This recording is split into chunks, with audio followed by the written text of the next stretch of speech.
Everyone can be seated.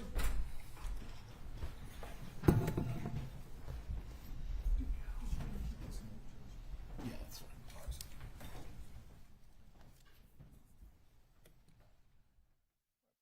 Started this morning, I just wanted to give some brief instruction to the gallery, as I have on previous days. Once again, please keep your phones off or keep them on silent as the trial is taking place. Do not shake your heads or make any gesturing as the witnesses are testifying, whether you agree or disagree with any of the testimony. If any of the testimony is going to be distressing or upsetting for you, please remove yourself from the courtroom. Also, if you step outside while a witness is testifying, you are to remain outside until there has been a change in witnesses.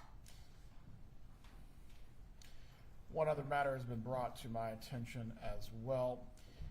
If you are in any common areas with the jurors on this case, please do not discuss any matters that are pertaining to the case around the jurors. As they are not to discuss the case with each other or anyone else, they cannot be affected by any conversations that are happening by the observers. If you see the jurors, please do not engage them, do not talk to them, do not discuss matters that pertain to the case around them. Does anyone have any questions concerning this? Please raise your hands. Very well. With there being no questions, do the parties have any matters that you need to raise for this morning? Yes, Judge. Please approach.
You can let me know once they're finished with the bathroom. We'll bring them out and we'll get started.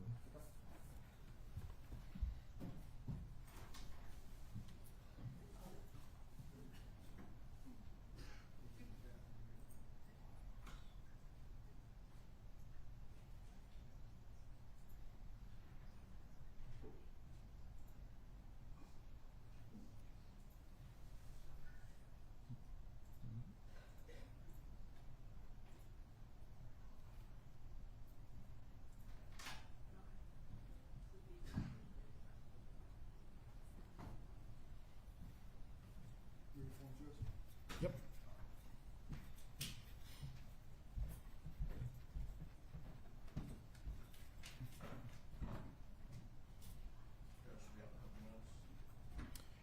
I believe the jurors might be ready, but if you need to use the restroom, please go do it now if you need to.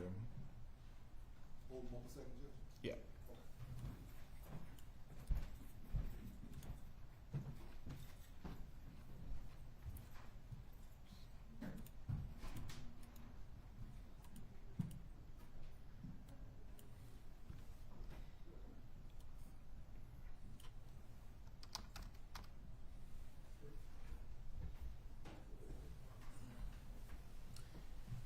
I do have the charts from when we started jury selection.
everyone can be seated.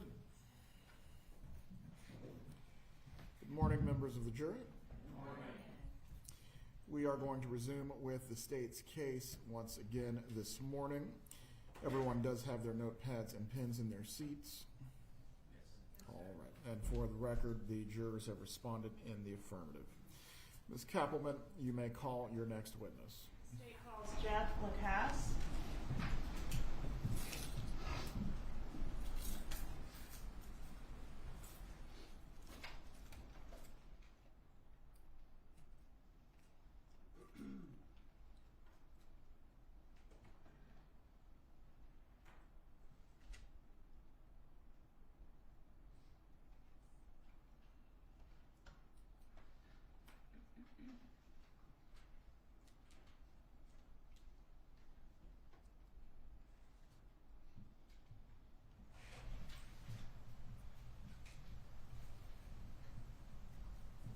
Please raise your right hand, sir. Do you swear or affirm the testimony you're about to give will be the truth? Yes. You may take your seat. You may inquire when you're ready, sir.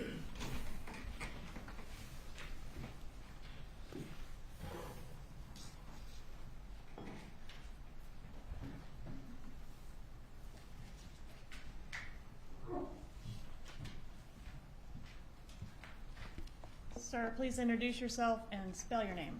I'm Jeffrey Lacasse, pardon me, Jeffrey Lacasse. How are you employed? I'm an associate professor at Florida State University. How long have you been at FSU? Since 2013, so 11 years now, 12 years now. Have you always lived here in Tallahassee? I was here from 2000 to 2008 pursuing my doctorate, and I went to Arizona State for 5 years, and I came back in the fall of 2013 when all this happened. Okay. And back in that time frame, did you have a relationship with Wendi Adelson? I did. When did that relationship begin? We started dating in late September of 2013. Okay. What was the nature of the relationship? At first, it was very casual. We weren't exclusive. After Halloween, things started to accelerate. That's the fall of 2013. And then by late February, early March, we were an exclusive couple. When did the relationship end? It's a little tricky, but I would mark it at around July 14th, Okay, 2014. Around the time of the homicide or shortly before? Right before, yes. During the time that you were dating Wendi Adelson, did you become aware of her divorce I did. and the litigation surrounding the divorce and subsequent to the divorce? Were you familiar with that as well? Yes, it was a constant topic of conversation. Were you aware that it was an unusually difficult or nasty divorce? I was. And during the time that you were dating her, were you aware that litigation was still pending during that time frame? Yes. Was there a specific item of litigation that was a common topic during the time you were dating Mrs. Adelson? Well, as far as what she discussed, there were multiple. The relocation motion had just been denied a couple months before we started dating, so that was still very much on Wendy's mind. That came up a lot. Then there were the custody issues with the kids, of course. Okay. Did you know Dan Markel?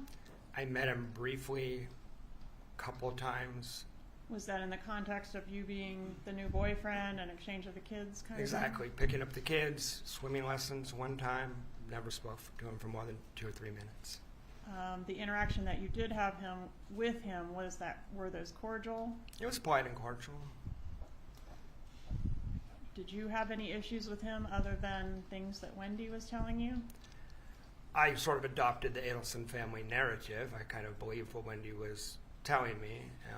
And Wendi and I also had mutual friends from when I was here before, and they had sort of adopted that narrative as well. So I didn't have a personal beef with Dan Markel, but I did believe sort of the Adelson family story about Dan Markel. Which is that he was making it very difficult for Wendi. He was a difficult person. Yes. If you know, did Wendi Adelson want to relocate to South Florida? Yes, she did, very badly. And why did she want to relocate to South Florida? She preferred to be down there with her family. She also hated Tallahassee. That's in my original, police statements. It was almost a daily topic of conversation how much she disliked Tallahassee. So it was both. She really disliked Tallahassee. She preferred to be in Miami. On our second date, she broke into tears talking about relocation and abruptly ended the date. I mean, it was still very visceral, very important to her. All right, and that was shortly after the relocation had been denied, is that right? Yeah, that would have been last week of September, so a couple months after it was fresh then, yeah. Okay, and were you specifically familiar during that time with the litigation seeking to limit Donna Adelson's exposure to the kids or to have her be supervised in the presence of the kids because Dan was alleging that she had made disparaging remarks about him to the children? Yes, I was aware of that. How did you become aware of that? Oh, multiple ways. Wendi talking about it. And it's hard to remember which exact emails and motions I was forwarded, but definitely Wendy's talking about it for sure, and perhaps I was sent court materials. Okay, were you also shown things in her presence? Yes. All right, and if you know, did Wendi take that particular filing seriously? Was she upset about that or worried about that? Yes, every time there was a motion, they took it very seriously, and I'd reported to the police that it was disruptive on the relationship because every time something was filed, dates would get canceled, Wendi would be in a mood, Wendi would be upset, so. When you say they took it seriously, who are you referencing? The entire family, but Wendi was the person I was having contact with. But it was known to me that the whole family was upset. Okay, and how do you deduce that it's a they and not just a Wendi? Is she in communication with the family? Is she relaying that to you? How do you know that? For multiple. Also speculation and opinion. Overruled. He may testify as to his personal knowledge. You're not to repeat, however, what anyone said out of court, Mr. Lacasse. Sure. So conversations with Wendi, which were consistent, and also observing the family dynamic, which was, I described to police as a family without boundaries, that sort of not having just a shared family life than your own. Opinion. Stated as to opinion. All right, so in your observations, let's keep it specific to Donna, if you don't mind. Was Donna Adelson very involved in her daughter's life? Yes, absolutely. Was she very involved in her daughter's divorce litigation? Yes. And I say divorce, I know the divorce was already final, I'm referencing the subsequent litigation as well. Yes. Okay. During the time that you were in a relationship with Wendi, did you have the occasion to meet her family? I did. When was that? I met Donna, I met her multiple times, but Wendi had me come over to her house and had me have dinner with Donna in mid-November. So sat down and had dinner with Donna. There's about 6 or 7 other occasions that we met and or interacted. Me picking up Wendi to go on a date, and the parents would be in the living room. We went to a Hanukkah party together. We went to the circus together. Wendi's parents would use Wendi's van to transport the kids, so I would come pick Wendi up from the house to bring her to work because the parents needed the car. I met Charlie in March when I stayed with him, so that's some of the interactions. All right. And when you met Donna here in Tallahassee, was Harvey always there as well, or would sometimes be I don't Donna believe Harvey alone? was there. I don't believe Harvey was there that time, but he was there other times. So did it appear to you that Donna was frequently in Tallahassee?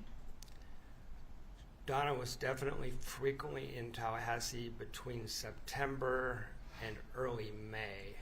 After that, I'm not aware of her being in Tallahassee.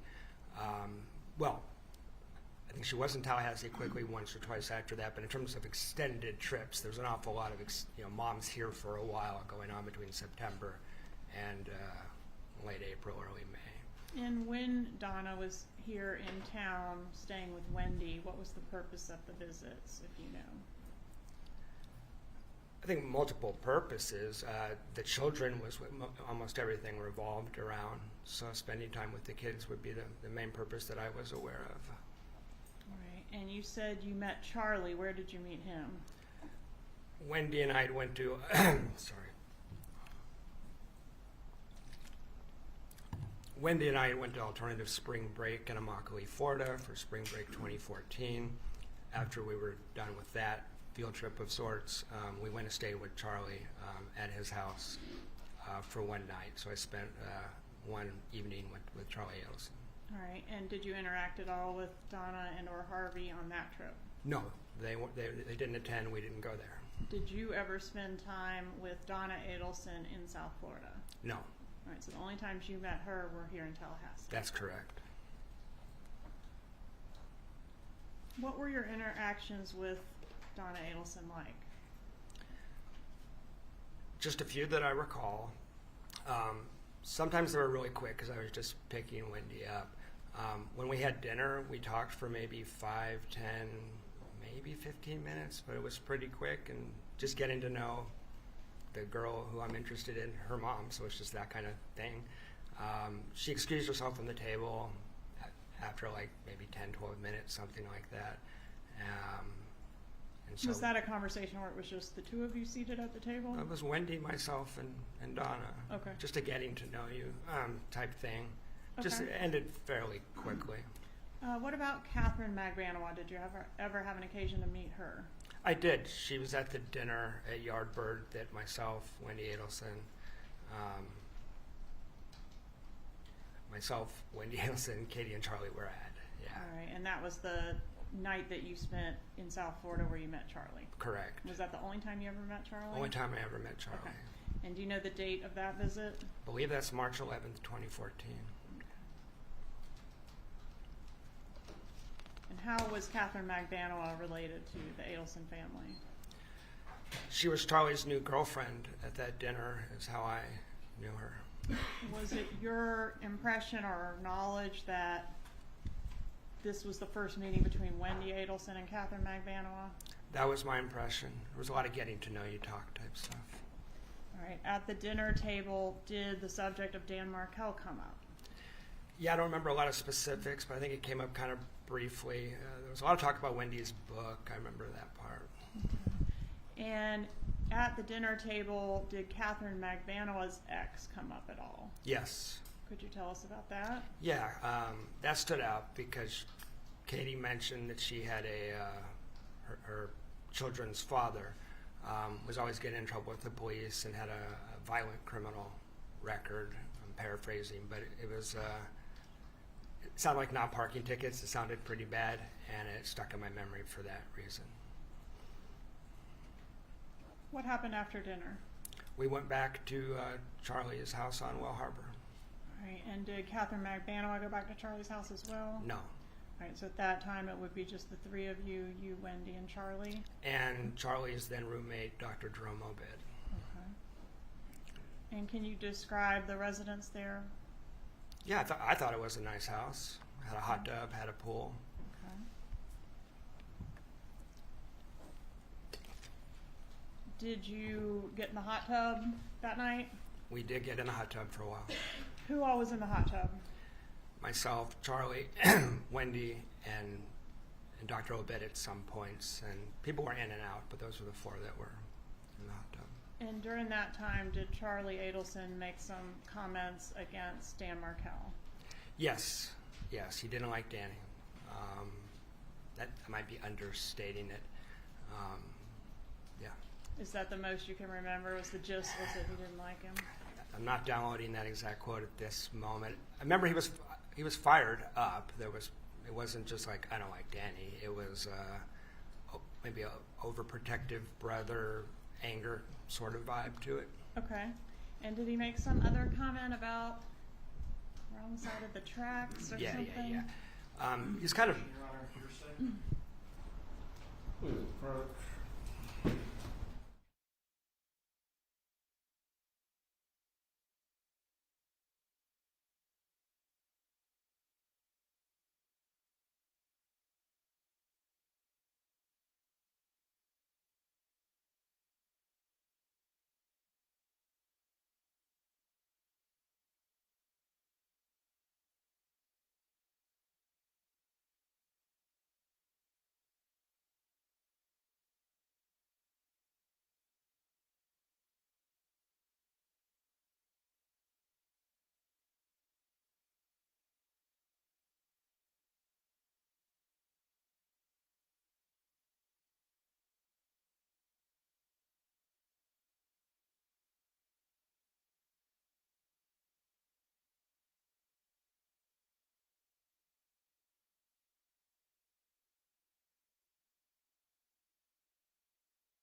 Objection is overruled. You may continue with your line of inquiry, Ms. Kappelman.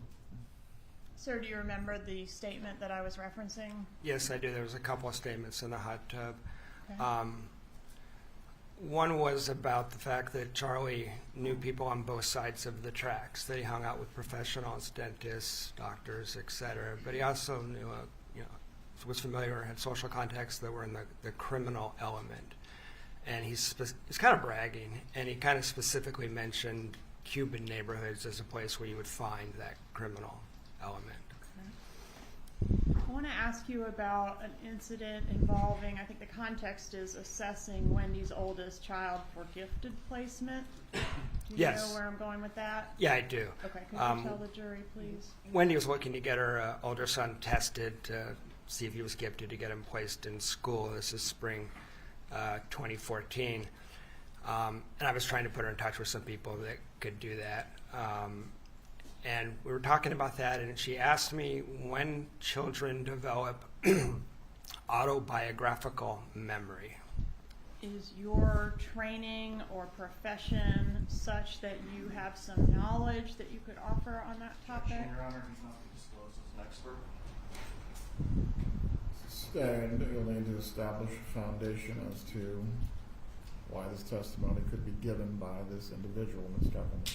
I'm not offering it for its truth, Judge. It goes to Ms. Adelson's state of mind and motive. Very well. As to that purpose, I will permit it. However, as to that limited issue only, can this be considered by the jury? So, I mean, you're not an expert on children's autobiographical memories, are you? Not really. That's in some of the textbooks I teach out of, but I think I can keep it out of the scientific realm and explain it commonsensically, which is how I responded to Wendi. Children at age 2 have amnesia, which most parents probably realize. Between 3 and 4, kids start to develop the ability to retain memories. Jeff, this is expert testimony. As to a specific thing that goes to the state of mind of the individual you are testifying about, Mr. Lacasse, you may speak. As to your knowledge of any literature or research on this matter, I do not need you to testify on that matter.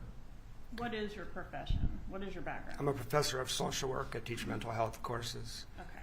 So, Wendi asks you what? She asked me when kids develop memory. At what age will kids start to remember what happened to them when they were a kid? And what was your answer? I think I said 5 or 6. Again, this is expert testimony. Overruled, Mr. Zellman, sit down. You may testify concerning not the truth of the matter asserted, but how this affected the state of mind of Wendi Adelson. Your Honor, this has not been disclosed to the defense. Please approach.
Break.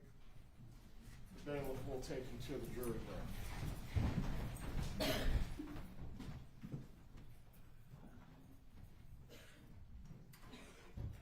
Lacasse, if you can step down, please. Step outside the courtroom doors. Don't discuss your testimony with anyone else.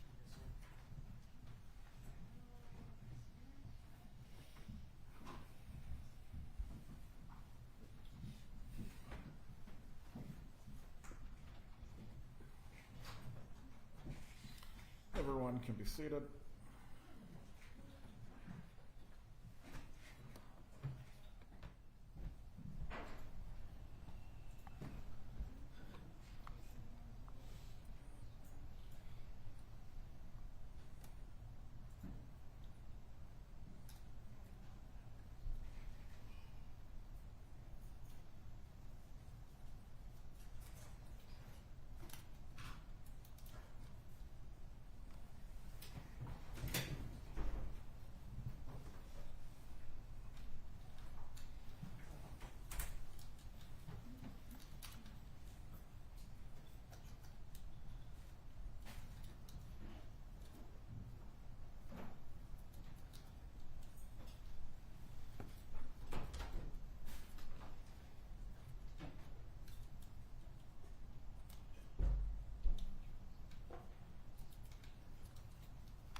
Kappelman, how long do you think it will take to find this portion of either the deposition or material provided in discovery?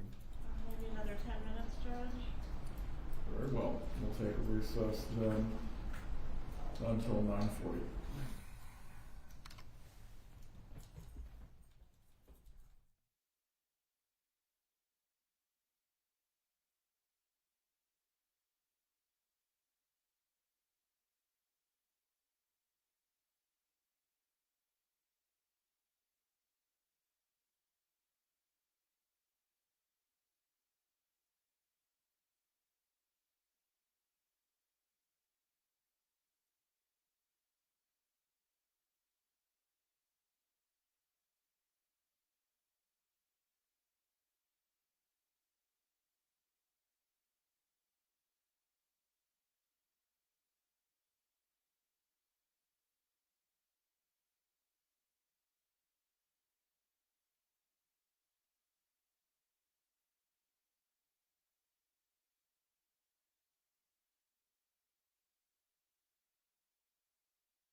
Kappelman, did you find the information that you were seeking to Yes, elicit? sir. I'm sorry I didn't have an answer for you. The case has had so many incarnations, hard for me to remember who knows what, but I am conceding the violation, certainly not intentional. I did not find it. Mr. Rashbaum did not depose this witness, so I'll move on. Well, the defense requesting from the court to conduct a Richardson hearing. It's not intentional. I would concede that. There are a lot of materials in here. I would just, if the state's going to move on, I don't think we need to inquire further. Well, Should I get the witness, Judge? one moment. Briefly, so the record is clean on this topic, I will find there has been a discovery violation with regard to the testimony of Jeffrey Lacasse on the subject matter of what was discussed with Wendi Adelson concerning any issues as to the children's memories. I will find this was inadvertent, as there have been, I believe this Kappelman is the 5th or 6th trial in this, Only the 4th, Judge. excuse me, the 4th trial that has occurred under this set of facts, and there has been a multitude of discovery or interviews or depositions of this witness, but specifically as to this defendant being able to depose this witness on this topic, that did not take place by prior counsel or current counsel. I will find it is trivial, and it has not had a prejudicial effect on the ability of the defense to prepare, since the state is conceding the matter, and no further examination on this topic will take place. The court will give a curative instruction to the jury for them to disregard and not consider as evidence in this matter any testimony that has taken place concerning a conversation between Wendi Adelson and Jeffrey Lacasse as to the children's memories. You may bring in the witness.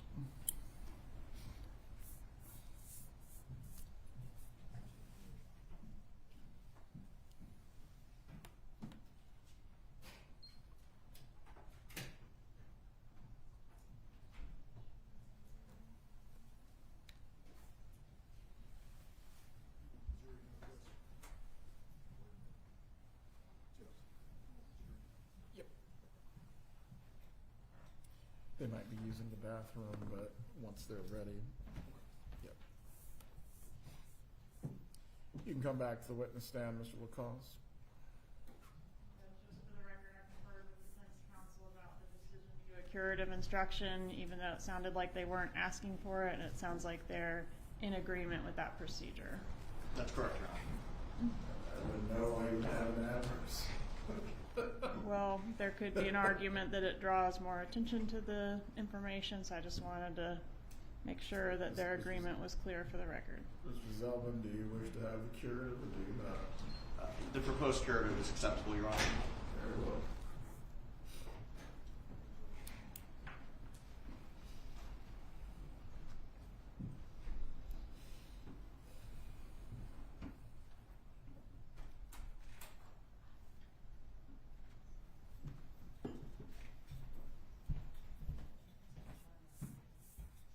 Corbett.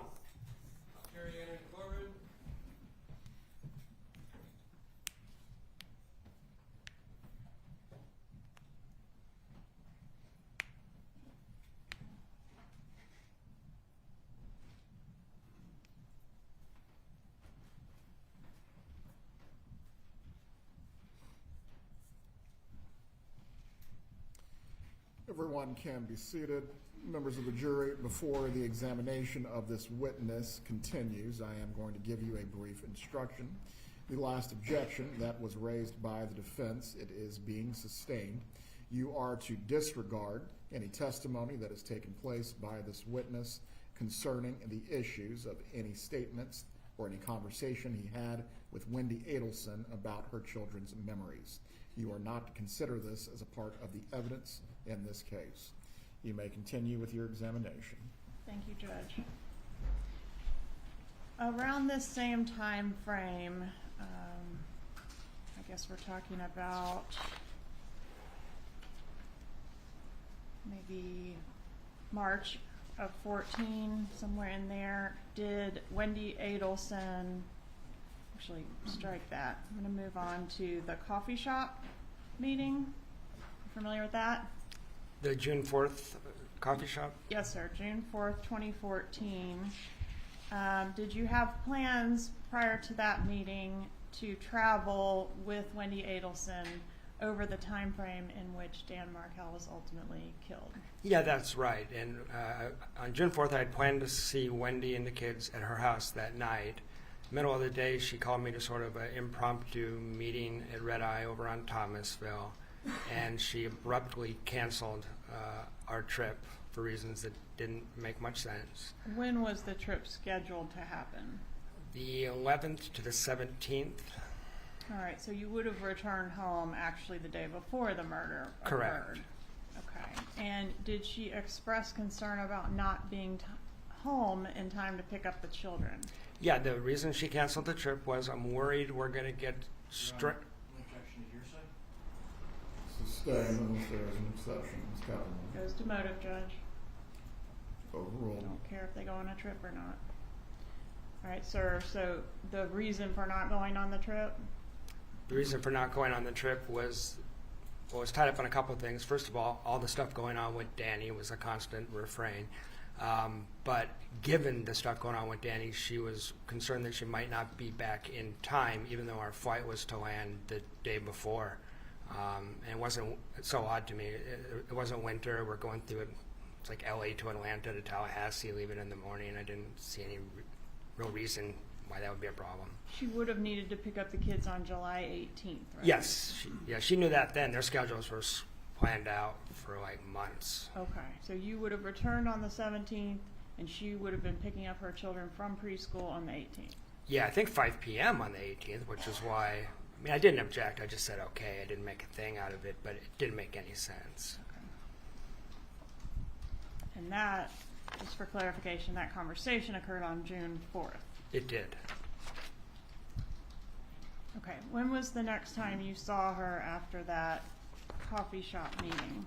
Yeah, so that was mid-afternoon, and in the evening, I had plans to go see her and spend time with her and the kids. And then she had contacted me that she wasn't feeling well and I should like rush over there essentially. She had a stomach problem, so I got there as quickly as I could.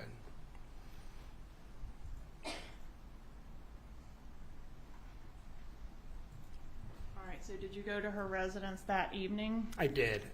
And what happened when you got there? Well, on the way there, I remember contacting her and asking her, do you want me to stop and get some stomach medicine or something like that? And didn't.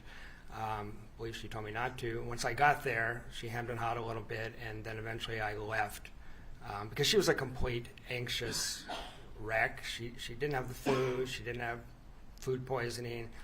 She was just a nervous, anxious wreck, and it was affecting her stomach.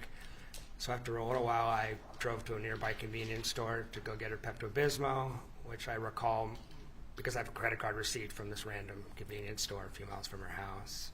All right, so she was a nervous wreck that night, and did she tell you what the problem was or not? No, there was no discernible. I couldn't figure it out. She didn't tell me. Okay. All right. Was there a time when you were over at Ms. Adelson's residence and you observed that her TV was broken? Yes. Okay, tell me about that. When did that occur? That would have been around the week of June 11th to 18th, somewhere in that time period. I went over Wendy's to spend time with her and the kids, and she asked me to take a look at the television. I turned it on. She said there was a problem with the TV, so I turned it on expecting to see like input 1 flashing, or the kids pushed the wrong button or whatever. And what I'm looking at when I turn it on is a screen that's been partially shattered, that's been struck by an object. So she had a broken TV. All right, and did she tell you what happened to the TV, how it got into that No, she state? kind of asked me to look into the TV as if she didn't know. I looked around. It was impossible to me that the kids would have done it, but I didn't know the better explanation at the time. So I was kind of mystified as to what happened. It looked like a human being, between 5 and 6 foot, something like that. It stood in front of it and hit it. That's what it looked like. But she was asking me. Okay, so it was like an impact mark, like a round impact with spider webs. Exactly, and then the image, the pixels are distorted. Most people have probably seen this, so it's, and it wasn't completely shattered. You could sort of see what was going on the television, but it's not a TV anybody would normally watch. Okay. All right, so let's move away from the TV for now. Was there a date that you had with Wendi Adelson on, gosh, have I gone backwards in time here? It was the day before her birthday. What was the date of that? We were scheduled to have a date. The day before her birthday is April 21st. We were scheduled to have kind of a special date night that night. Wendi didn't answer her phone, didn't answer texts, and I got so concerned about her. A few hours after the date was supposed to have started, I just drove over there to check on her, knocked on the door for a while. She finally came to the door. Appeared to be intoxicated, and not just on alcohol. I mean, weary-eyed. I'm not sure what substances, but it wasn't good. She wanted me to stay, and I was annoyed enough that I actually just left. I didn't stay the night. So. Okay, so I kind of got our timeline out of her, but some erratic behavior from her on April 21st and then again on June 4th. That's right. Okay. I'm going to approach and show you a text message that was sent on June 28th of 2014. And I've marked it as States Exhibit 141. Have you ever had a chance to review this text message before? Yeah, you showed this to me last week. All right, and this message had never been shown to you before last week, right? Right. And it's been testified that this was from Wendi Adelson to her brother Rob Adelson, but it concerns you. Yes. Is there anything factually incorrect in what Wendi Adelson is stating in that text message? Well, when she says I haven't told mom and dad about me, I met them multiple times. It's impossible that they didn't know we were dating. For example, I was aware that Donna wasn't thrilled that I wasn't Jewish, So there was, that doesn't add it. This doesn't make sense to me in terms of like seeing me for 6 or 7 months. So in that text message, she's saying, that you're a secret boyfriend from the parents. Were you a secret boyfriend from the parents at that time? It's implausible. No, I don't think so. In fact, you'd met the parents several times. Yeah, and had conversations with them, limited conversations, but conversations. And the other part that's, I think, really significant is the kids talked about me constantly. I have all kinds of text messages and emails where Wendy's mentioning the kids are down in South Florida talking about me. Judge, at this time, I'd ask to move into evidence states 141. Any objection? Can I see that, please?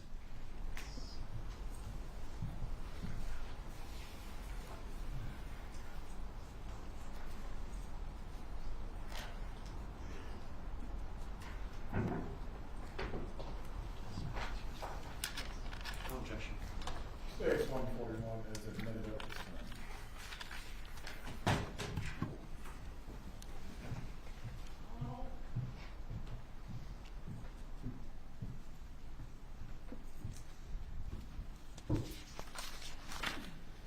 Okay, I want to draw your attention next to a disagreement that occurred with Wendi Adelson on June 29th of 2014. Do you recall that incident? I do.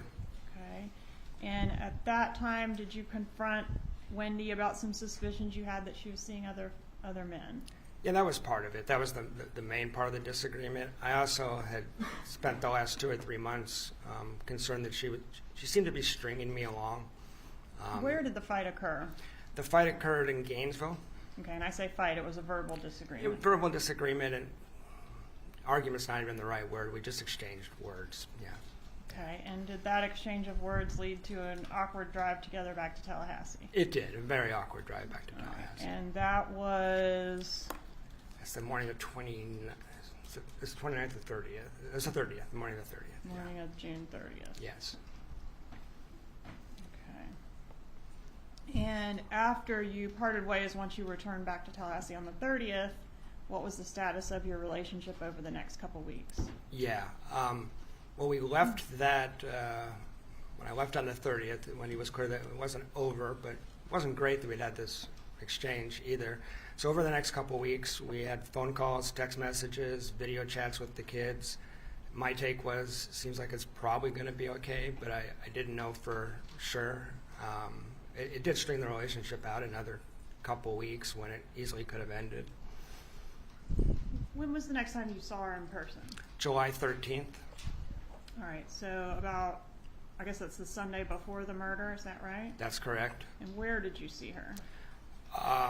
We went to dinner and a movie. I picked her up at her house at Aqua Ridge. We went to dinner and a movie and then returned there. Okay, while we're on the topic of Aqua Ridge, I'm going to approach and show you what's been introduced in evidence.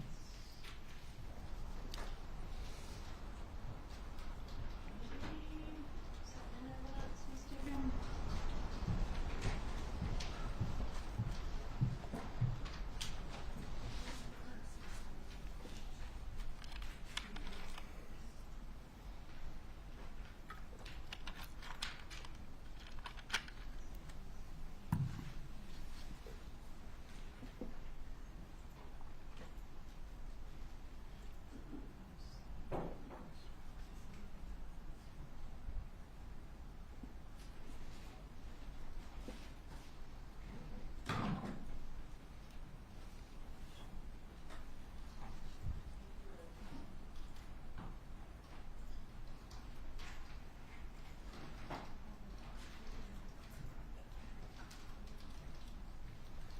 That was in the PowerPoint, so you're not going to find it.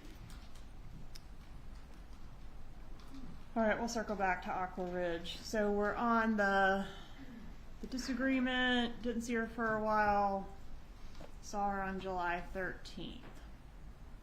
And you were at her residence. What was the plan for that evening?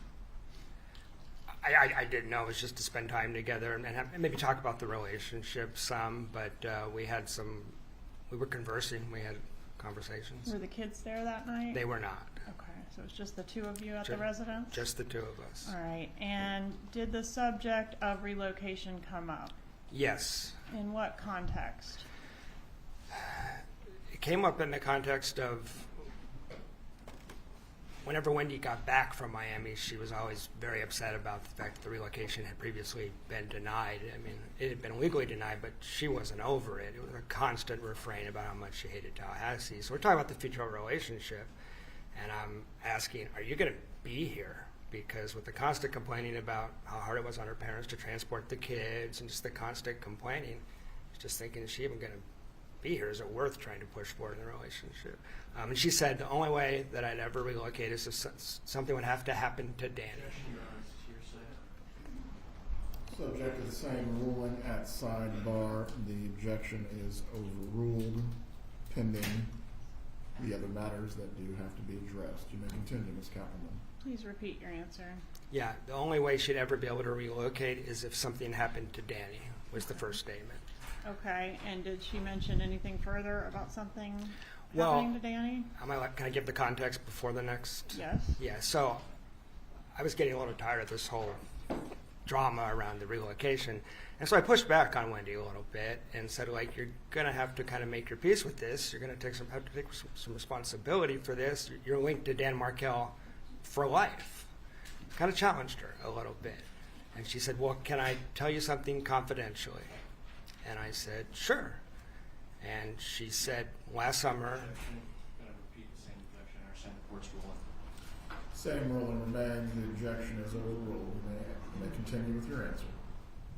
She Can said, I tell you something in confidence? yeah, can I tell you something? After I challenge her, can I tell you something in confidence? Sure. Well, last summer, my brother looked into all options possible to take care of the Danny Markel problem, including hiring a hitman, and it would cost about $15,000. Okay, and when she referred to her brother, She's got 2 of those, right? She said Charlie. Okay. And when she said Charlie looked into hiring a hitman, are you familiar with Charlie's joke? I looked into hiring a hitman, but got you a TV as a divorce present because it was cheaper. Yeah, Wendi had told me that joke a couple of times. This was not that joke. Okay, so this was something different. Yeah, the joke was said with levity. It's a dark joke, but well, this I found chilling. I found disturbing. It made my stomach flip. It kind of took me aback. It was, she was dead serious when she Okay. said this, and she'd asked to tell me in confidence, which you don't do before you tell a joke. Okay. So I want to take you to the next day then. So we're at July 14th, the Monday before the murder. Yes. Did you see Wendi Adelson on that date? Yes, we had contact throughout the day trying to arrange some kind of date. It kind of ebbed and flowed. But she was real enthusiastic about seeing me at one point, and then like mid-afternoon, let's just meet at yoga is what was decided. So we went to yoga. Okay. What happened after yoga? Well, I was wondering why we were at yoga, because when he was being very strange, I felt like the relationship was over. She wasn't feeling well. I'm not a big yoga guy, so I didn't understand why we were at yoga for like 80 minutes, stretching. But then when we left yoga, we barely spoke, and I was just getting a vibe that this is over. Tried to talk about the relationship, didn't go very well. It was pretty clear to me. My internal thoughts were like, well, this is over. And she didn't want to spend time with me the rest of the week, so I just put my hands up like this. I remember this vividly, and just turned around and walked away. Where were you when that was happening? We're in the parking lot of Journey's Yoga over by Winn-Dixie. Okay, so you have your 2 respective vehicles there, and Yes. you're parting ways. Yes. Okay, what happens as you walk away? Get about 10, 15 feet away from her, and she calls after me. I turn around, and she had a series of detailed questions about what I would be doing on Friday. I had a trip to Tennessee planned, and she wanted to know if I was going on that trip, and she wanted to know what route I would be taking. And if I didn't go on the trip, why wouldn't I go on the trip? And I answered the questions as best I could, but I was confused why, at that moment, she wanted to know the details of what I was doing on Friday when she expressly didn't want to spend time with me on Friday. Okay, and we now know that Dan Markel was murdered on Friday. right? Yes. If you had taken the trip as planned, which is as you reported to Wendi that day, what would your route have been? I would have left my house at about 11 a.m., which Wendi knew. I'd related my plan to her earlier in the relationship. Needed to get to Atlanta for dinner, and was worried about traffic and stuff like that. So I would have left at 11, and I would have driven down. I would have got to Capitol Circle in Thomasville, which is close enough to Danny's house that it kind of gave me the creeps. It was kind of weird. Yeah. Okay, so physically, you're saying you might have been sort of consistent with how the killers fled town. Yeah. Okay, and after this yoga date and the discussion of your travel plans, did you get an email from Wendi? I did. I'm going to publish what's been introduced into evidence as states 64GG.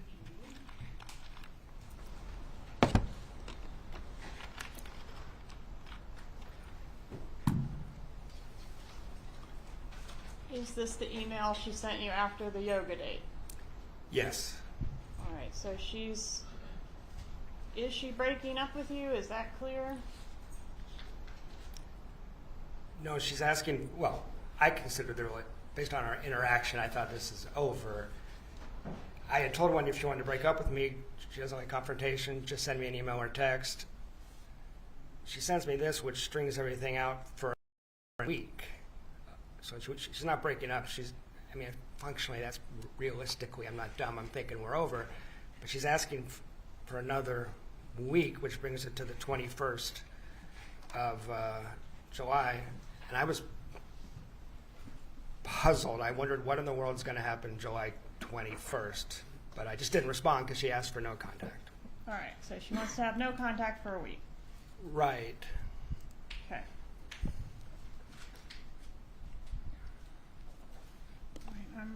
was able to find that photo I was looking for earlier, 86A.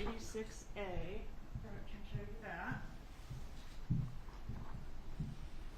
You recognize 86A? Yeah, that's Wendy's Adelson's residence on Aqua Ridge, and that's what it looked like when we were dating. Okay. Moving evidence 86A. Any objection? No, Your Honor. 86A is admitted at this time. May I publish? You may. All right, so I blurred the boys' faces, but this is how the residents at Aqua Ridge appeared. Yes. And the kids' art that's shown on the wall here, was that present during the time that you were dating Wendi Adelson? Yes. Was it something that like you know, art would come down, other art would go up, or was it pretty fixed? It was, maybe some art would get added, but I never saw any come down until July 14th. All right. 13th, sorry, July 13th. July 13th, you noticed that the art had been taken down? We walked into the kitchen, and then Wendi was pulling art off the wall. The only time I'd ever seen her do that. Okay. And I want to ask you about, I've nicknamed it the celebration dinner. Are you familiar with that? Yes. topic? Okay. Could you tell the jury about that, please? Yeah. Objection, Your Honor. Calls for hearsay. I understand the court's prior rule. Objection is overruled. Wendi and I reestablished phone contact about 10 days after the murder.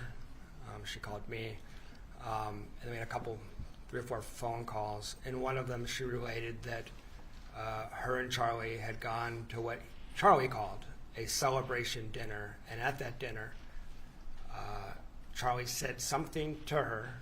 She didn't specify what it was, and she spontaneously vomited all over the table. Are you aware, sir, that you were suggested as a potential suspect in Yes. this murder? Where were you when Dan Markel was murdered? I was in Tennessee because I had left on my trip the night before. So rather you than changed your plan. I changed my plans at the last minute. All right, and you provided law enforcement with some receipts and things to prove that you were in Tennessee at the time? All that, and I got a flat tire, so I ended up getting videotaped at a Kmart. And I know the TPD used that to exclude me with the timestamp on the surveillance footage. May I have one moment, Your Honor?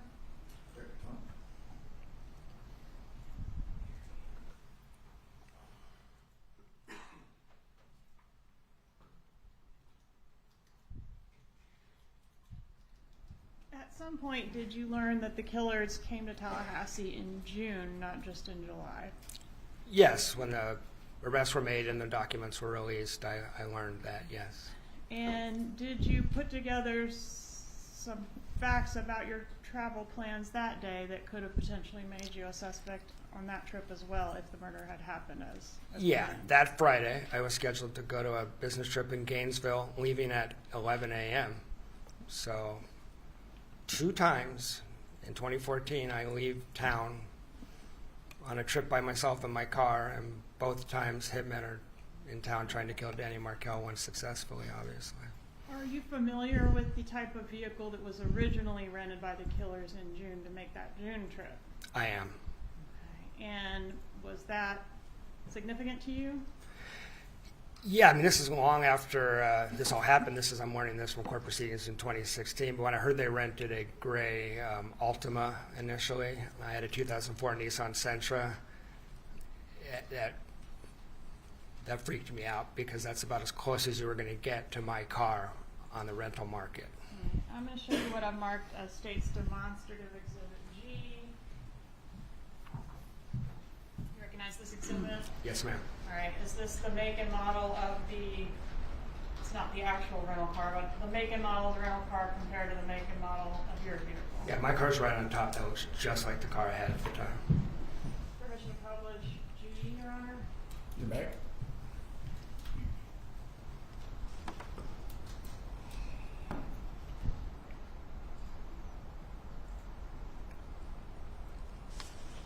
I have one more moment to confer, please.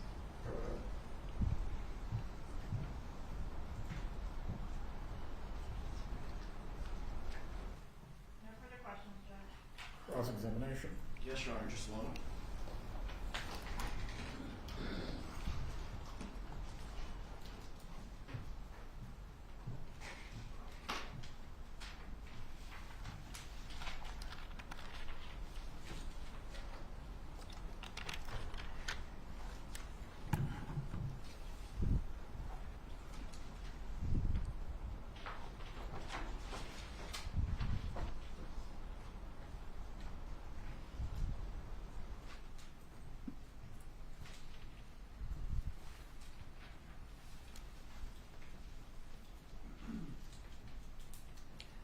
Morning. Good morning. And it's Dr. Lacasse, correct? Jeff is fine. Mr. Lacasse is fine.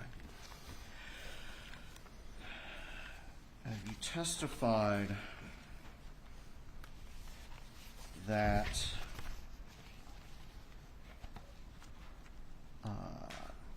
it was your understanding that my client, Donna Adelson, was aware of the motion that the state has called the grandmother motion. Yes. Okay. Do you know how she took that?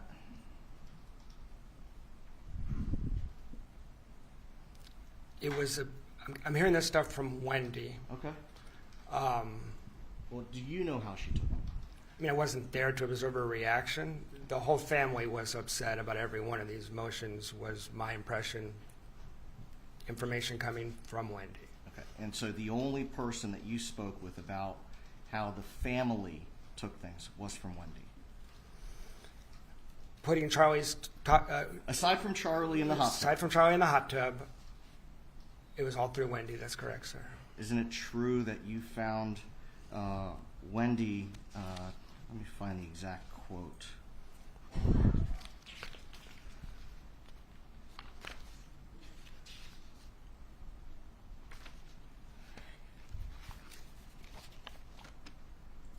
Didn't you find Wendi to be a deeply deceitful person? Yes, depending on the topic. I mean, that's true. But a lot of the stuff she told me about her family was later released in evidence. I'm talking about the kids getting. Your Honor, I'd move to strike that response. Stay. Mr. Lacasse, you are only to respond to the question that you were asked. Members of the jury, the portions of the answer that were non-responsive, you were not to consider. You may continue. Thank you, Your Honor.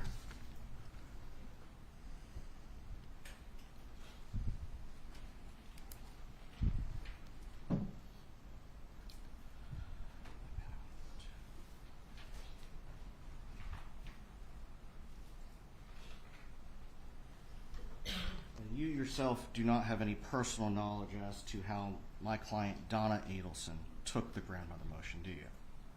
No.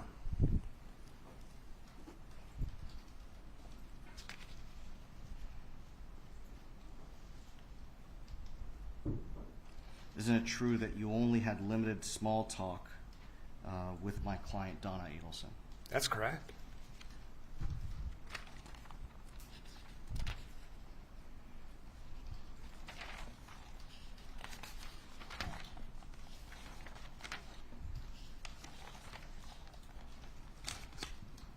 Now let's talk about the damage to the television that you observed in June of 2014. Can you tell us again how you described that? Yeah, there was a spider web pattern, like in the center of the screen, and it radiates outwards. Anywhere it's been cracked, it will pixelate. So you can see what's going on. You can track it, but it's not pleasant, and you would never watch that TV. And we watched a whole movie on that TV at Wendy's insistence, which was why I remember this. It was a very strange evening. Didn't you suggest going to watch the movie on another TV? Yes, I did. There was a perfectly good TV in the other room. That's correct. And she made a fuss. I tried to respect Wendy's boundaries, her house, her kids, so she didn't have to make a fuss. It's an awkward situation dating someone who has, 2 kids, so I'm not insisting on anything. But the kids were whining about the broken TV. That is correct, sir. Made it difficult to even really watch or enjoy the movie. That's right. Could you tell us about how big that impact was? Fist-sized? Adult or child? I don't remember with that precision.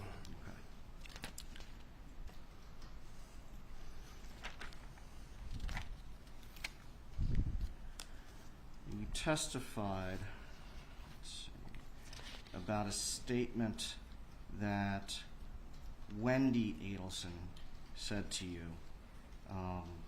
on July 13th of 2014, that she wanted to say to you in confidence. Yes. And it was that her brother looked into hiring a hitman. Her brother, Charlie. Her brother Charlie. Yes, sir, that's correct.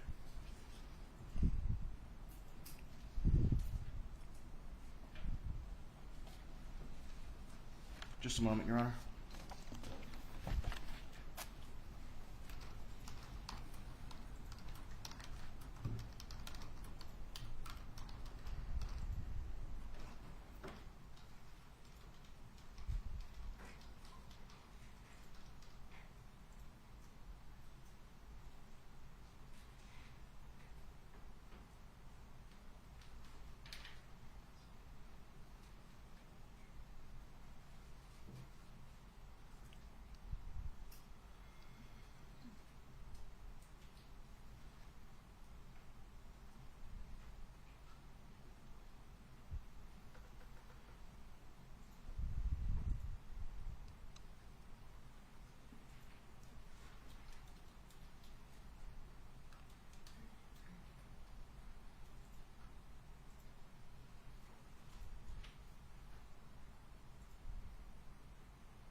Nothing further, Your Honor. Redirect examination. No, Your Honor. You may step down, Mr. Lacasse. Please call your next witness. June Umchinda.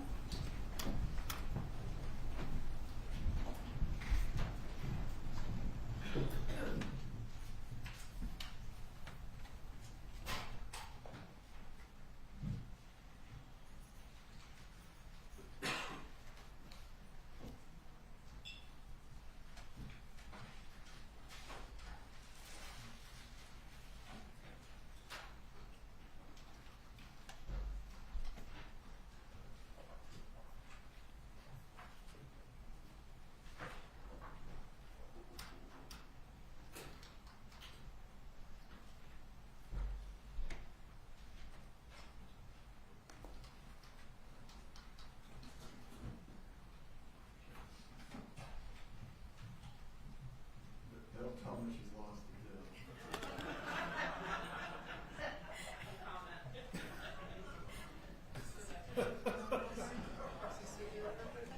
To all bailiffs, United States Marshals, the FBI, please track down our next witness.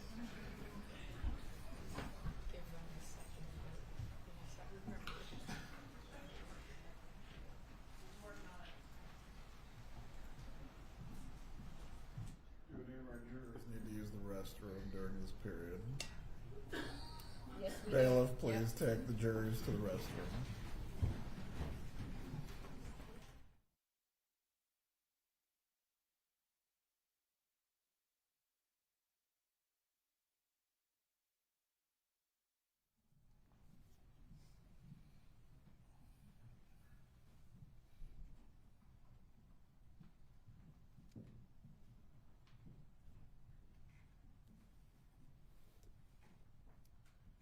We'll resume at 10:25. Mrs. Adelson, if you need to use the restroom, the bailiffs will assist you at this time.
found our witness.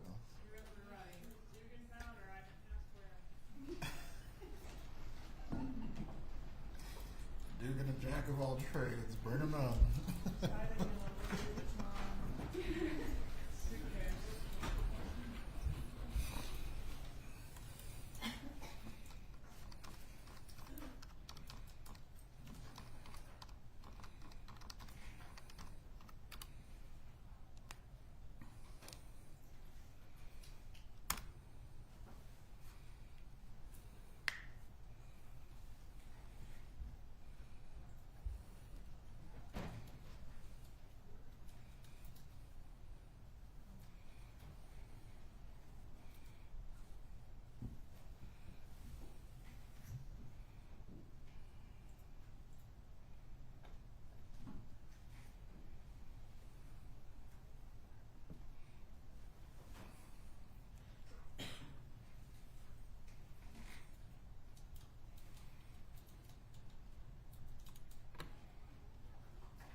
everyone can be seated.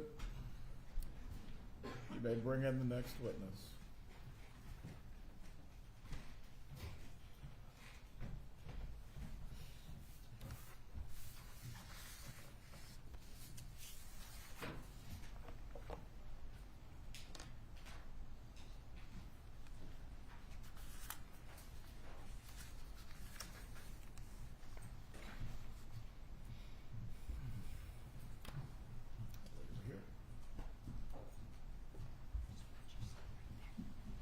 Please raise your right hand to be sworn. Do you swear or affirm the testimony you're about to give will be the truth? Yes. You may take your seat. Thank Please speak loudly and clearly so you can be heard. You may examine. Hi, what is your name? Hi, my name's June Umchinda. Will you spell that, please? The first name is June, and the last name is Umchinda. Where do you live, ma'am? I live in Boca Raton, Florida. Do you know Donna Adelson, the defendant in this case? I do, yes. How do you know her? I was Charlie Adelson, her son's ex-girlfriend at one point. Okay, when did you date Charlie Adelson? I dated him in 2015 to 2017. I met him after the murder. Okay, do you recall what month in 2015 you began dating It Charlie was Adelson? October. And then broke up in what month of 17? In June. Okay. Can you describe for the jury what the beginning of your relationship with Mr. Adelson was like? Well, in the beginning, him and his family were not being investigated by anything, so it was just a normal relationship we had. Everything was great. Did you describe it as a fairy tale? I did. Had you met his mother? I have. How many times did you meet his mom?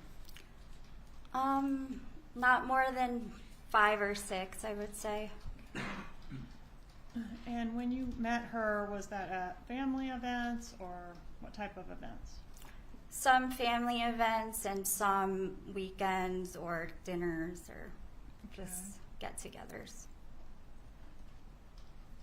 Did you notice during the time you spent around Donna Adelson that she was very involved with her grandchildren?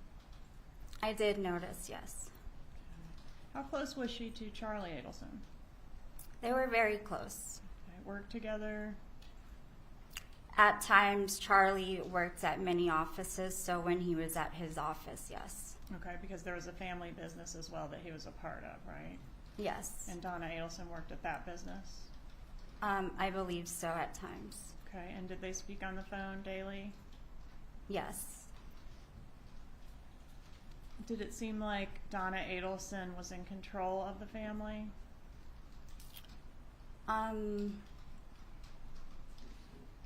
In control, like, can you describe? Like the What do you mean? matriarch of the family. She was the one that everyone looked to be in charge. She played a motherly role, yes, in the family.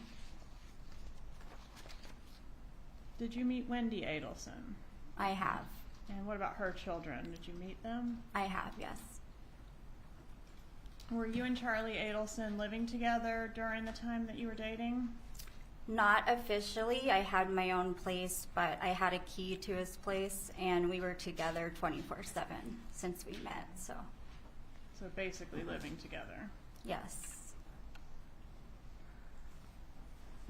During what you've described or previously described as the fairy tale phase of your relationship with Mr. Adelson, was he suffering from any anxiety issues? In the beginning, Yes. just stress from work, the normal day-to-day. Okay. Did he come across as angry during that time, the fairy tale phase? No. Okay. During that portion of your relationship, what did you know, if anything, about the murder of Dan Markel? I had no idea who Dan Markel was. I've never seen the case in the media. I just know that when I asked Charlie about his family, he advised me that his brother-in-law was murdered and shot in the head in the garage, and they don't know who did it. So that's all I knew. It was pretty short. Was that a topic that came up one time or more than one time? It was one time when I asked him about his family in the beginning when we were dating, getting to know each other. And then obviously throughout our relationship, it became a bigger topic. Okay, but during the fairy tale phase, was it a topic that would come up regularly, like what's going on with the investigation and wonder who did it, that sort of thing? So the fairy tale phase, that was before the investigation, before they suspected him or his family. So no, it did not come up, just that one time. Okay, and did you previously say, did you have a law enforcement interview in this case? I did. I did not know I was being recorded, but yes. It was recorded. I though, was, right? yes. You had a chance to review it? Many times, yes. And in that interview, did you say for court and counsel, page 50, lines 19 through 23, quote, like they weren't ever curious, like who really killed him. They weren't upset about it, it seemed like. Did you say that? If it's there, yes, I said that. All right, and then there was a time, which, are you familiar with the bump in which law enforcement approached Donna Adelson posing as a gang member or a criminal? Yes, ma'am. Okay. And in that, after that bump, did everything sort of change in your relationship with Charlie Adelson? During and after, absolutely. Okay. And that law enforcement operation that I'm referencing occurred April 19th of 2016. Is that something that he reported to you? Were you aware that that happened with his mom? No, definitely not. He didn't say Not anything? during the time. Okay. When did you learn about that? I might have even learned about it from 2020 or something when we watched it, or he told me later on Okay. after the fact. So although you were inseparable at the time it happened, he didn't mention it to you? No.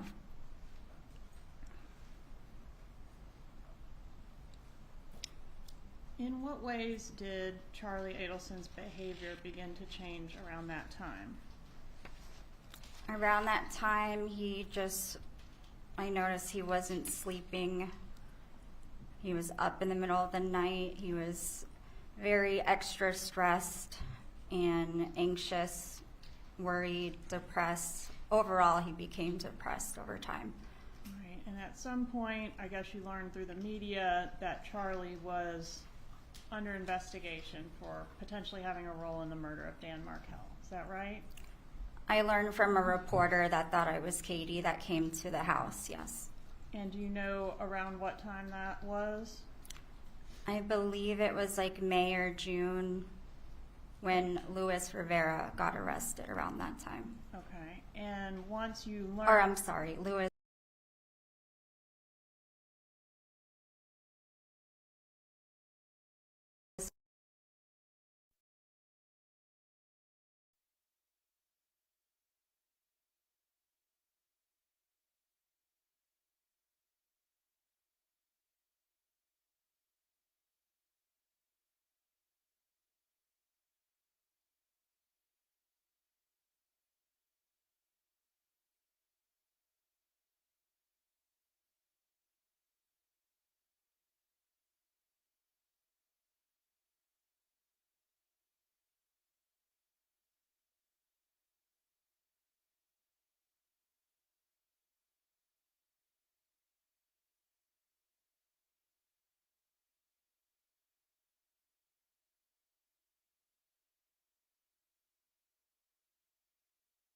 You did learn some things from the media about this case. Was there something that stood out to you about how the hitmen said they were paid?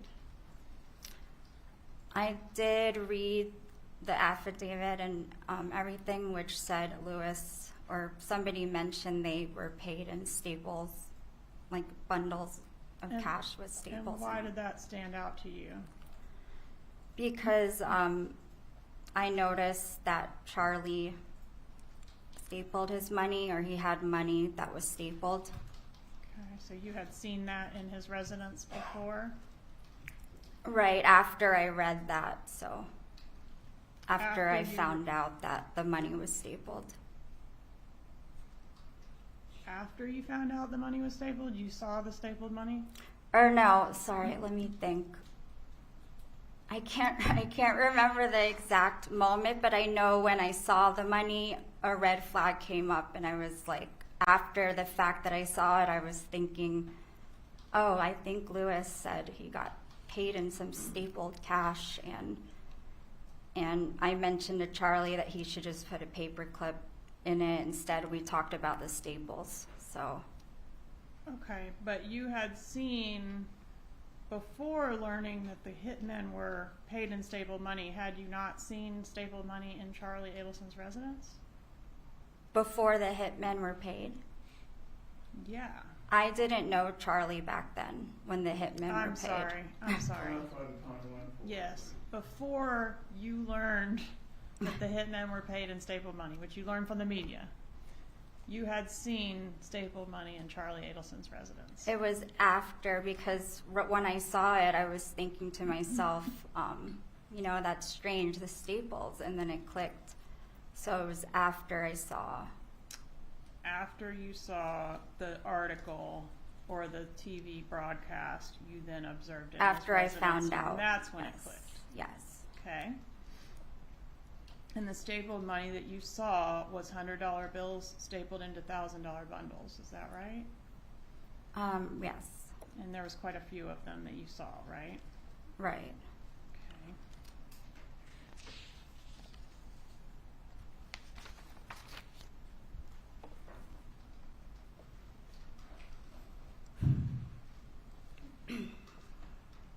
During the time between,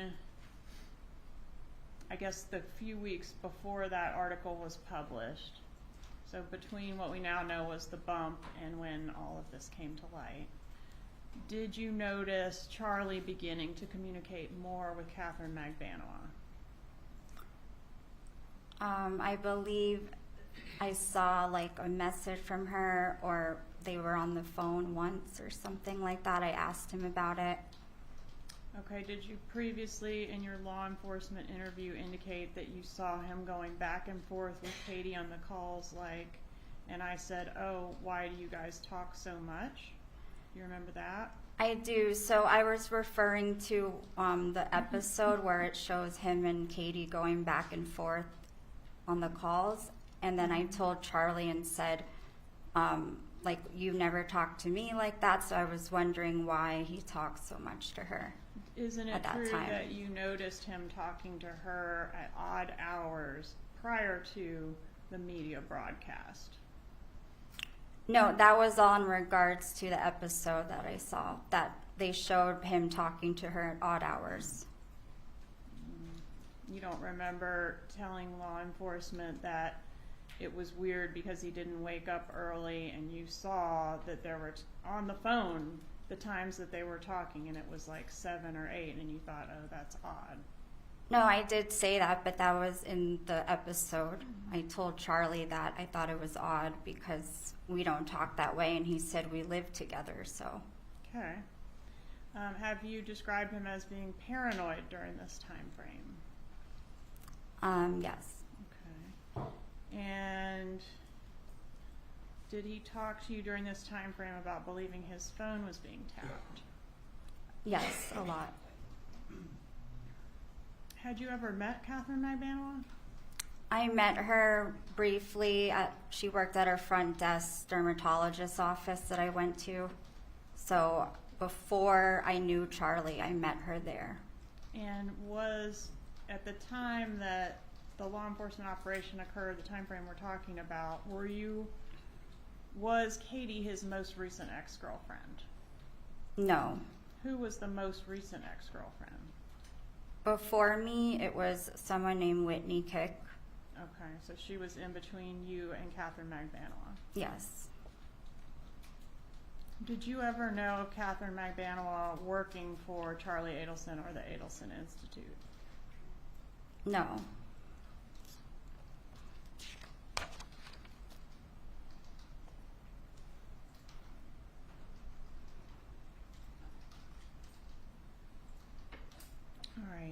And when you mentioned you were still with him at the time that Magbanua was arrested, did his erratic behaviors get better or worse at the time of her arrest? It was worse. Okay. And can you describe those behaviors for the jury? Well, it was a lot mixed with what I said earlier, the no sleeping, depression, and our whole relationship just took a big turn, and I wasn't sure why. In the beginning, he was just acting strange and would go to his friend's house, and our routine kind of got disrupted, and I wasn't sure why. So it was just like I knew something was going on, but I didn't know exactly what the problem was. So Did he become angry, short-fused? at certain times, he would. Okay, and I'm particularly talking about this time frame around Katie's arrest and just after that. Uh-oh, trick chair. Around the time right after Katie's arrest, is that the time frame where these behaviors escalated? Right, yes. Okay. And did, particularly when the case or the investigation came up, is that something that would make him angry? Not really angry. He had different emotions every time it would come up, so. And was one of those emotions anger? At some point, sometimes, yes. And did you say he would get really red and screaming and take random walks, just acting like a crazy person? He would at times, yes. Did he get a second phone and maybe a third phone during that time? I saw one more phone that he got, and then it disappeared, so it was just a short period of time he had another phone. At some point during this time frame, did Charlie Adelson begin communicating with you via WhatsApp? He did actually when he went to Asia, because it's like, I guess you can talk to anyone in the country on WhatsApp, so he thought it was easier that we spoke there. Was he only communicating with you via WhatsApp when he was in Asia, or did he do it when he came We just back? developed the habit after he got back. We just spoke on there all the time. Do you know if he was communicating with Magbanua via WhatsApp? I don't know. Did he start keeping a bag of clothes by his bed around this time? I saw him keep a change of clothes one time or a few times, yes.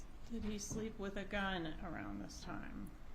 He always has guns around because he has his license to carry, so he didn't physically sleep with the gun, but he has one in his nightstand and all over the place. So, what about Wendi Adelson? Did you notice an issue between Charlie Adelson and Wendi Adelson during this time frame? I wasn't too involved with them, but I did notice one time they got into an argument. All right, and did he tell you it was a fight about this case? He just said that it was something about the case, yes. Okay, do you remember exactly when that was? Not exactly. I don't know if I should guess or not. But. No, please don't. Okay. So, was there a time frame where Wendi and Charlie were not speaking because of some type of a disagreement about this case? Yes. What about Donna Adelson? Did her behavior change at all around this time frame that we're talking about? So I wasn't around her a lot, but when I did see her, yes, she was upset. Okay, and did you describe her as a mess? Yes, if it's there, yes. What does a mess mean? Just like mentally upset and physically drained, or not their usual self. All right, was she crying when you saw her? At a point in time, yes. And did Charlie Adelson advise you that she was taking painkillers for stress during that time frame? Yes. And was there a time when you were on the balcony of Donna Adelson's residence and she made a statement to you about Dan Markel? We were speaking about Dan because the case was such a big thing at that time, yes. Okay, and what was the statement she made? Well, her life was crumbling down and her family's life, so she said everything felt like Dan was haunting her from the grave or them, I don't know, whatever it says there. She feels like Dan's back from the grave, like haunting her or something. In reference to that, yes. I don't, yeah. No further questions? Cross-examination. Thank you. Please remain seated. The attorneys for the defense are not examining. No comments. Okay.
Go ahead.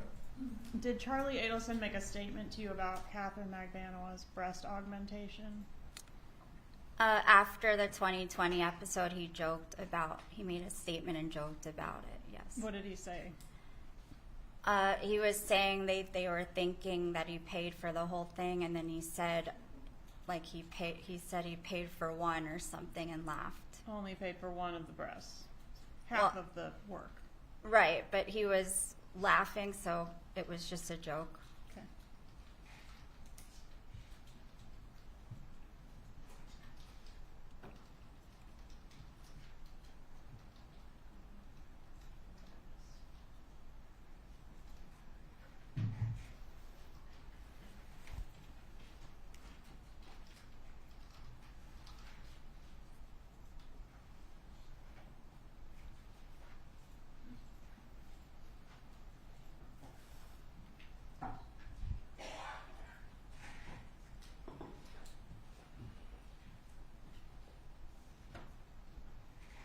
Morning, ma'am.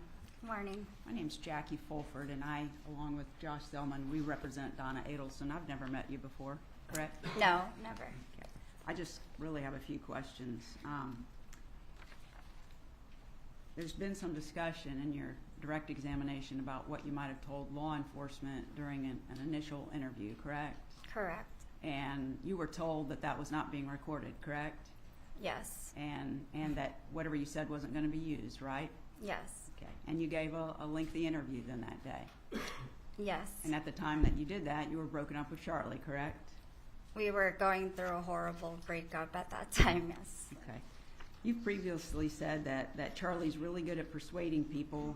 He lies and he makes it believable. You recall that? I do. I want to talk about the cash for a minute. He had a lot of cash, right? From what I saw, I don't really know his bank account, but I'm just talking about the cash that you saw. yes. Okay. And you've testified, there seems to be some confusion about whether you knew that before you saw it come out that it was stapled, because I thought you previously had said that when you saw in the article that Luis Rivera referred to being paid in stapled cash, that a light went off in your head because you had previously seen Charlie had stapled cash, correct? Correct. Okay.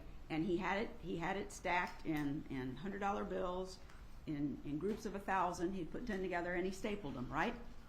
Right. I didn't see him staple them, but you they saw were that it was- stapled already. You saw that it was stapled, correct? Yes. And he had a safe in his room that he kept money in, He did. and it was a very large safe, correct?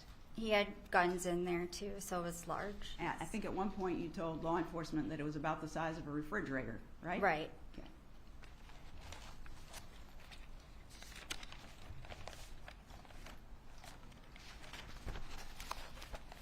you did an initial interview, you've been deposed, you testified in Katherine Magbanua's trial and in Charlie's trial, right? Right, this is my 4th trial. Okay. So I have the transcripts from each of those. And you testified on direct that you didn't think the Adelsons, referring to all of them, you didn't think they were curious about who had killed Danny and what had happened. You recall telling law enforcement that? Right, at that time it seemed that way. Okay. And didn't you later say that you were really just speculating about that? Yes.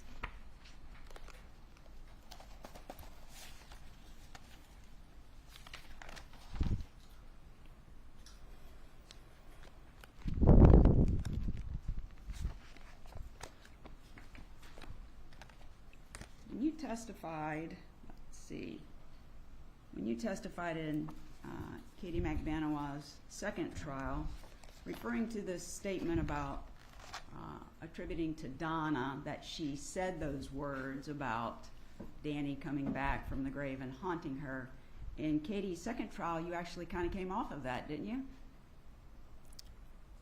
Wait, I'm sorry. Can you say it again? Yeah, sure. When you Lost train of testified, thought. so you originally made that statement to law enforcement. You used those words. Yes. He came back from the grave, haunting her, something to that effect. Right. Okay. But when you testified in Katie's trial, didn't you say that those weren't the exact words that she said? She was just very upset, and to you it came out like that. Didn't you testify to that? What's the page and line, please? Let's see, it would be page 1196. Well, it starts at line 3, the questioning, but the answer is lines 14 through 16. I don't know, like, if they were those exact words, I think she was just so, like, stressed out and upset that that's how it came out. That's what you testified to, correct? If it says it there, I don't remember Katie's trial because it's been a while, but if it says it there, then that's what I said. And you were testifying under oath then, correct?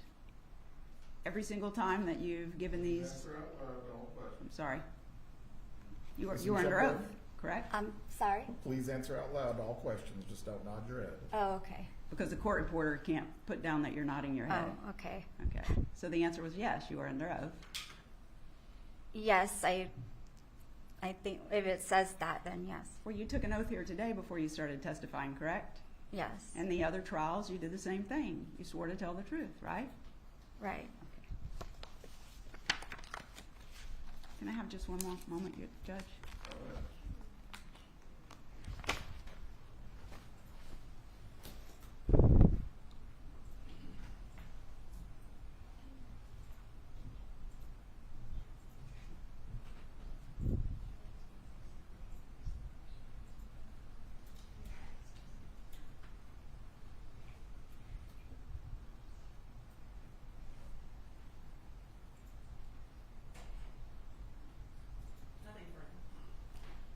Any redirect examination? No, Your Honor. Is the witness released? Yes. You may step down at this point. Thank you. Have a good day. Thanks.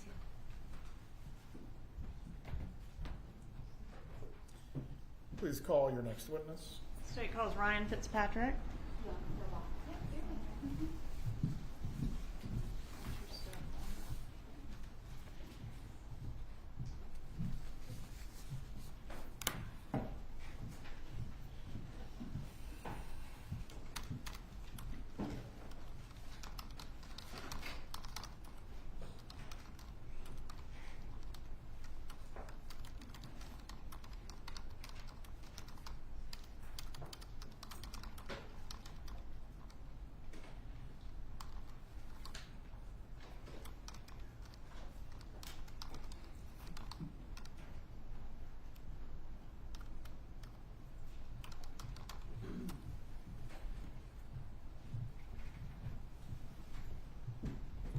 Please raise your right hand, sir. Do you swear or affirm the testimony you're about to give will be the truth? Yes, Your Honor. You may take your seat. Please speak loudly and clearly. Sir, please introduce yourself and spell your name. Ryan Fitzpatrick, R-Y-A-N Fitzpatrick. Sir, do you know the defendant in this case, Donna Adelson? Yes, ma'am. How do you know her? She was Charlie's mother. Okay, were you friends with Charlie? Yes, ma'am. What was the time frame that you all were friends? Probably 2013, 2014 to 2019, 2020. I can't really. Okay. And during the time y'all were friends, were you like best friends? We were very close acquaintances? friends, yes, ma'am. Close friends. And based on your knowledge of Charlie Adelson, was he really close with his mother, Donna Adelson? Yes, ma'am. And also with his sister, Wendi? Yes, ma'am. Okay. How did they feel about Dan Markel, if you know? I'm going to check. They haven't laid a foundation as to which person. They doesn't describe anything related to my Without client. disputing objections, please sit down. I'll re-ask the Sustained. question. How did Donna Adelson feel about Dan Markel? Didn't like Dan. Okay. And Charlie, did he have a lot of girlfriends? Yes, ma'am. And was Katherine Magbanua one of those girlfriends? Yes, ma'am, she was. Is that somebody that you ever met or hung out with? I believe once or twice in passing, but didn't, like I've testified before, didn't pay any attention to Charlie's girlfriends. Okay, so she didn't stand out to you as anything special among the crowd? May have looked like the others, but no, didn't stand out to me at all. Okay. Are you familiar with Charlie Adelson's practice of how he keeps his cash? Yes, ma'am, I am. And how is that? Stapled money, 10/100 equals 1,000. I've been paid by stapled money by Charlie Adelson before. That's how I know. Okay. And when the murder of Dan Markel occurred, was that during the time frame that you were really close with Charlie Adelson? No, ma'am, it was prior to us growing closer as friends. Okay. When you did grow closer as friends, did Mr. Adelson mention the murder to you? It wasn't discussed. Dan wasn't a topic of discussion. There was no, nobody, it was odd because it wasn't. Okay. So you were aware of it, that it happened? Yes, ma'am.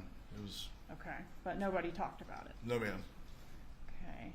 And are you familiar with the law enforcement operation that's been referenced as the bump, where Donna Adelson was approached on the street? Yes, ma'am, I am. Okay. And did Charlie Adelson talk to you about the bump?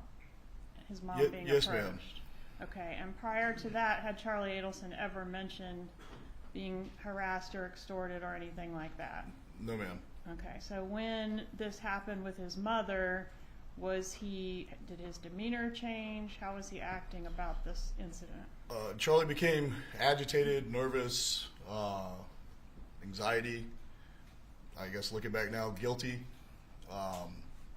Just abnormal. Okay. Did he ever make a statement to you about murder? He made the statement at one time that you could get away with anything if you keep your mouth shut, and implied murder. All right. After the arrests that occurred in this case, and I'm referencing the 3 suspects that were arrested prior to him, did that impact his behavior, demeanor around you? When the others were arrested? When the other arrests occurred? Yes, yeah. ma'am. That behavior continued to increase. Okay, so he was anxious, would you say? More needy. Charlie talked a lot, and In he talked a lot general? about it. Yes, ma'am. And he talked a lot about what? Those arrests? Charlie would talk about something repeatedly, almost to help himself believe something, or to talk to you till he was blue in the face, until you were almost so tired of hearing it that you were like, oh, okay, and you believed it. But Okay. it was nauseating. It's tiring. He was a talker. Yes, ma'am. All right. Is it fair to say that Charlie was not stressed out at all about the murder or anything related to this case prior to that law enforcement operation? From my understanding, yes, ma'am. And after that operation, based on your observations of him, he became very upset and worried about this case. Yes, ma'am. No further questions. Cross-examination.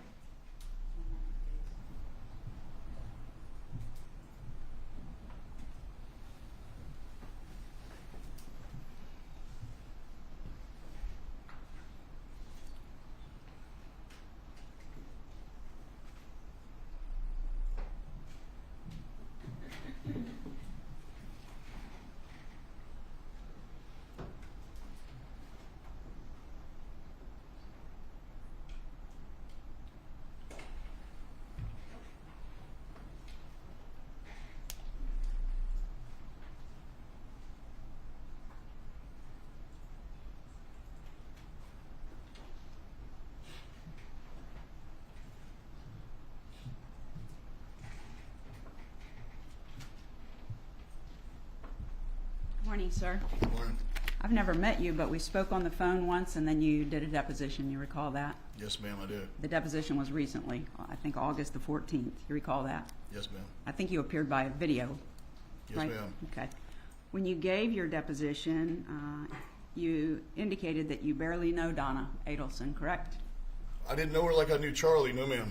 And you've been around her many times, Yes, ma'am. and she was always nice to you. Very nice. She and Harvey were pleasant to be around. Very pleasant. You knew Charlie very well, as you've testified, Yes, ma'am. and you were friends, Yes, correct? ma'am. But that ended, didn't it? Yes, ma'am. And it was an ugly ending. Yes, ma'am. Okay.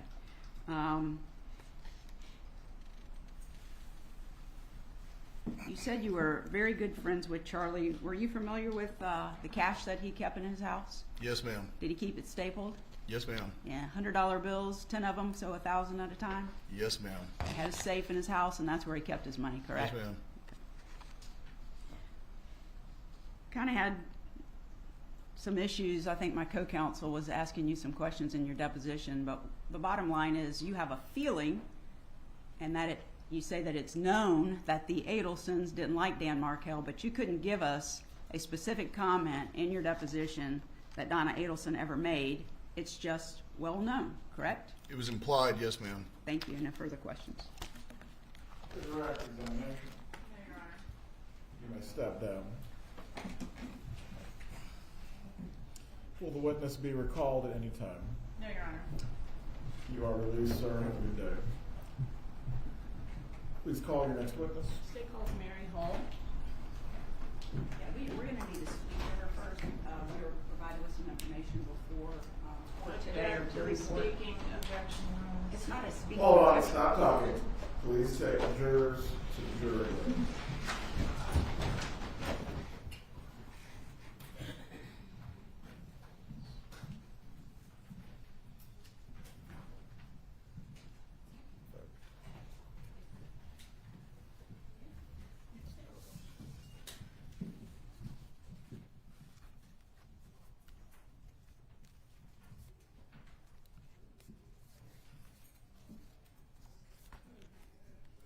You can be seated. If there's a topic that needs to be addressed, please ask to approach, but no gratuitous statements need to be made in front of the jurors. I apologize to the court, Judge. I thought this was something that had been worked out previously with the state, and I should not have made those comments. I apologize. You need to speak with Ms. Hull before she testifies. We do, Judge. State you need to be heard concerning this. No, sir. Very well. How long will it take to speak with Ms. Hull about this matter? It should not take long, but maybe 15 minutes, Judge. For scheduling purposes, I think for direct, maybe about 45 minutes to an hour. I'm not sure about cross, so whatever the court would like to do with that. All right, let's put the jurors then on early lunch. During this time, the defense can speak with Ms. Hull about any topics that you need to prior to her examination. Please bring the jurors out so we can put them on the lunch break. That's fine.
Everyone can be seated. Members of the jury, we're going to take an early lunch break today. Once again, I'm going to remind you of the instructions that you have received before, not to discuss this case with each other or anyone else. If anyone attempts in any way to speak to you about this case or talk to you, please make sure you report that matter to the bailiff so I can deal with it appropriately. Also, during the lunch break, do not look at any information about this case or any of the news reporting. Again, you may eat together if you choose to do so, but the only prohibition is discussing this case. We will get started again at 12:35. Please make sure you have reported by 12:30. Enjoy your break. We'll resume at that point.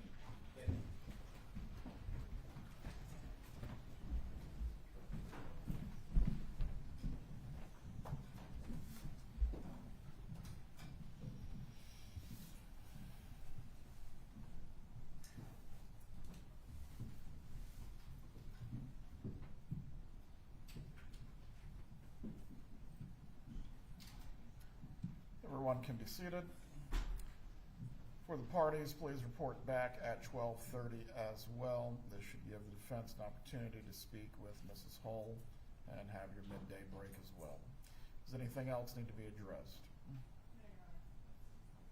Just one thing, Judge. The state is going to present a PowerPoint presentation during Mrs. Hull's testimony, and I do have an objection, a hearsay objection to slide 38. It's a text messaging conversation between Harvey Adelson and Charlie Adelson, and Harvey's statements would be hearsay, and that was ruled on yesterday as well. And that, may I respond, Judge? Go ahead. Let me pull up the slide just a moment.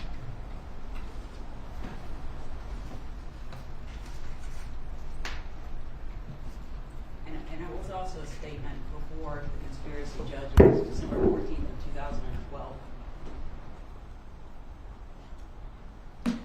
So, Judge, I believe the court has seen this before, but I can also provide the court with a copy. Slide 38 is a text message exchange between Harvey Adelson and Charlie Adelson from 2012, where they are discussing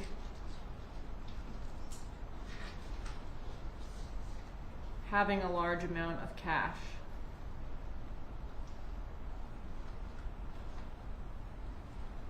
And I plan to ask Ms. Hull, did the family keep a large amount, or did the family keep cash? Did they have access to a lot of cash? Did they have, did they give cash discounts at their dental practice? And this is an example of them taking whatever,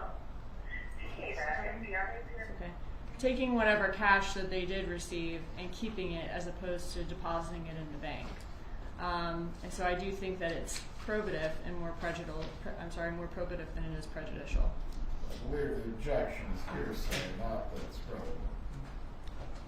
Okay.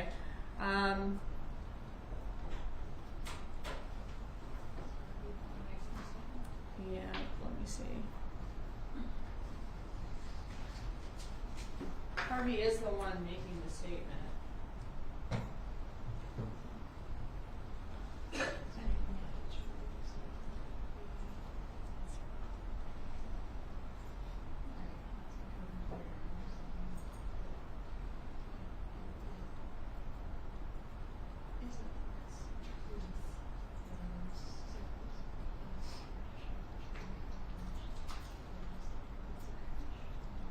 I mean, okay, so the statement is, I have too much cash, and talking about there's no tax advantages for a large gift, except that he has too much cash. But we're not proving it to prove he has too much cash at that time.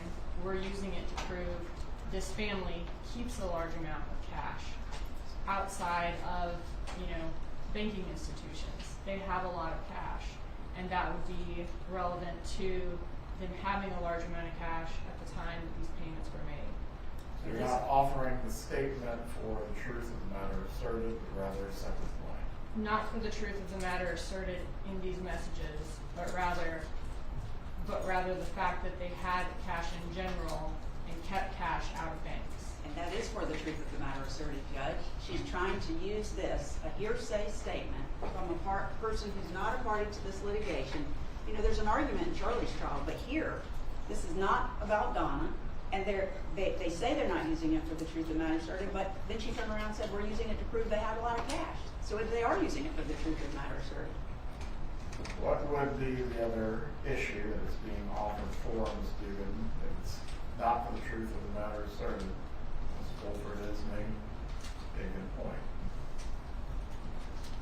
I think that if it were for the truth of the matter asserted, it would be that he has too much cash on this date and there's no tax advantage of this gift. But we're using it to show that they keep a large amount of cash outside of banking institutions, that they have a large amount of cash in general. That's just the distinction I'm saying. But the statement is, I have too much cash. Splitting the hair is pretty thin. On that matter, I'll reserve a ruling for now. Do you have a copy of slide 38 that I can review? Yes, sir.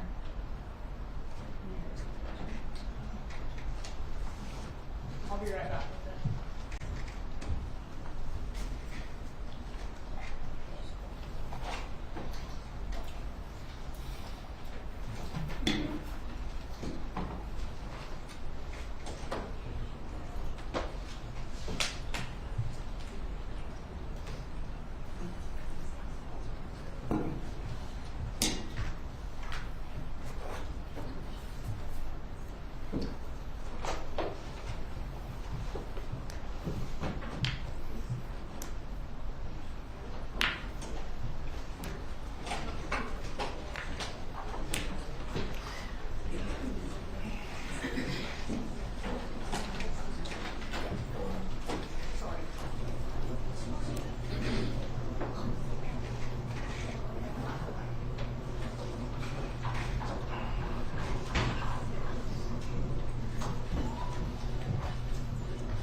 Dugan, you can have your slide back.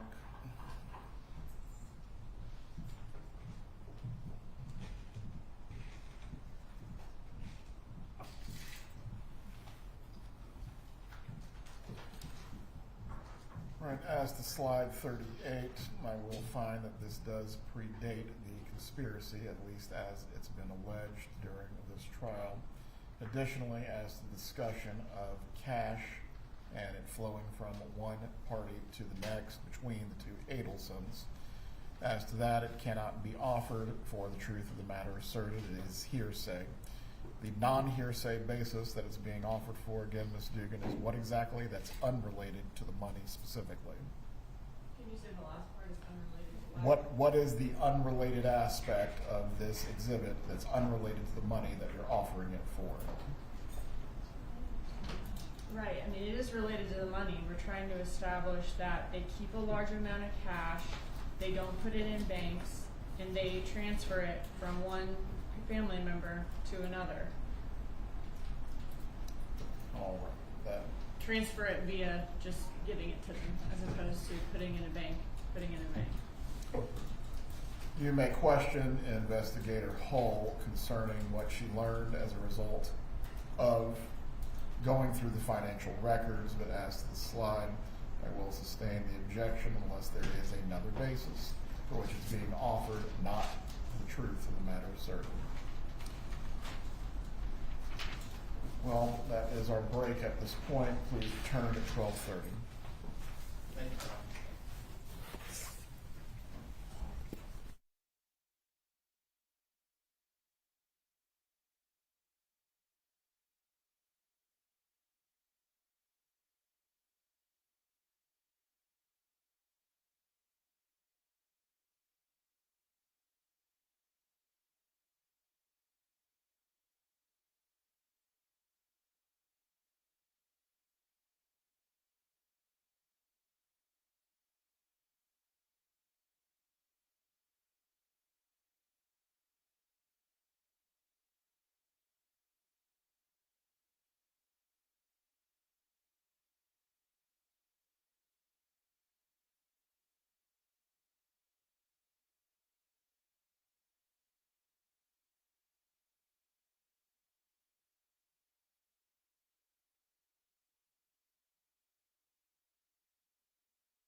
Court's now back in session.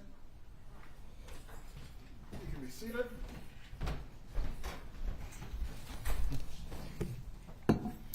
Do we have our jurors, or are we still collecting them?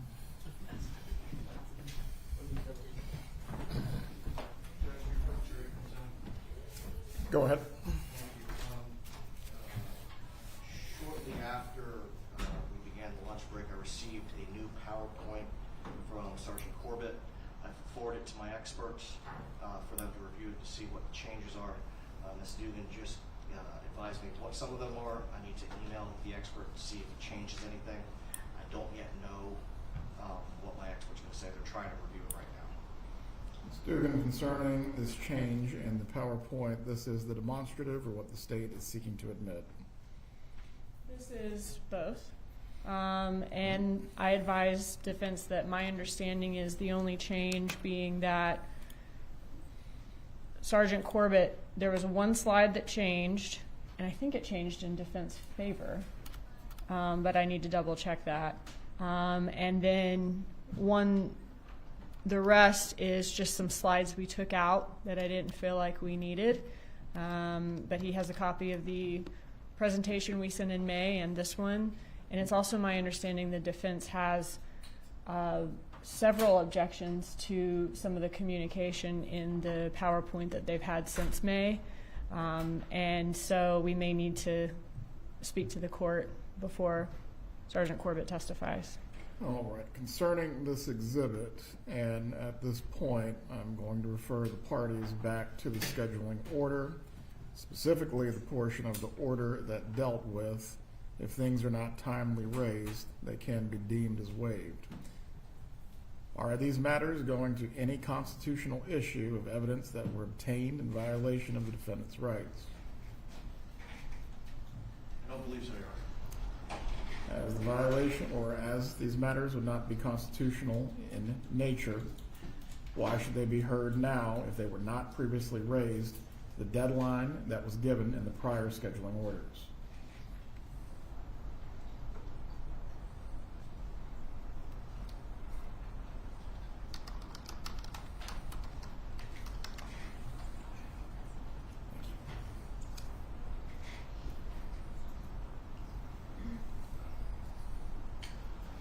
Judge, the only explanation I have for not having raised this previously is the amount of information that we were provided beginning in April. And several continuances were granted to accommodate you on that basis. There was one trial continuance, yes, Your Honor. And multiple, I believe, deadlines were extended as well, That's at correct. least 3 or 4 times. Yes, Your Honor. On that basis, why was this not raised? Just didn't have time, Your Honor. Right. What are you raising for the record? I don't know how this applies to the new one. It's one of the reasons why I forwarded it immediately to my expert to see how it has changed. I don't know how the pagination has changed. So if we could have some time to review that, it might resolve some of what I'm objecting to. Some of the objections had to do with hearsay. I understand the court's ruling concerning allowing the state to prove up the co-conspirator exception as we move through the trial, so that would probably apply to the vast majority of what the objections were. But if I could have a few moments to review this, please. Ms. Dugan, as you stated, you may have a few moments. As you stated before, we're not talking about new information. This is just being packaged in a different way. Correct, and all the communication that defense let me know that he is objecting to, which is essentially all the text message communication, all of that remains the same and has remained the same not only in what we sent him in May before the deadline, but I believe it was all the same as well in the presentation that was provided to Ms. Adelson's previous attorneys before that trial. Very well. Deputy Phillips, if you can inform the jurors that we'll get started in about 10 minutes. I'll give you this opportunity, Mr. Zellman, to look at the document. But again, on these issues of exhibits specifically, there was the pretrial scheduling order. Also last Friday, I provided each party the opportunity to go through these items if they were still disputed. Neither side took me up on it. At this point, we're not going to be wasting time on exhibits that could have been objected to and ruled upon. Take your 10 minutes now. Thank you.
Zellman, have you finished reviewing the additions to, or the changes to the exhibit that the state intends to offer through Sergeant Corbett?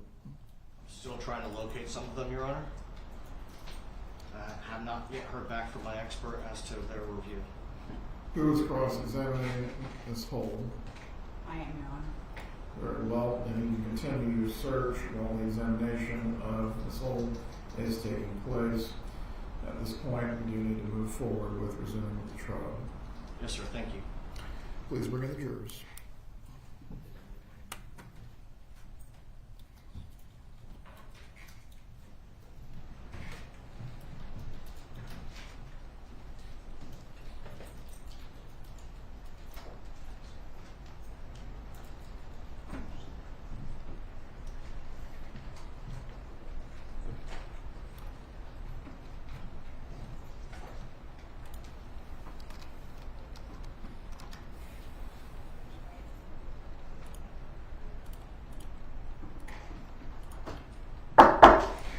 Jury entering Corbett.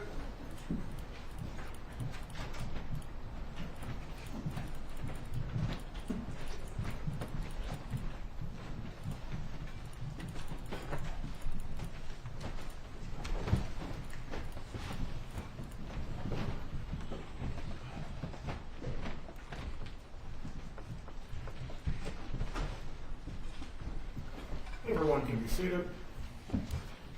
Members of the jury, I hope you had a restful midday break. At this point, we're going to continue with the state's case.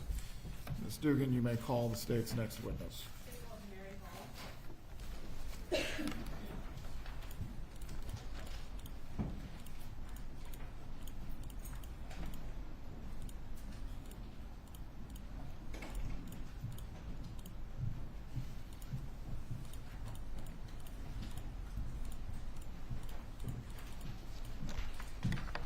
Please raise your right hand.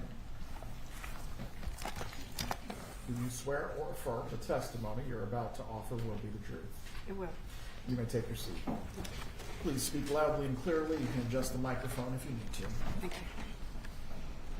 Good afternoon. Will you introduce yourself to the jury and spell your name for the court reporter, please? Yes, my name is Mary Hull, Maryhull. Where do you currently work? The Executive Office of the Governor in the Chief Inspector General's office. And where did you work when you first became involved in this case? The Department of Financial Services in the Office of Fiscal Integrity. And what was your role there and in your current job? Currently, I'm an auditor. In the position in DFS, I was a financial investigator. All right, and were you a financial investigator with DFS back in the summer of 2016? Yes. Okay. As a financial investigator there, did you investigate economic crimes? We did. It was a criminal investigative unit for the state of Florida. And how long did you work in investigations there? Investigations there 7 years. Okay. Can you tell me a little bit about your education and your experience in order to be a financial investigator? Sure. I hold a Bachelor of Science degree in finance from Florida State University. I'm a certified fraud examiner in good standing with the Association of Certified Fraud Examiners. I have 22 years of financial analysis, auditing, and financial investigative work for both the state of Florida and the United States Attorney's Office. And has much of that 20 years been doing white-collar crime investigations? 10 years I did white-collar crime investigations to include money laundering, contract fraud, identity theft, and embezzlement. Okay, and were these like multi-agency financial investigations for both state courts and federal?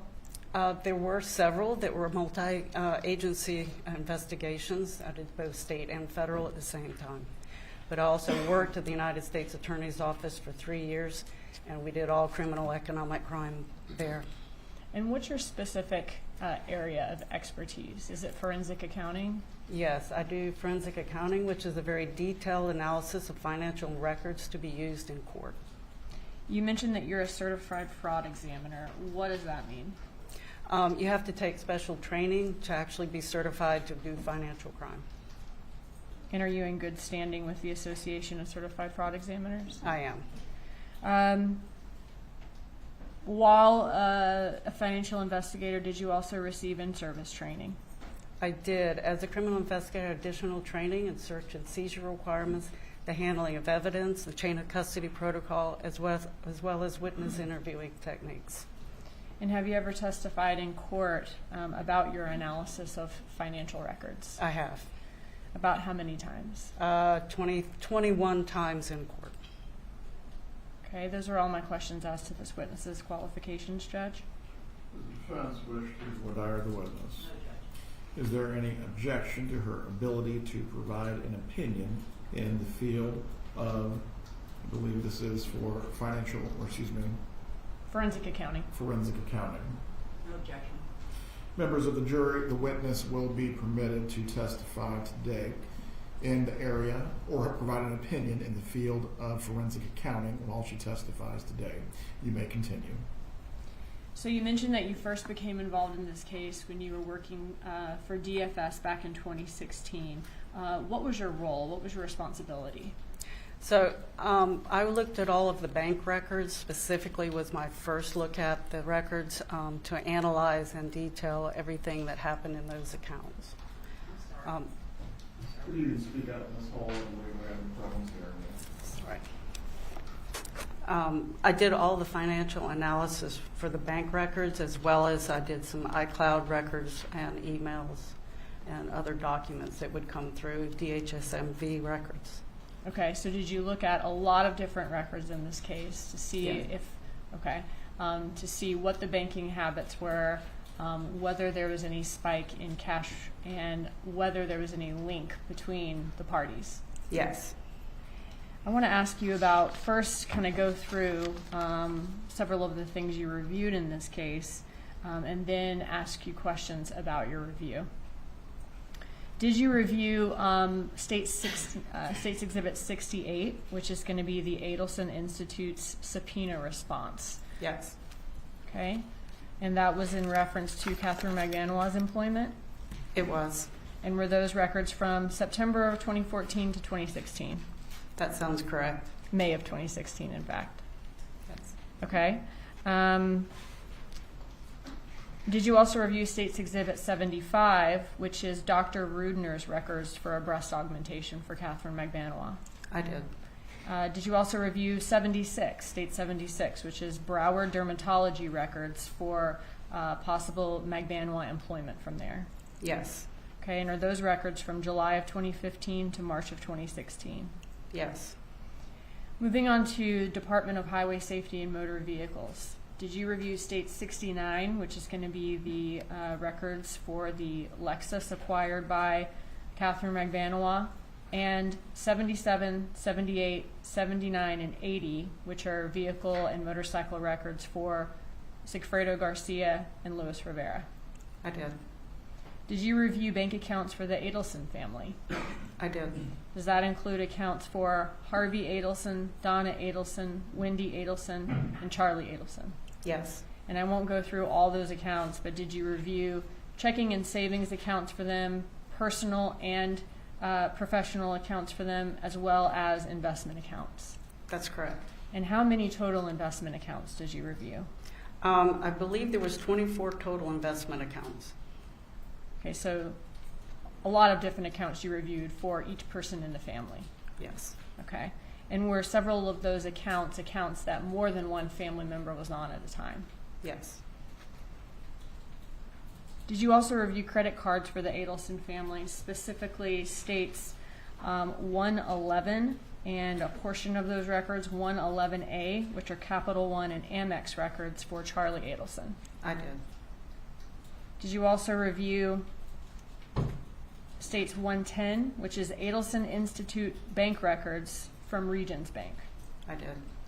Did you also review States Exhibit 106, which is going to be a checking and savings account for Luis Rivera from Chase Bank from 2014 to 2015? Yes.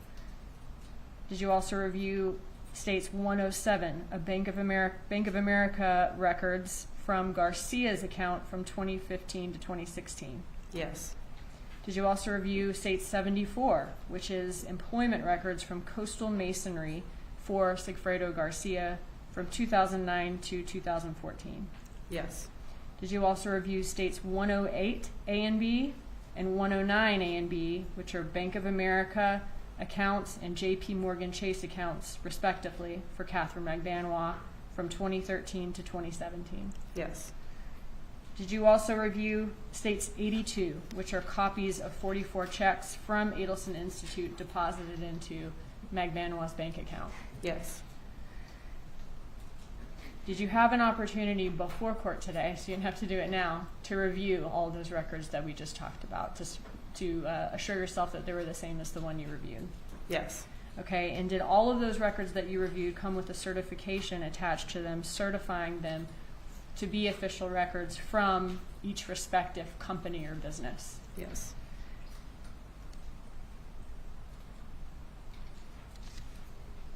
At this time, Judge, I would enter into evidence states 68, 75, 76, 69, 77 through 80,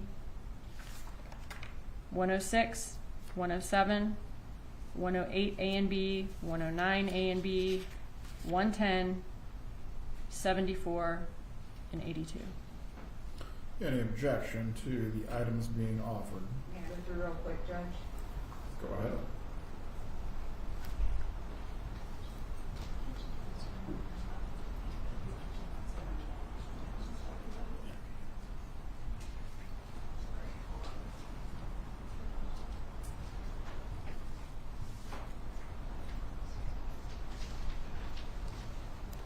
Student, the clerk needs you to go through the item numbers one more time, please. Sure.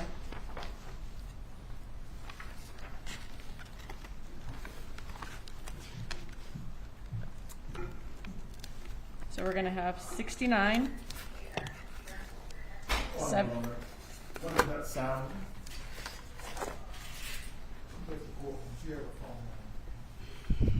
Once again, please turn the phones off or turn the sound off. I don't expect to hear any phones in this courtroom. You may continue, Ms. Dugan. 68, 69, 74 through 81, 82. I'm sorry, let's hold off on 81. So 74 through 80, 82,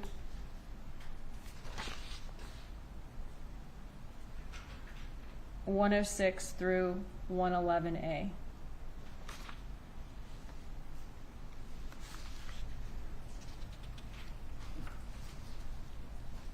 Fulford, does the defense have an objection to these items being admitted? I got out of number order. Can you just give me one more second, please?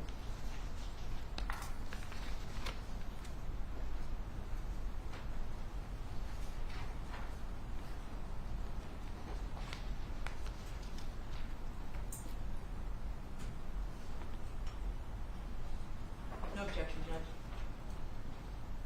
The item numbers are admitted as previously stated with the exception of states 81. You may continue. Thank you.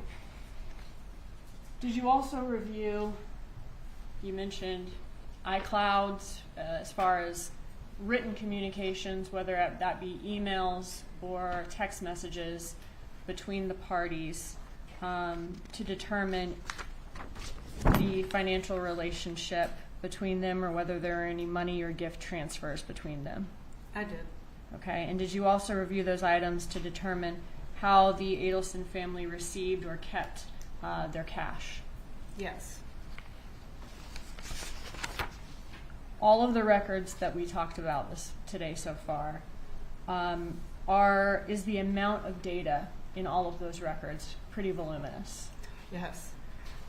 Are you going to be relying on a summary of all of the records that you've reviewed today for your testimony? I am. Okay, and did you review before court today this notebook, states 81, which is a summary of your findings from all the records that you reviewed? Yes. And is it a true and accurate copy of a true and accurate copy of the results from your findings? Yes, it is. Okay. At this time, Judge, I would move States Exhibit 81 into evidence as a summary. Any objection? If I can just look real quick, Judge. Go ahead.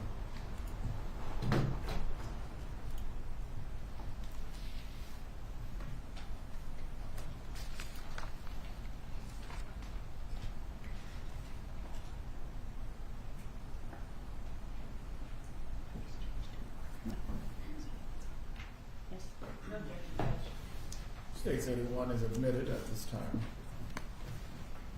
Thank you. And just for the record, that's going to be a composite exhibit. Now, in this composite States 81, for each of the graphs that we see that were created, after each graph, is there also information from the accounts kind of showing your work of how you made those findings? Yes. Okay. And is there a PowerPoint that's been created showing the graphs in the case that report your results? Yes. All right. Judge, I'd ask for permission to use a demonstrative in this case, which is going to be a demonstrative of parts of the records and the witness's graphs in this case. You may proceed. Okay. Now, the graphs that we see, we're not going to see portions of the records in the notebook on the PowerPoint, right? Yes. Okay. But those portions are in the notebook. If the jury wants to review them in the jury room, they're there for each graph. Yes. Which is what I'm saying is the portion that's kind of showing your work for each graph. Correct. Okay.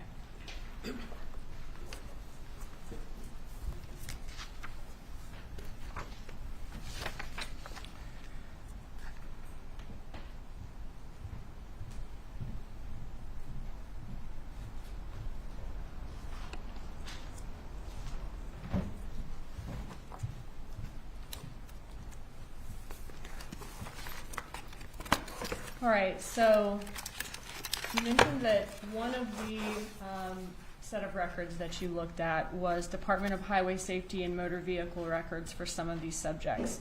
Did you review the Department of Highway Safety Motor Vehicle records for Luis Rivera? I did. And what, if any, vehicles did Rivera acquire after the murder of Dan Markel on July 18th of 2014? He purchased a 2003 Suzuki motorcycle on July 28th, 2014, and a 1996 Toyota Camry on July 31st, 2014. And here are these pictures from the social media records in this case of Luis Rivera and Garcia on motorcycles. Yes, it is. And the one that Rivera's on is on a yellow motorcycle. Yes. Looking at Luis Rivera's bank accounts in this case, the Chase bank account from May 2014 to November of 2015, were his checks from his workplace direct deposited into that account? They were. About how much was direct deposited every week? Every week was about $500 or $600. And where were his paychecks coming from? Coastal Masonry. So he had a steady job at Coastal Masonry throughout the time that you reviewed his bank records for in 2014 and 2015? Yes. What did you learn about how his banking patterns or banking habits changed following the murder of Dan Markel? Yeah, he had a very interesting banking pattern. All his bank checks were deposited into his account, but then he would go by and withdraw virtually all of it. And he had certain preset auto drafts that would come in, and then they would bounce because there wouldn't be any money in the account. So he had a lot of overdraft charges. And how did that change after the murder of Dan Markel? Right after the murder, he all of a sudden left the money in the account, and then nothing overdrafted for about 4 months. When was his last large cash withdrawal before the murder of Dan Markel? It was 7/15/2014. And and you said it was about 4 months then that his old habits of... Yeah, the next overdraft didn't happen until November 1st of 2014. And what do we see here? So this is a visual depiction of his bank account showing the overdrafts. The red bars are the overdraft amounts that happens, the number, on the specific days. And then you can see that big wide span in the middle where there's no red bars. And then it picks back up in the first part of November. I will add that even though it's not on this chart, that the car and the motorcycle was purchased in that section where there were no overdrafts. So in the same section where there's no overdraft, he's also acquiring those vehicles, and he doesn't have any overdrafts from the time of the murder until about 4 months later. That's correct.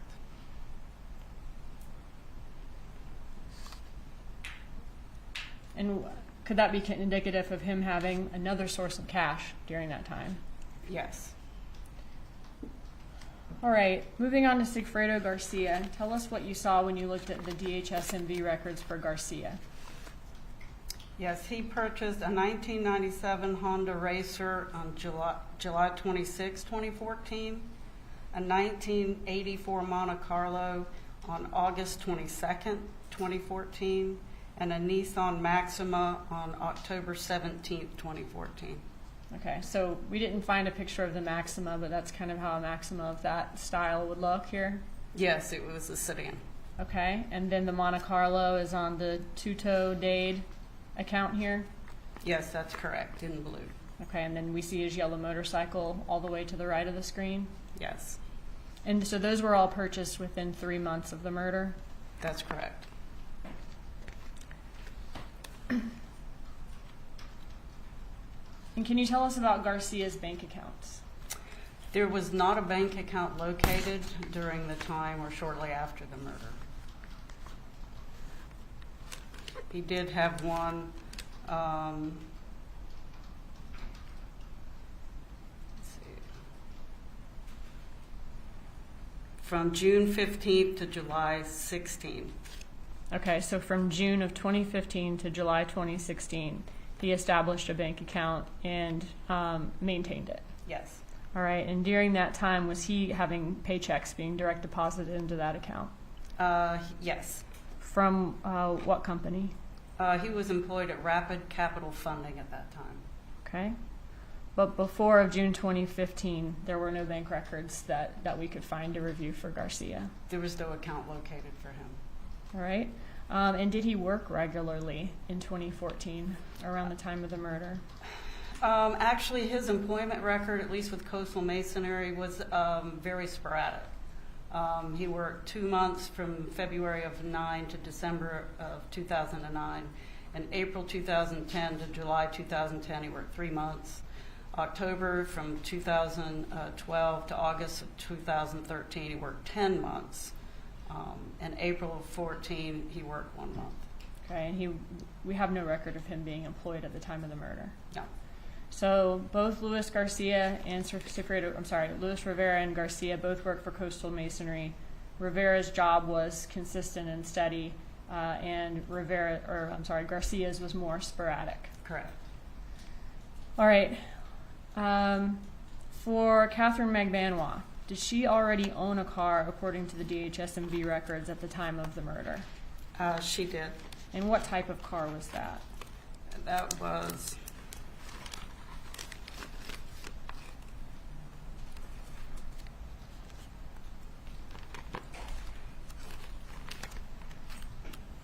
One second.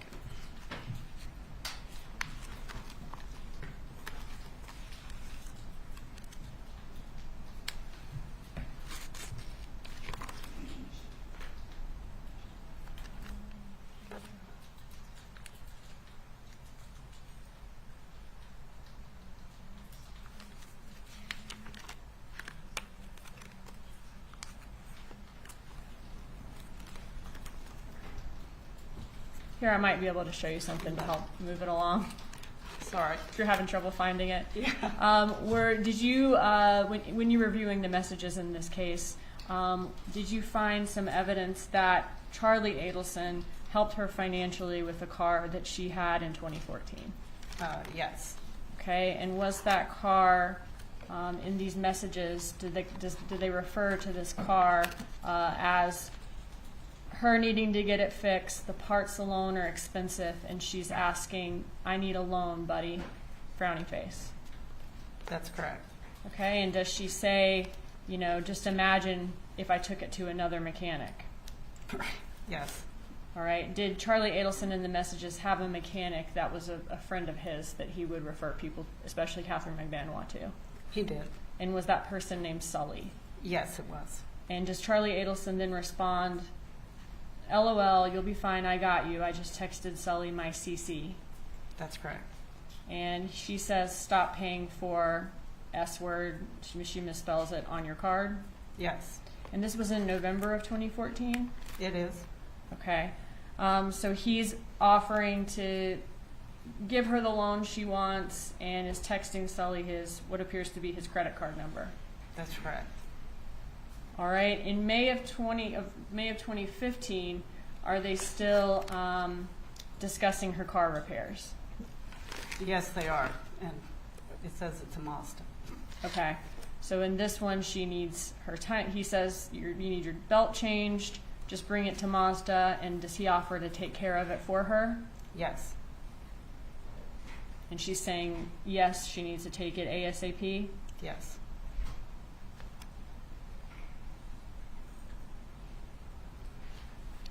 And what do we see here in November of 2015?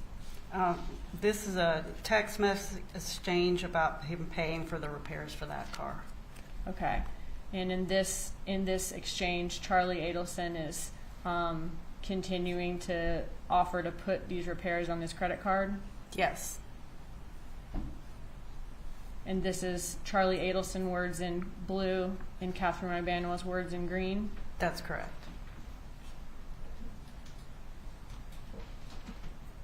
And at the end of that conversation, does Katherine Magbanua let Charlie Adelson know how much the repairs ended up being? Yes, And what was the amount? $1,650. Okay, I'm sorry, I'm on the next page. I think you are correct at the bottom of that. That's what he authorized to put on his card, but the actual payment was for $1,620.77. Okay, thank you. So looking at the bottom of this exchange, Katherine Magbanua estimates, she says, just put $1,630, and Charlie Adelson offers, how about I put $1,650? Yes, So he offers, I'll even pay $30 more. yes, And then she says it came out to $1,620. She says, thanks again, I'll pay you back. Is that right? that's correct. And then when you looked at Charlie Adelson's Amex, what did you find? I found the payment to Mazda for the $1,620.77. At the end of 2015, after all these repairs and Charlie Adelson offering to help her financially with these repairs, at the end of 2015, does it appear that Katherine Magbanua got a different car? She did. And what's the first indication of that? There was the title, we looked up for the GHSMV records and saw where it was purchased. Okay. Were there also messages where they discuss basically her having the Lexus now, Charlie Adelson needs to cancel his insurance on the Lexus? Yes, that's correct. Okay, can you go through what we see here? This is where he's discussing on December 14, 2015, that he's canceling the Lexus insurance. And she said she would get to it. She has a kid, she would do it later. And then he says, I just paid for it. Okay. And in these messages, when he says he's going to cancel the Lexus insurance today, on December 14th of 2015, does he say, just spoke to my mom, she's paying the insurance now, just please go this Saturday, smiley face? Yes, And that's when she's saying, I'll do it, I've got my kids. mm-hmm. And Yes, then ma'am. does Charlie Adelson then say, just paid it, they'll prorate it back to us, just go Saturday, don't rush today? And she's saying, I'll take care of it, don't worry. Yes, Does he say, already paid it 5 minutes ago, just chill, you are still the best? that's correct.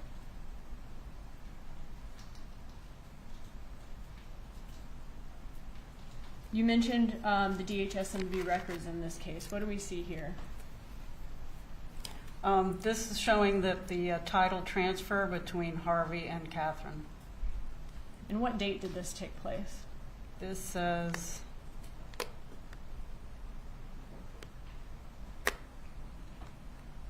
Let me see if I can zoom in a little.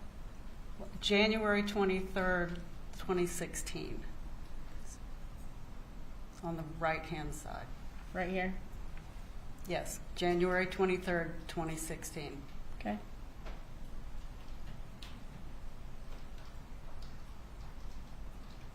And what type of vehicle was that?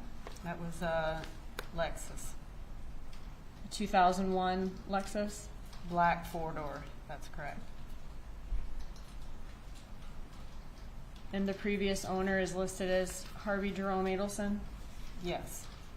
How much did this DHSMV title indicate that it was sold to Magbanua for? $1,700. And that's there on the right side of the screen? Yes.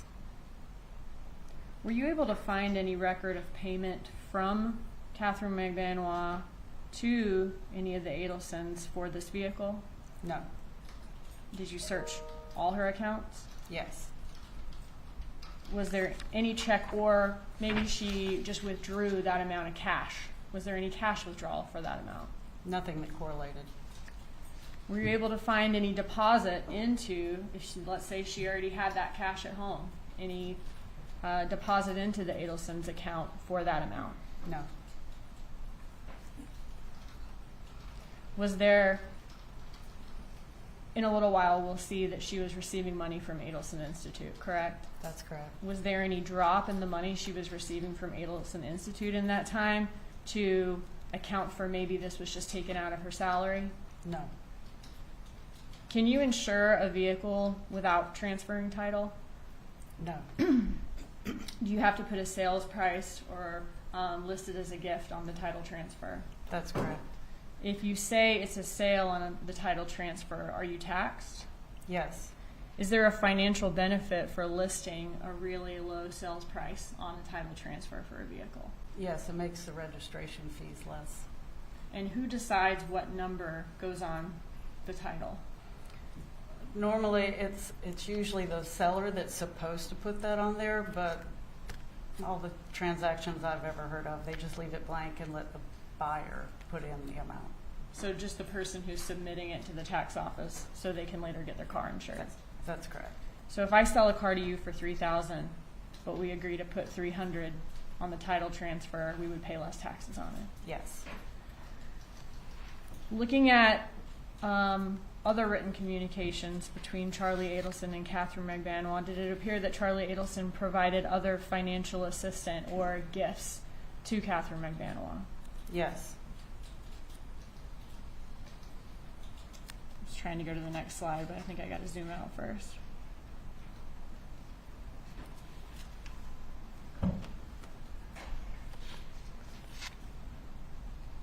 What do we see here in Charlie Adelson's Amex records?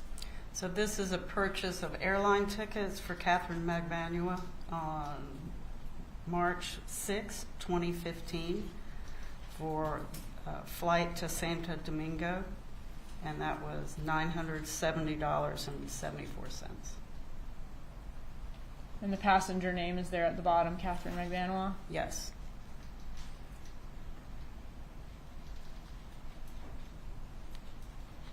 Okay, other than these $970 worth of airline tickets to Santo Domingo, were there other evidence of financial assistance or gifts? Yes, there was. Looking here on October 19th of 2015. This is a set of text messages from Katherine, between Katherine and Charlie, that she's asking for, she wants to take her kids, I'm sorry.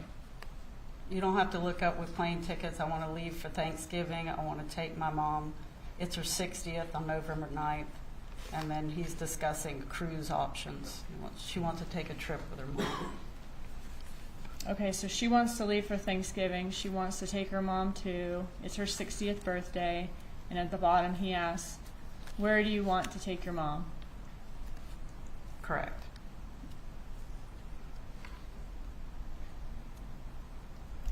This is a continuation of the text messages where she says she wants to do something nice for her mom, and she may have days off on Thanksgiving.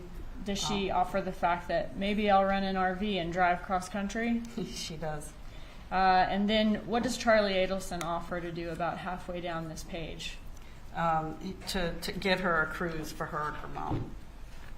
And she agrees. I was thinking about a cruise too. Yes. And then he discusses, perfect, they have really nice ones. Y'all can leave on a Friday, go to 2 ports, come back on a Monday morning, and you won't miss work. That's correct. Okay, and this is in October of 2015. Yes. And then does he continue to offer in that text messages, I think it would be super cool for you to go with just you and your mom from Friday to Monday on a Norwegian cruise. It leaves Friday at 4, comes back Monday at 7. Does that work for you? Let's look at dates. Is that right? Yes, that's correct.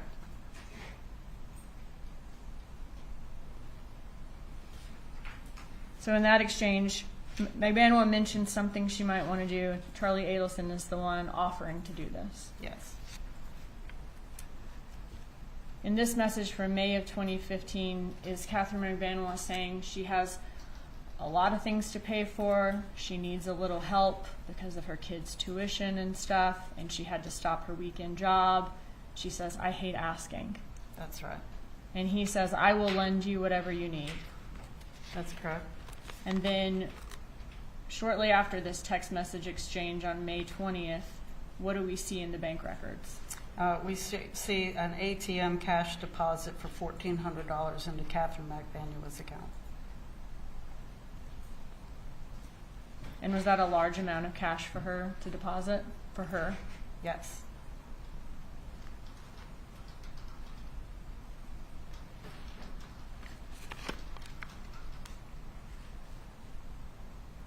These are some of the bigger items, but was there also, he would give her teeth whitening, he would give her, pay for meal plans for her, offer her rides in fancy cars, or her ability to lend or borrow fancy cars from him throughout these years? Yes, he had a lot of supportive activity of her. Looking at these records from Dr. Rudner's office, did Katherine Magbanua have a breast augmentation surgery in October of 2014? She did. And looking at this record here, how much was that breast augmentation surgery? The total credit was $4,608.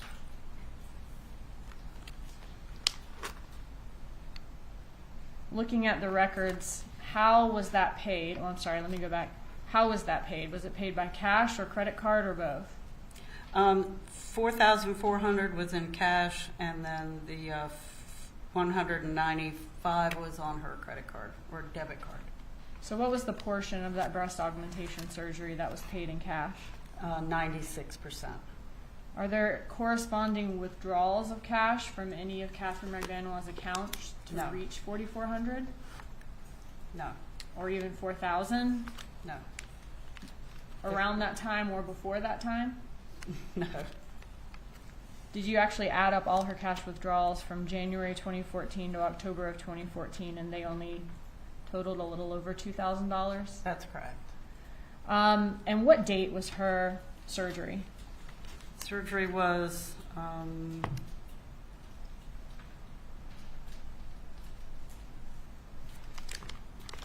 looks like it was July. It was October Of 2014? 2014. October 18th, 2014. Okay.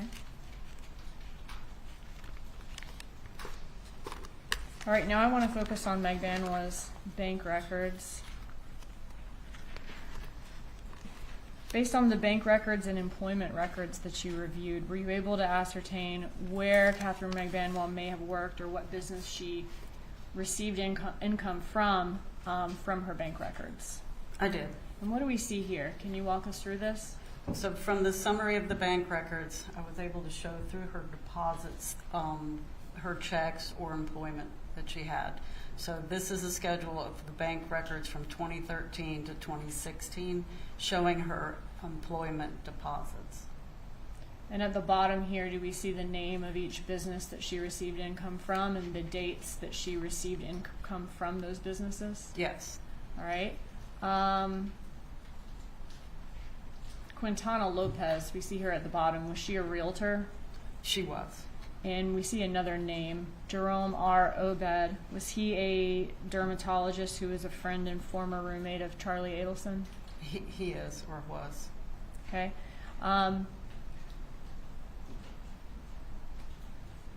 And when, according to this, when did she work for Adelson Institute? The first deposit that hit her account was October 7th, 2014, and the last one was May of 17 of 2016. Okay. And that's when she received checks from Adelson Institute. That's correct.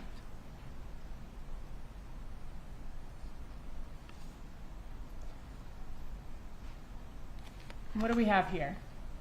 So this shows the horizontal bars show her employment time frame, and then the murder and the bump are also showed on as a time frame. When was her last check from Sophie Dental Care, the dental company she was working at before the murder? The first part of July 2014. Okay, and then she didn't have any more checks, or didn't receive any more checks from them after that point? That's correct. Is there any record of her being employed anywhere at the time of the murder? No. And you said she began receiving checks from Adelson Institute about a little less than 3 months after the murder? That's correct. And she received checks from them until the last check was dated in May of 2016? That's correct.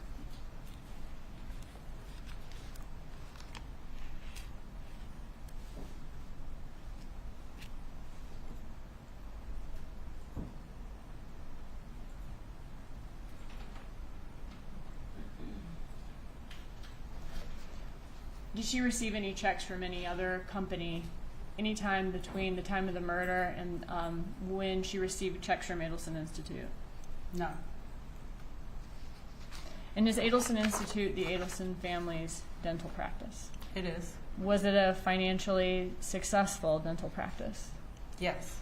In 2012, did Charlie Adelson become the listed manager of Adelson Institute? Yes. And then in 2015, did the Articles of Organization change from both Charlie and Harvey being listed managers? Yes. And what date was that in 2015? October 2nd, 2015. Okay. Now, even though Charlie was the manager beginning in 2012 to October of 2015, was Harvey Adelson still employed as a dentist at Adelson Institute? He was. And received checks from there? Yes.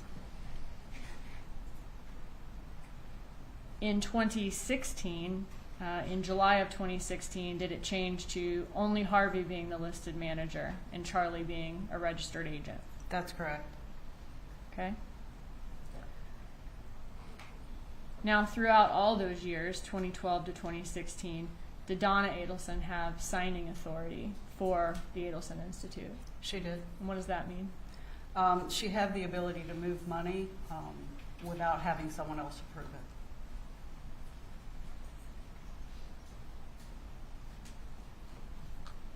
Was there evidence from Charlie Adelson's iCloud in reference to how or why Magbanua began receiving income from Adelson Institute? Yes, she was saying that she needed to show employment to get not only health insurance for her kid, but an apartment that she wanted to rent. Okay, so looking at this text, is this a text from June 24th of 2014? It is. So this is about maybe 3 to 4 weeks before the murder of Dan Markel? That's correct. And in this text, does she say, "Baby, I'm going to need help on the employment info. I have to send to DCF for my kids' INS. Could that be short for insurance? Insurance. Also, if I have to end up moving later on, I need to show I'm working for you or else I won't be able to get an apartment. Does she say that at 12:33 p.m.? She did. And what does he say back at 12:36? No problem. No prob, short for no problem? prob. Okay. And is this a time when his mother is signing authority there? That's correct. And he's manager? Yes.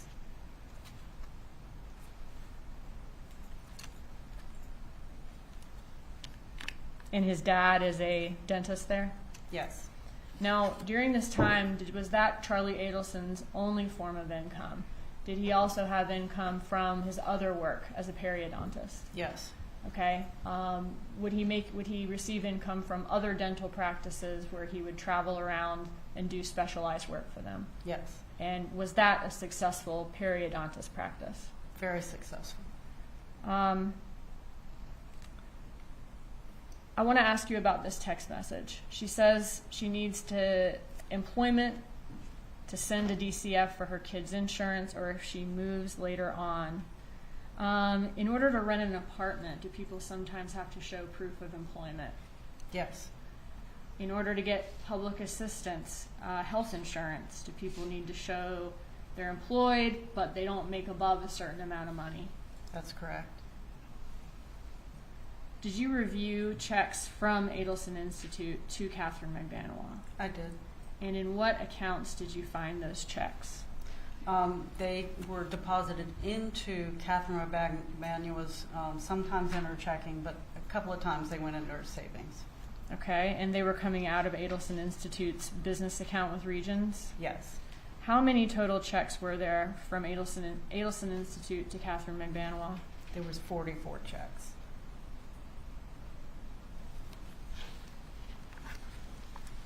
What do we see here? This is a list of the checks that she received from the Adelson Institute. Okay, so this is a summary of the checks. It is. Okay, but in evidence, as we kind of went through earlier, all of this will be back there in case the jury wants to see specific things, but 682 is a copy back and front of every check. Here it is, that Yeah. Katherine Magbanua received from Adelson Institute. That's correct. Okay. All right, so in the summary here, what's included?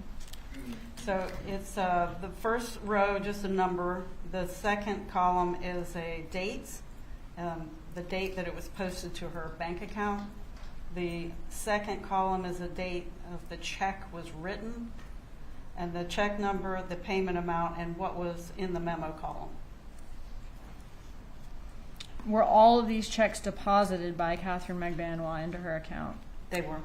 And who were each and every one of these checks signed by? Donna Adelson was signing the checks.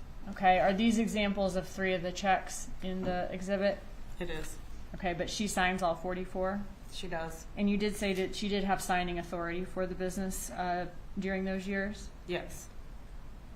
In addition to signing these checks from Magbanua, did Donna Adelson also sign all the other checks to the Adelson Institute employees, their front desk people, their hygienists, the dentists, Yes. all of the people who work there?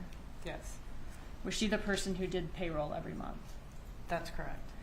And looking back at this summary, you mentioned that Harvey Adelson was listed as manager again in October 2nd of 2015. Looking at this chart here, would that be just between number 26 and 27 there? At that point, he would become manager again? Yes. Okay, but all throughout the rest of the time he worked there? Yes. Okay, so about 3/4 of the second chart we see, Harvey Adelson was manager during that time That's right. for all those checks that were written. That's correct. And for both of those charts, Donna Adelson had signing authority. Yes. Who else had signing authority at Adelson Institute when these 44 checks were written? There would have been Charlie and Harvey and her.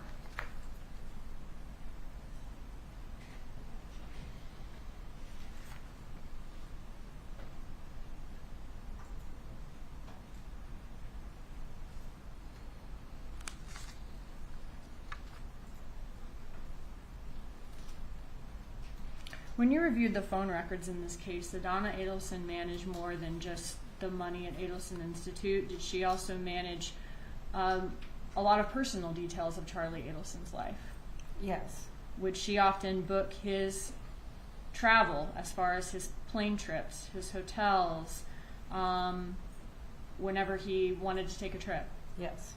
Would she remind him regularly to pay this bill on time, pay that bill on time, transfer this amount of money to this account? She helped him with all of his money. Yes. Did she kind of run his life, so to speak, as far as helping him keep up with the details of all of his day-to-day needs? Yes. When was the first check issued to Katherine Magbanua here, looking at the summary? The first check that shows up in her account is October 8th, 2014.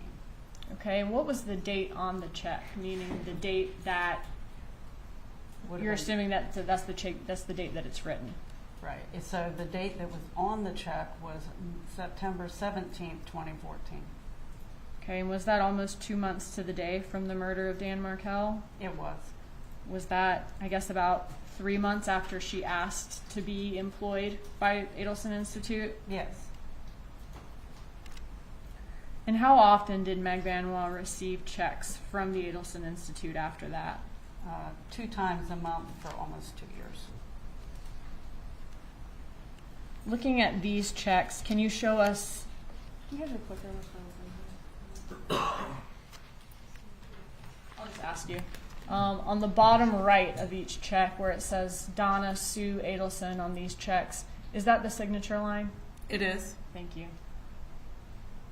Checks are kind of becoming an ancient art form, so just in case we have any jurors who haven't written one. The amount is here. Yes, that's the amount that's written the check for. All right. And then the amount's written out here, and then you mentioned a signature line. I'm sorry, a memo line. Is this the memo line? Yes, that's the memo line. Okay, and what does this memo line say on these checks? On, I believe, all of them, let me just look for a second. Almost all of them have a date range. There's a few that don't. And would that date range be the pay period? Yes. Okay. All right. Looking at these Adelson Institute checks to Katherine Magbanua, I have a couple of questions. When we're looking at the memo line for each, do the time ranges for the pay periods vary? Yes. They're not all for the same amount of days, in other words. They're roughly around a 2-week period. Are all of the checks for the same amount? All except for the first one, which appears to be a 1-week pay period instead of 2. It's, Okay. It was $203.79, which is half of the $407.58. And so for these red check marks, the red checks denote all of the checks that were for the same amount. Yes, Were some of the checks advance pay? they were. And what does that mean? That means that she actually would have received the check or deposited the check before the end of the pay period. So the check is posted before the pay period on the memo line is complete. Yes. And were any of these checks sequential? They were. And what does that mean? That means they were all the next in line check numbers, 25, 26, 27. So going back to our picture of the checks, excuse me. So, Are yeah, these 3 checks sequential here? they are.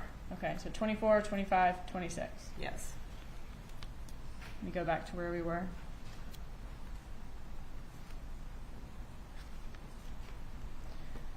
Since they were sequential, were they dated all at the same time, showing that they were written at all the same time? No, they just have the sequential check numbers. How many sequential checks did she receive in a row? There was a total of 18 sequential checks. There's one set of 3, another set of 6, and another long set there. 1, 2. Okay, so are these 3 checks 10. sequential here that I'm pointing to? Yes. Okay, and then are these 6 checks sequential? That's correct. And then these first 6 check marks, were these sequential? They were. And then the final 3 here, checks that she received, are they sequential? They are. So this isn't 9 sequential checks, it's a set of 6 sequential checks and then another set of 3 sequential. That's correct. Okay.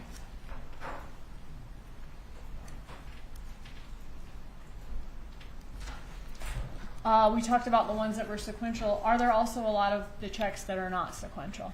Yes. And if they are not sequential, does that mean that those checks appear to have been written in the normal course of payroll? It would appear so.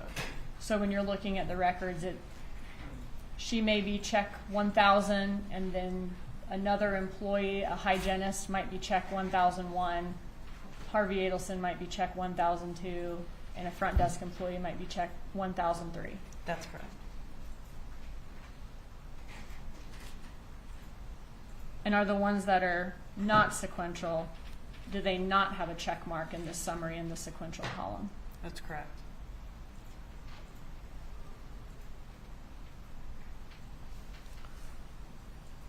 For this last column, Katherine Magbanua, known schedule. You said earlier that except for the first check, they were all the same amount, all 44. We know that she received a breast augmentation surgery in October of 2014. Was she receiving checks at that time in October of 2014? Was Magbanua receiving checks? She was. Was there any disruption in her paychecks from Adelson Institute during that time to reflect needing time off from a major surgery? No, there was not. After her surgery, was there any decrease in the amount she received from Adelson Institute that might reflect her being off or having a reduction in pay? No.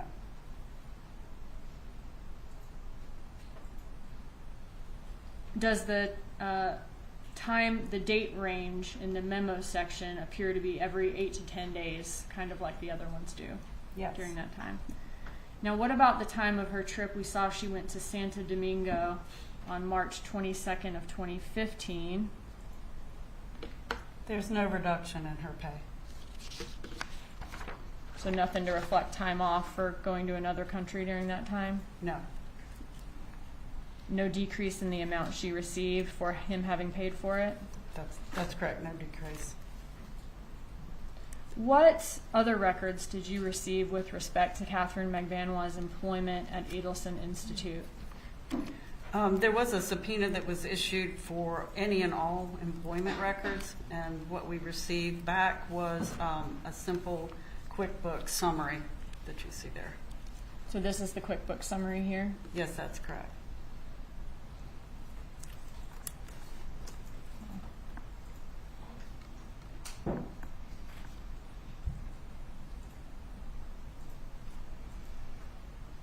Did the subpoena ask for any and all records of her employment from Adelson Institute? It did. Did the records, did they come with an employment application or timesheets or W-2s or tax filing records, performance evaluations, anything like that? No. A job description? No. Just this QuickBooks sheet? That's correct. What time period does this sheet cover? This covers from the September 18th, 2014 to March 31st of 2016. In your time doing forensic accounting, have you seen subpoenas for any and all employment records? I have. When a person has been employed with a business for 2 years, do you usually see some of those things I just listed out? Yes. Okay. So was it a surprise to you to just receive this QuickBooks printout? Yes. What was the date of the last check according to Adelson Institute's QuickBooks records that they handed over to law enforcement when they received the subpoena? It's at the top, March Okay. 31st, 2016. Okay, so according to their records, the last payment they made to her was on 3/31 of 2016. That's correct. When you looked at Katherine Magbanua's account, were there any additional checks after March 31st of 2016 that were paid to her by Adelson Institute? Yes, there were 3 additional checks that did not show up on the QuickBook records.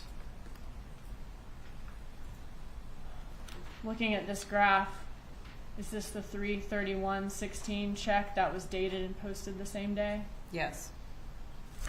And so these would be the 3 checks that were deposited after March 31st? Yes. Do these 3 dates reflect the dates on those checks? Written? The dates Yes. written? And these would be the dates that Magbanua posted them to her account? That's correct. And the date range appears that her working period there were these 3 lines. That's right.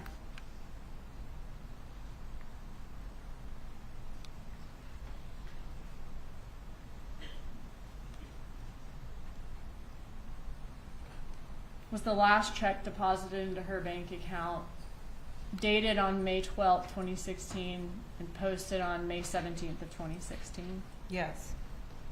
If Garcia was arrested on May 25th of 2016 and the last check to Magbanua was May 12th, did it appear that she did not receive any checks according to her records after he was arrested on May 25th? That's correct. What was the total net amount received by Magbanua from Adelson Institute from September 2014 to May 2016? The net amount that went into her account was $17,729.73. Okay. I want to ask you a little bit more about this timing. Are you familiar with what law enforcement called the bump on April 19th of 2016? I am. All right. Looking at these last 3 checks that were deposited into her account, was there evidence of a check later than those in sequence that was actually posted to the bank account before the bump on April 19th of 2016? Yes. Okay. Is that the check here to Harvey Adelson on April 4th? That's correct. And that would have been before the bump, It would. but after in sequence of Magbanua's checks? Yes. So is it possible, given the sequence, that Donna Adelson stopped writing Magbanua checks after she was approached by the agent during the bump? It appears that way.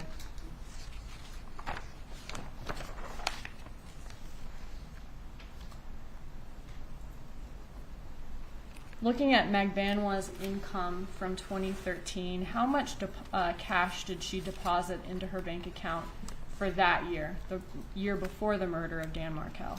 $13,035.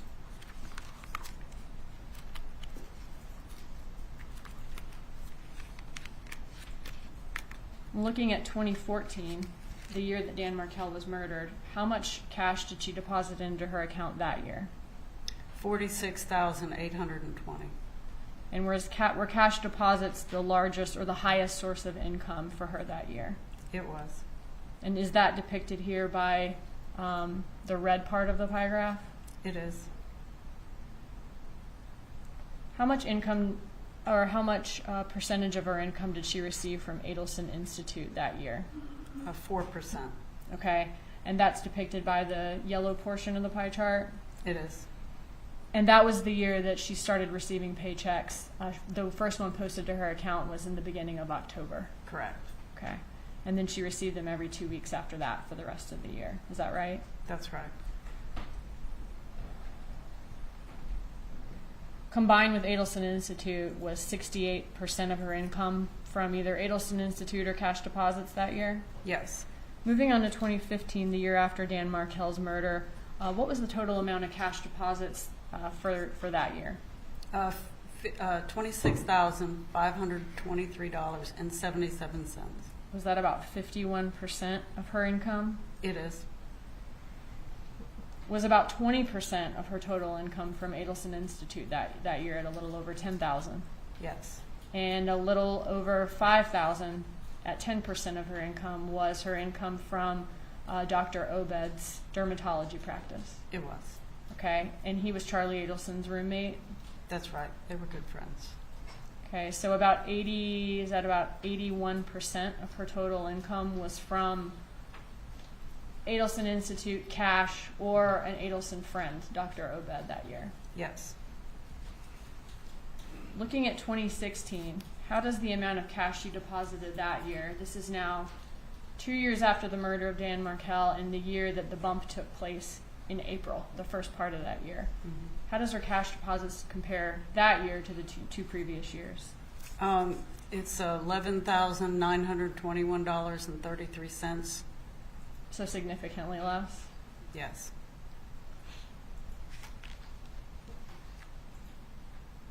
And same for Adelson Institute. She stopped receiving checks in April or May of that year, according to her bank account. That's right. What do we see here? So this is a visual depiction of the cash that went into her accounts by year. And did you track every single one of her cash deposits from 2013 to 2016? I did. Which year, looking at 2013 to 2016, had the most cash deposits? The year of the murder, 2014. Was 2014 about 3 times as much as the prior year? Yes. And about twice as much as the next year? Yes. What do the graphs at the bottom represent? It's just another visual depiction, a circular graph of the cash. How much the cash was a percentage of her total income? Yes. How much of a percentage of her total income Yes. the cash was? Thank you. And it was the highest source of her income in 2014 and 2015? Yes. What do we see here? This is adding on the other, the Adelson Institute checks that are in the yellow highlights, and then Dr. Obed, his roommate, was in the purple. Showing the total amounts from all those sources, and then the percentage of her income all of those sources were. Yes.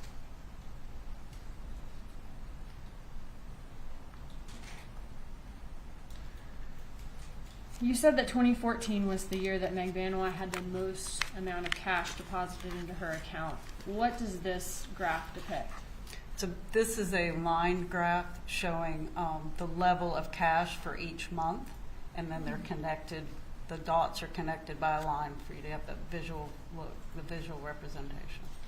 And was the month in 2014 that she had the most cash deposited into her account August? It was. The month after Dan Markel was murdered? Yes. And the second and third highest month, October and July? That's right. That would be the same month that she started receiving income from Adelson Institute, and the same month as her breast augmentation in October for number 2? Yes. And number 3 being the month of the murder of Dan Markel? Yes.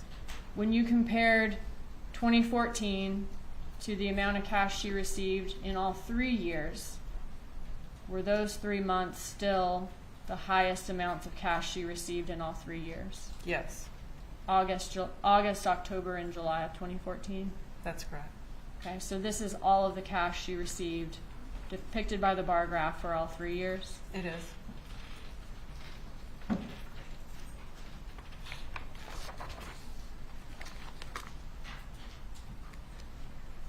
What do we see here?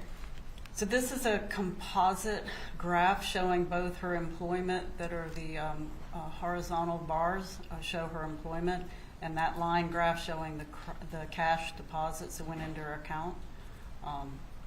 Kind of just represents that she was receiving cash when she was not being employed.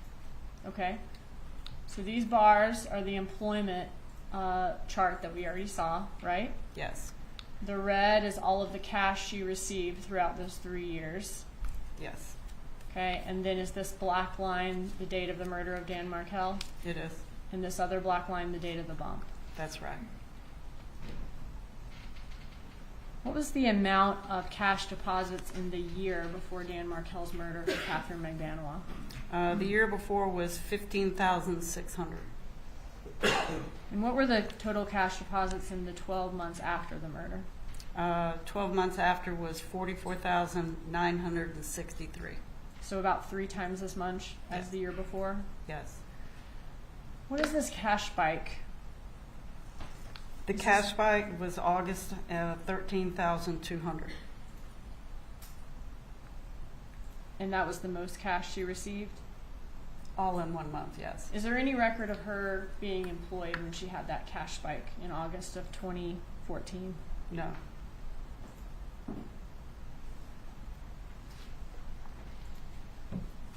And how much did she deposit in the 6 weeks after Markel's murder?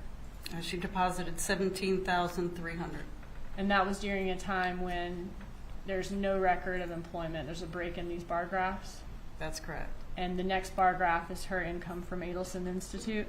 It is. And then the month after that is the breast augmentation in October. Yes. Okay. You told us earlier that you analyzed Adelson Institute along with the bank account records of Donna, Harvey, Charlie, and Wendi Adelson. Well, first I want to show you a contract that's been shown to defense for the purchase by Wendi Adelson of a home, I won't say the whole address, but on Whittendale Drive in Tallahassee. Okay? And what date did she sign this to purchase this home? October 24th, 2013. Okay, so she signed the contract about a week before Halloween of 2013. Yes. Okay, and how much was the purchase price of this home? It's listed as $371,000. Did Wendi Adelson have the means in her account to pay for a down payment for this home on Whittendale? Yes.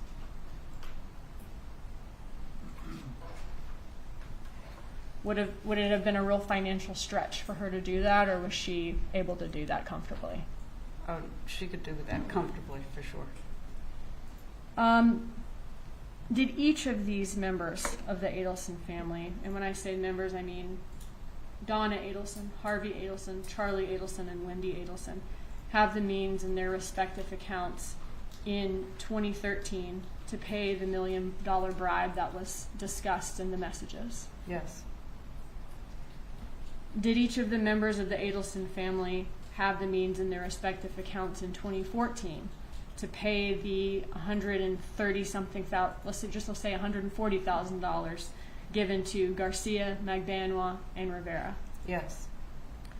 Did Charlie Adelson have the means in his account to pay for all of the different benefits and gifts that he gave to or offered Katherine Magbanua over the years from 2014 to 2016? Yes.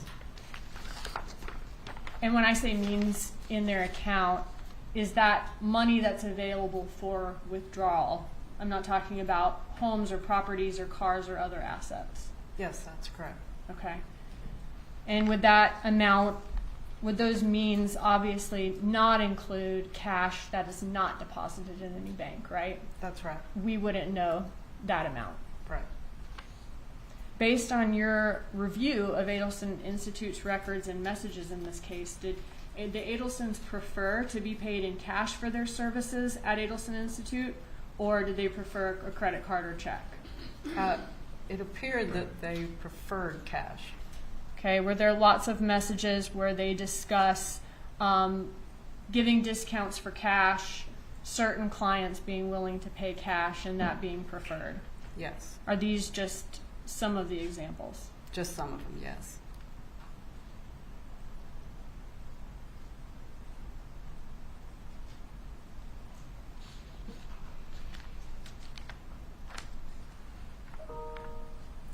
Were there messages in the Adelson family's records where they discuss having cash and how they store their cash? Yes. I want to turn your attention to this text message we see here on the screen. Can you read these messages to us? And these are from 2011, but what I'm looking for here is dimensions of cash and how the cash is kept, if you could read those for us. Okay. So the first block is from Donna. It says, "Good morning, Charlie. I need to take $25,000 from your office checkbook and put it in Dad's office checkbook in order to break even this month. Can we do that? Do you have enough money in your office account for us to write that check?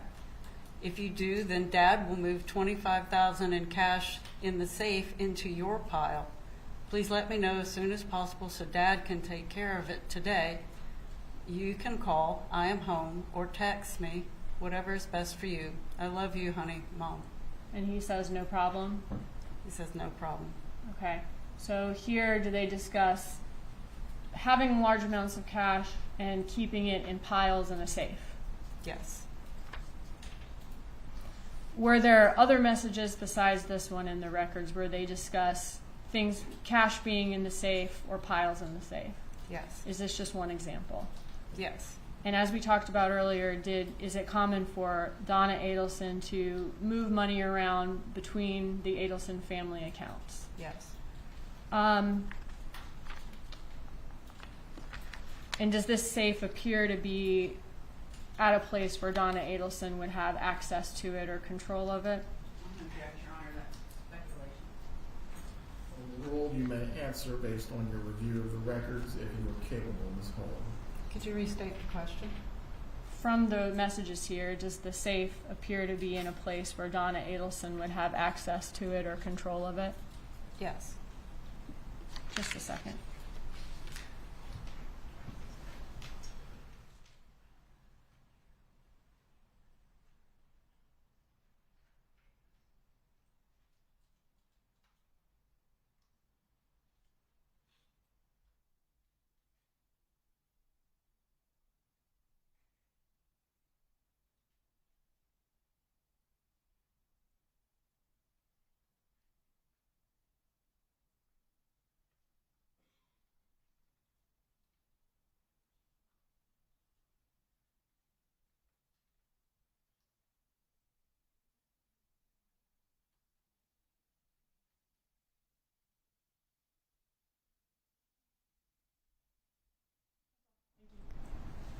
Cross-examination.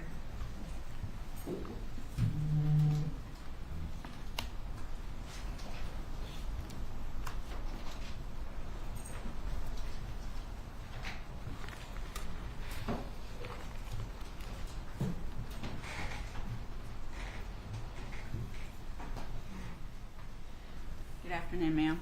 Good afternoon.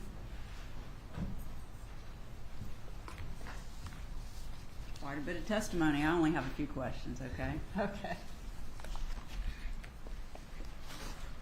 What credit card account statements did you review in your analysis for Donna and or Harvey Adelson? I believe there was only two, an American Express and a Capital One, two different credit cards. An Amex and Capital One? Yes, ma'am.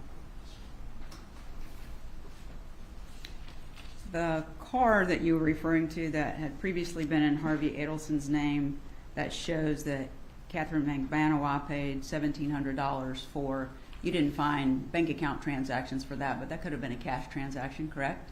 That's correct. And it was a 15-year-old car, right?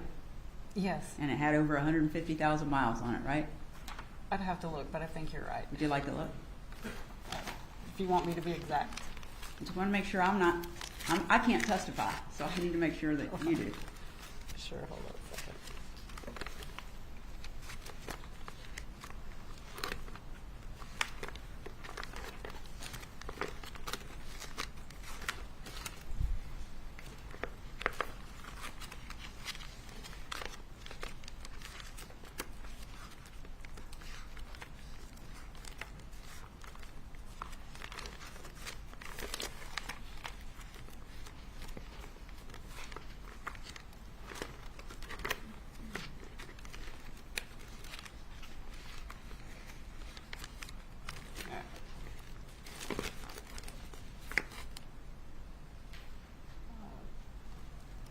Says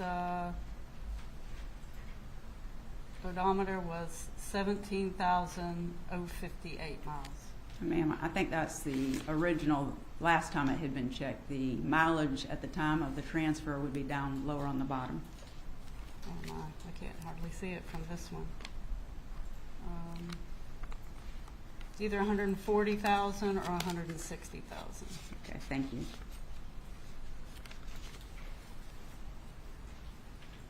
Now, we saw the slide where Charlie Adelson was talking about cash discounts for his travel periodontist work that he was doing for different dentists, correct?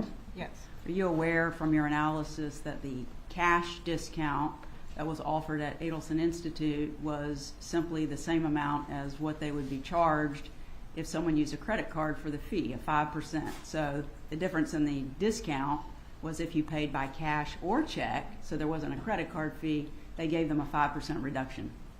There was no explanation in the text messages to say why there was a discount for cash. Okay. And you can't say what their deposits were in cash at Adelson Institute, correct? I don't recall. Okay.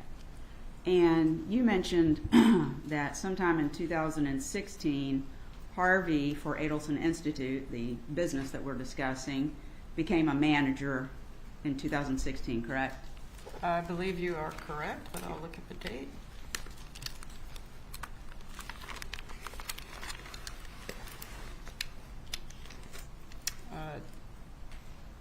Harvey becomes manager in July of 2016. Okay, and you would agree with me that there's a difference between being a manager and being an owner, right? Yes. And it wasn't until 2020 that Harvey actually became the owner of the business again, according to the records that you reviewed. Is that right? That's correct. Just one moment, please. Take your time.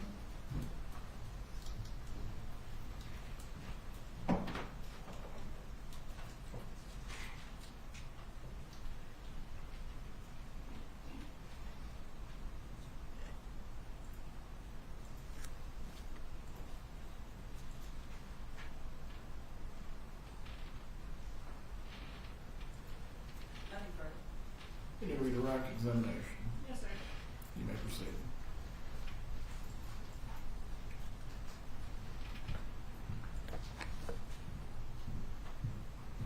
Defense counsel asked if the cash discounts mentioned in the text messages were from Charlie's traveling periodontist work, or did the cash discounts, are those messages also sent from Adelson Institute employees here that you saw listed in Adelson Institute payroll? It is. Okay.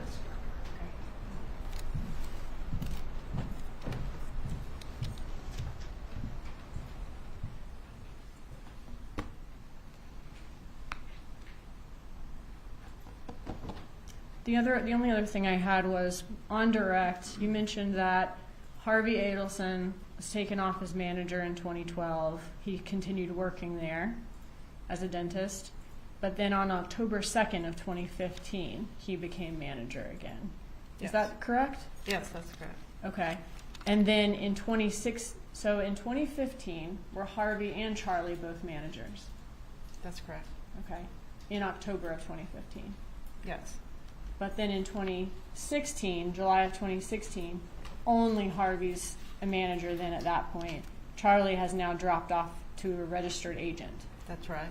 And these are on their articles of incorporation. Yes. Okay.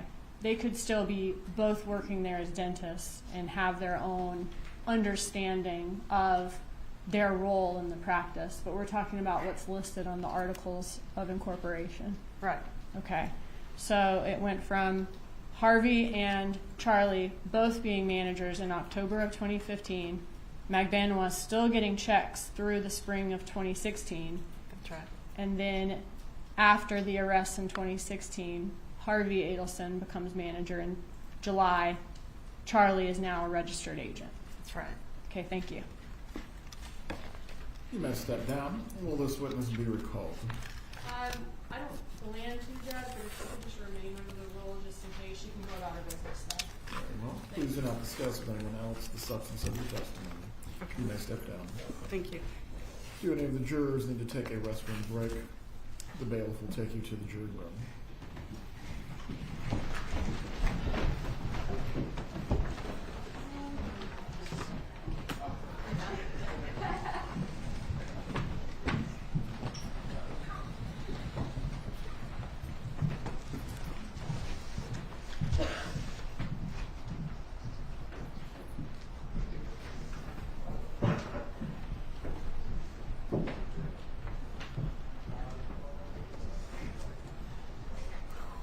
We're on to be seated.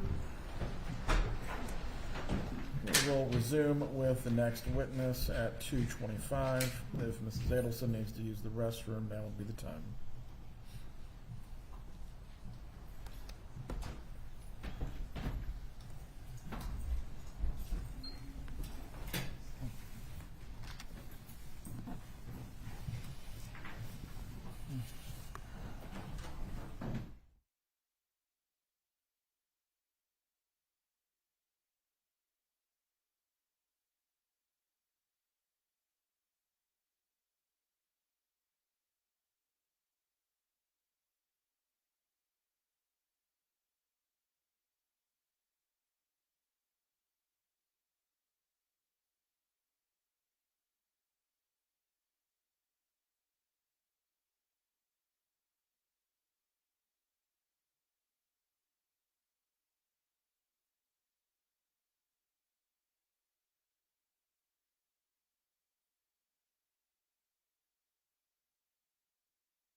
Everyone can be seated. I know that they're still Using the bathroom. But are you ready when they're ready? Yeah, I'm ready when they are.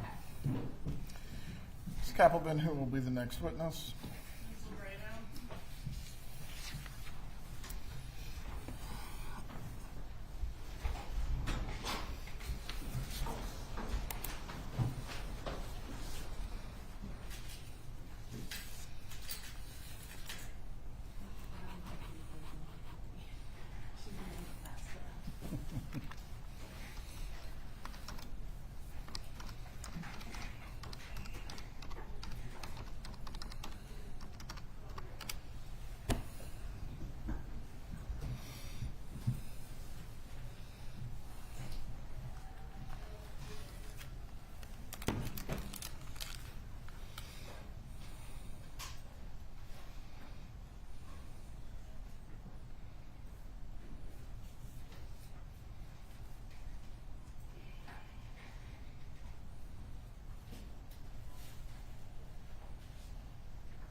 Everyone can be seated. State, you may call your next witness.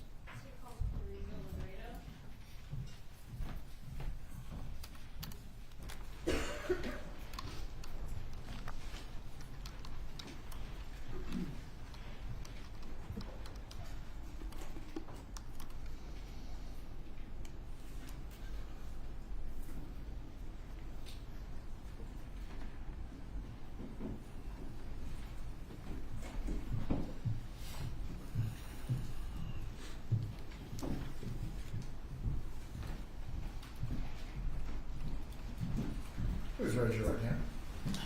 Do you swear or affirm the testimony you're about to give will be the truth? Yes, I do. You may take your seat.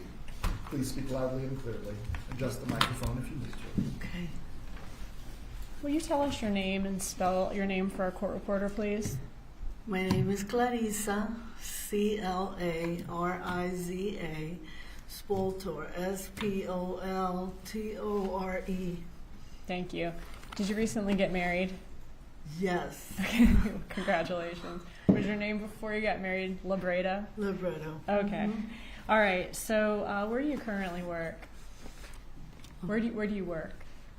I worked at the Adelson Institute. Okay. And you currently work for a dental practice that took over for the Adelson Institute? Yes. Okay, thank you. How long did you work at the Adelson Institute? Over 40 years. And where is the Adelson Institute located? In Tamarack. Was the exact address of the Adelson Institute 7737 University Drive in Tamarack? Correct. Is Tamarack near Coral Springs? Yes. Okay. And I want to talk about the positions at the Adelson Institute going back to 2013, 2016. What was your position? I was Dr. Adelson's dental assistant. Was that Dr. Harvey Adelson? Dr. Harvey Adelson, yes. Okay. Did you ever work the front desk? No. Okay. So worked as his personal assistant. Worked as his assistant. Yes. And what about Donna Adelson? Did she work there during that time? Yes. And what did she do there? She was the office manager. She worked up front. Okay. Did she keep the books, do the payroll, that sort of thing? Yes. What about Charlie Adelson? What was his role there? Charlie was our periodontist. He's a dentist. Dentist, okay. And the 40 years that you worked there, you worked for Harvey Adelson all of those 40 years. Yes. Was there also an employee during, and I'm talking about the years 2014 to 2016, in addition to yourself, Dr. Harvey Adelson, Dr. Charlie Adelson, was there also an employee named Erica Johnson? Yes. Okay, and what was her role? She worked up front and she was Charlie's assistant. Okay. And we talked about Donna Adelson and her role. What about, did you have a hygienist named Amy? Yes, we always had a hygienist. Okay. Were there any other employees that you can think of during that time at the Adelson Institute other than the ones I just named? No. Any other dentists besides Harvey and Charlie? No. You mentioned that Charlie is a periodontist. Did he also, in addition to working at the Adelson Institute, did he travel around and do that type of work for other dental offices as well? Yes. How often was he in the Adelson Institute office? Ballpark. Once a month. Okay, so one time a month he's going to serve his clients for the Adelson Institute, and other than that, he's traveling around to all different offices. Yes. Who was the boss at the Adelson Institute in your understanding? Who did you think was the boss? Dr. Harvey Adelson. What were the Adelson Institute's business hours back in 2014, 2016? Did y'all have Monday, Tuesday, and Thursday, 8 to 5? Monday, yes, and we had one late night. Was it was 11 to 7. Okay. Was that Wednesday? It was Wednesday. And then off on Fridays? We were off on Friday. And no work on Saturday or Sunday? No.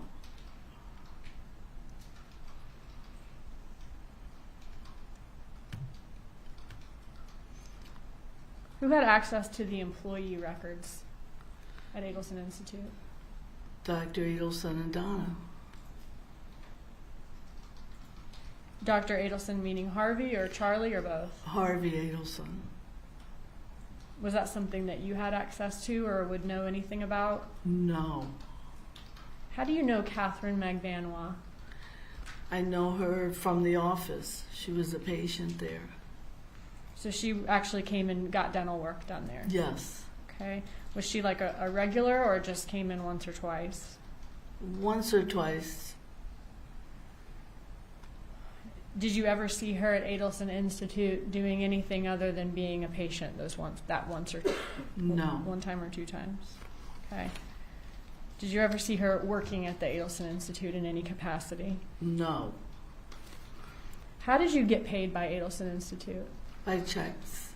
And how often? Every 2 weeks. Did you ever get paid for weeks of work prior to completing your work? Yes. When would that happen? When might you get advance pay or get more than one paycheck at a time? If they were going away on vacation, then we would get the checks before. They being? I mean, Dr. Adelson and Donna. Okay. So if Harvey and Donna are going on a vacation that may last 2 weeks or more, Right. they're going to go ahead and pay y'all in advance so you don't go without. Right. And how often would that happen? Once a year, twice. Would you ever get 4, 5, 6 paychecks in a row? No. Were you ever aware of any Adelson Institute employee in the history of the 40 years you were there that worked exclusively by phone or remotely? No. Did the Adelson Institute back in 2013 to 2016, did y'all have a cleaning service? Yes. And would the cleaning service, was it a husband and wife team? Yes. Was Katherine Magbanua the wife part of that team? No.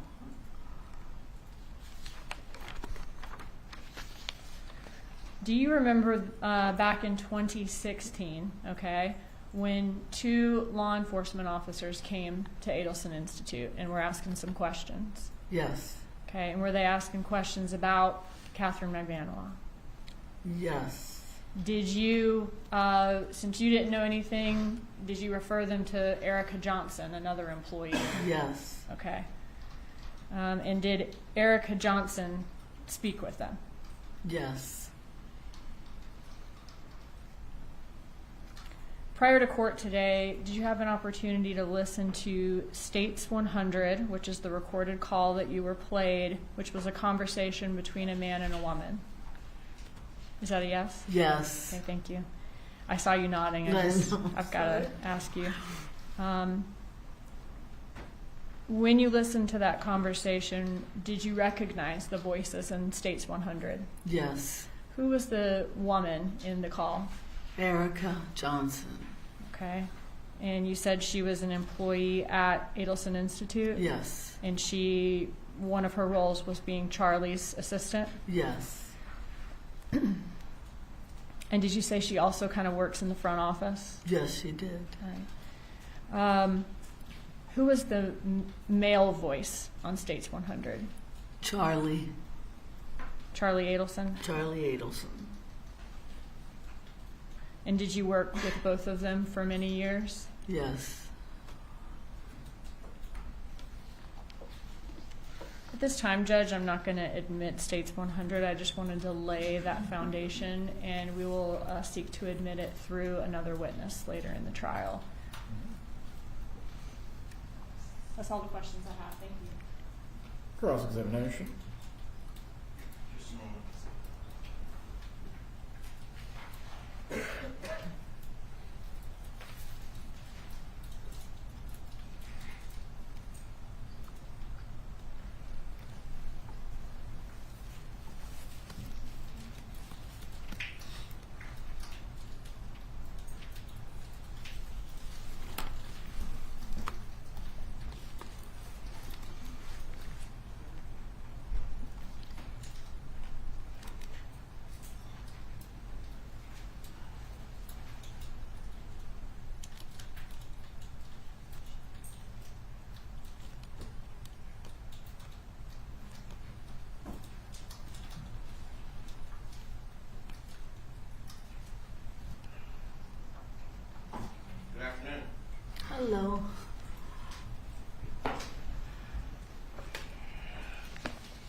direct your attention back to time frame of 2013, 2014. Did the office have an old-style answering machine? Yes. Okay, so it'd play a recording if somebody didn't pick up. Yes. Okay, and you had to go to the machine and play the messages at the machine. Correct. Okay. Now, in your 40 years of knowing my client, Mrs. Adelson, did she ever speak badly about Dan Markel? No.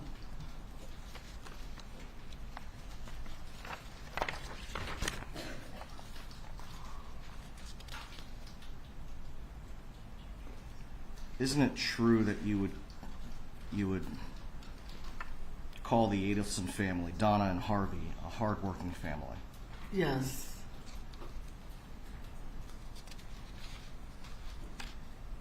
Just a moment, Your Honor.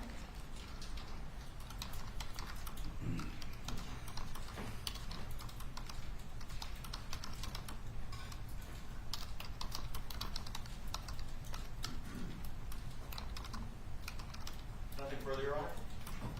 Any redirect to the witness? Back during that time period, if a patient were to call Adelson Institute and it was closed, maybe because it's a Friday, Saturday, Sunday, would that call be routed to voicemail? Yes. Okay. And then would the voicemail be able to be checked from there? If it's checked by someone in the office, that would be Monday morning. Yes. Do you know who else had access to that voicemail? No. You and Donna Adelson had a friendly relationship throughout your time at Adelson Institute? Yes. Were you, did you socialize or spend time together outside of work, or was your friendly relationship at work? At work. Okay. So while at work, you never heard her say anything negative about Dan Markel? No. But you didn't spend time with her outside of the office? We've gone out on occasions, but... Not regularly? I'm sorry? Not on a regular basis? No. Okay. Thank you. You may step down. Will the witness be recalled at all? No, sir, she can be released. Thank you. You are released from your subpoena. Have a good day. Please call your next witness. State calls Katherine Magbanua.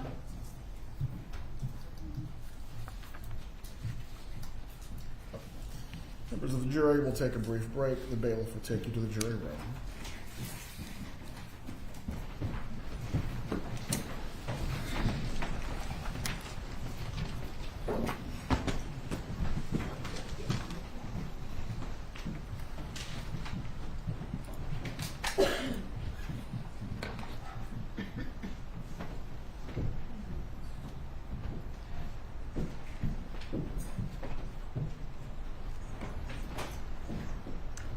Everyone can be seated.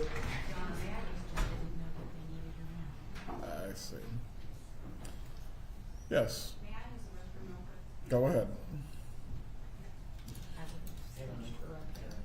Preemptively, before this comes up during the testimony, Mrs. Adelson, I'm going to remind you again not to have any emotional reactions while the testimony is going on. No head shaking, no nodding, nothing to indicate that you either disagree or agree with what's happening. Do you understand?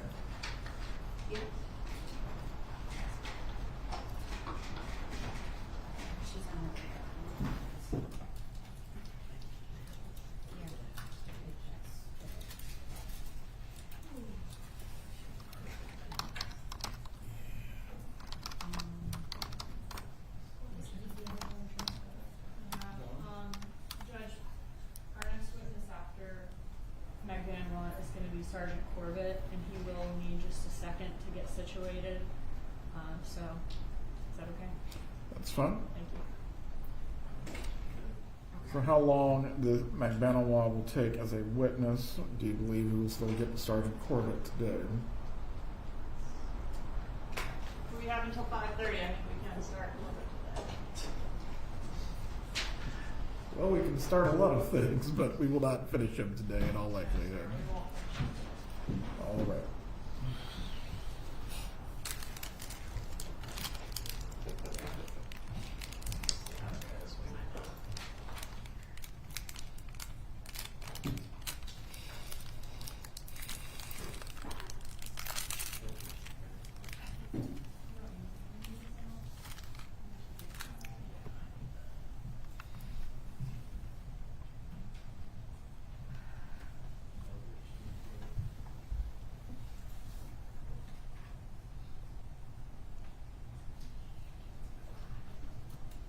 Radio's not on. Or radio is not on. Yeah.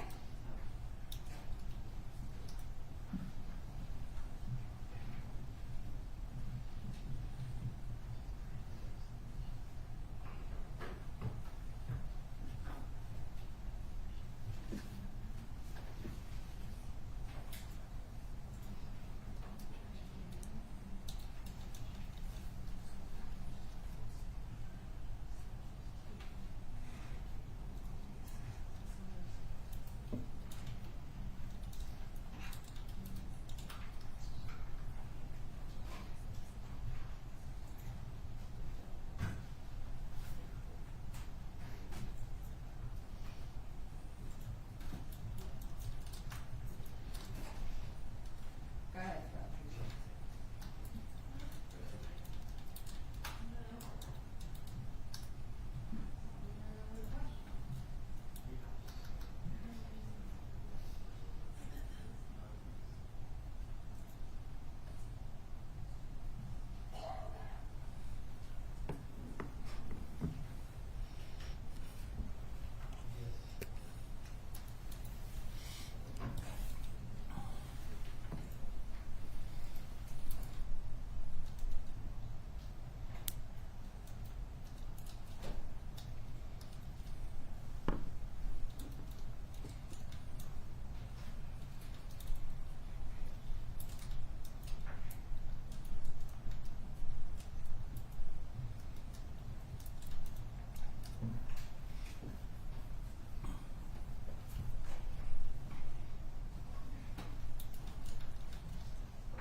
Joey.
You can remain seated for right now. Please check if the jurors are ready.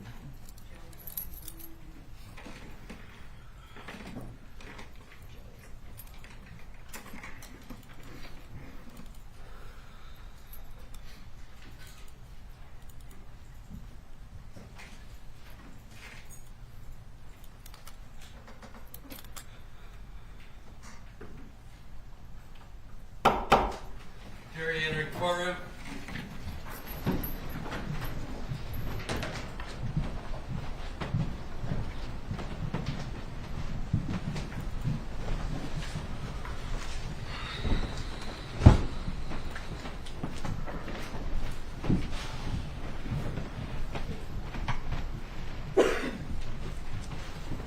Mr. Magbanua, please remain standing. Everyone else can be seated.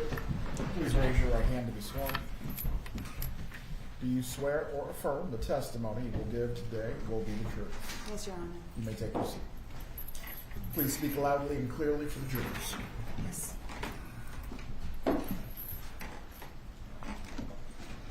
Please say your name and spell your name. Katherine Magbanua, Katherine Magbanua. Ms. Magbanua, are you in custody? Yes, ma'am. Are you serving a sentence? Yes, ma'am. For what?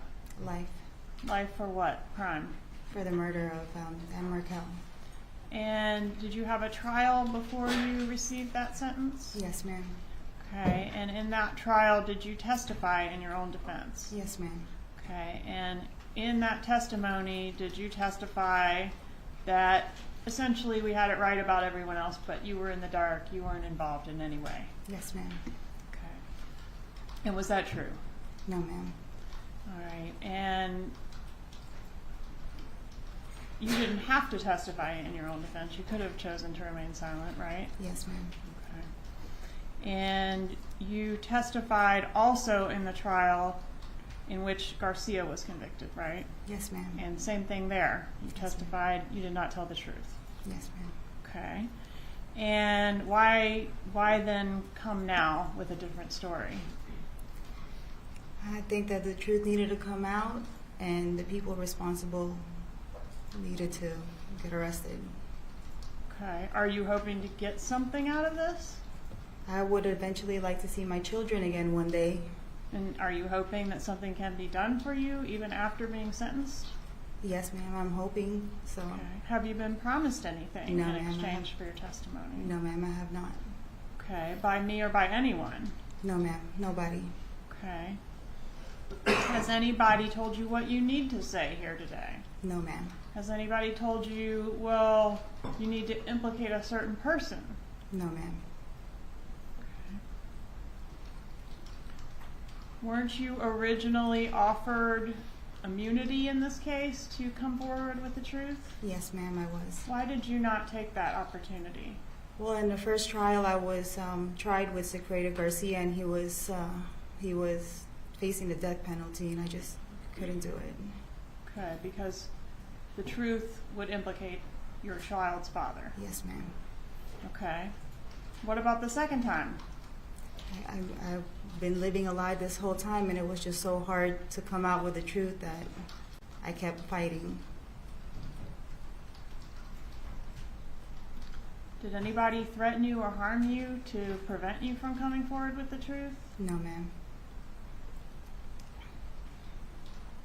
Were you ever promised anything by anyone to, if you'll just remain silent, we'll pay for your kids' education or anything like that? No, ma'am.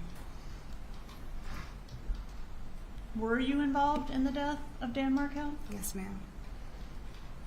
Did we have it right? Were you the middleman between the shooter and Charlie Adelson? Yes, ma'am. Who solicited you to become involved in this? Charlie. Who was he to you at that time? We were dating at that time. When did you start dating Charlie Adelson? We started dating around 2013 when I was working for Sophie Dental. Okay. Do you know what month? No, ma'am. Okay. And when did you stop dating him? Probably towards the beginning of 2015.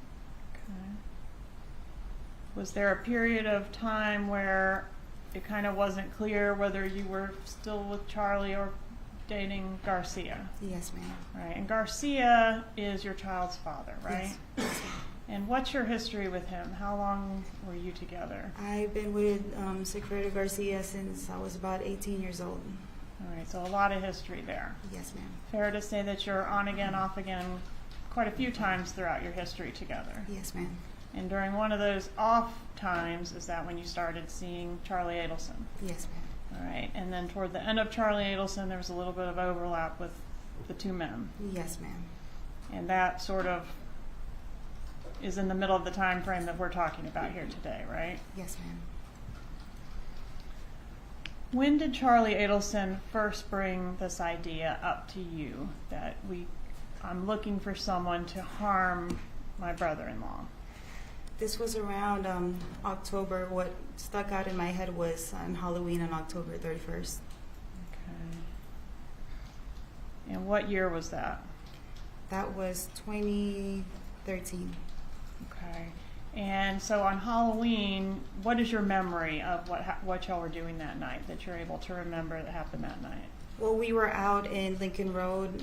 It was like a kind of like a block party in Lincoln Road. And then when we were getting ready to get into our cars, he jumped into my car, and he basically suggested that do I know anybody that can harm someone? Okay. And were those the words he used, harm? Yes, ma'am. Okay. And did you know somebody that could harm someone? Yes, ma'am. At that time, Sigfredo was the first person that kind of popped in my head. Okay, I want to approach and show you an exhibit. This states 36. Do you recognize this photograph? Yes, ma'am. Is it a fair and accurate photograph of you and Charlie Adelson when you all were dating? Yes, ma'am. Moving to evidence states 36, Your Honor. Any objection? States 36 is admitted. You may.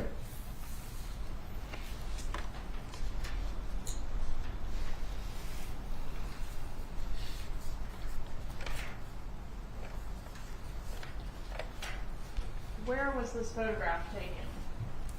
That was down at the Keys. When was it taken? I believe that was his birthday. Charlie's birthday? Charlie's birthday. In 2013? Yes, ma'am. When was his birthday? October 27th, I believe. And y'all drove down to the Keys? Yes, ma'am. So that would have been just a few days before he broached this subject of harming someone to you on Lincoln Road? Yes, ma'am. Okay. Were you aware of him sending this photograph to his sister that night? No, Or ma'am. that day? Not.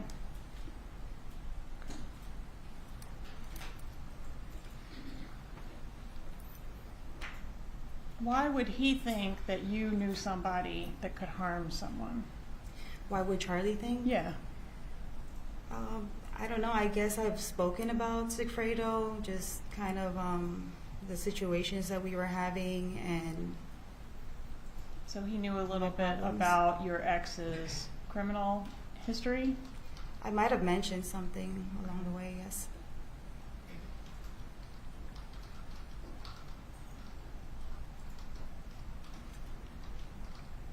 What did Sigfredo Garcia know about Charlie Adelson? At that time, I don't think he really knew of him yet. Okay. At some time, did he become aware that you had started dating someone else? Yes, ma'am. All right. And there's one phone call in the phone records that we're going to hear more about with the next witness. It's from Sigfredo Garcia to Harvey Adelson on July 1st, 2014. Do you know anything about that phone call? Yes, ma'am. There was a bit of an altercation between Charlie and Sigfredo. Mm-hmm. I believe prior to that, like a couple hours before that, where like he saw us leaving and then he kind of blocked off where I was like residing. Like we were already in the car, me and Charlie were, and he stopped and started screaming some stuff, but we didn't know what he was talking about. Okay, so when you first started dating Charlie back sometime shortly before around Halloween of 2013, or October of 2013, Yes, is that ma'am. right? Garcia didn't know about it. I But believe it's- he didn't know Okay, anything about but it. at ma'am. some point he learned and was jealous and there was a confrontation. Yes, ma'am. Okay, so how does that confrontation explain a phone call to Harvey Adelson? I think he was trying to contact Charlie, and maybe he somewhat probably Googled, tried to find, and that's the number that he had gotten, which was. Okay, maybe he was looking for Dr. Adelson or something like that? Yes, ma'am. Okay. But to your knowledge, there's no connection between Garcia and any member of the Adelson family other than you? No, ma'am. Who is Luis Rivera? Sigfredo Garcia's friend. Okay. And how long have you known him? For a number of years, over a decade probably. Okay. Why did you agree when Charlie asked you to enlist somebody to harm someone? Why did you agree to do that? Oh, at that time, Charlie knew that I was going through financial situations, so I guess he thought, hey, you can make some money. You needed the money. Yes, ma'am. And Garcia and Rivera, they were also motivated by money, right? Of course. Did Charlie Adelson tell you why he wanted to harm Dan Markel? At that time, no, ma'am. What did you learn about Dan Markel over the course of your relationship with Charlie Adelson? Well, through the course, he was just mentioning that his parents were going through it, that his sister was going through it, that, he basically painted a bad picture of Mr. Markel, and since he knew that I was going through stuff with Sigfredo, it was kind of, I was like sympathizing with his sister because I know how it feels to go through. Okay, so turmoil. you knew that his sister was having a terrible time with her ex, Yes, ma'am. and you had some things going on with Garcia that felt relatable. Yes, ma'am. Okay, and what does it mean that his parents are going through it? He just said that they couldn't sleep, that at some point I think somebody was throwing up. I don't know if it was his mom or his dad, and that it was just becoming a big problem to them. Okay, and the big problem was Dan Markel. Yes, ma'am.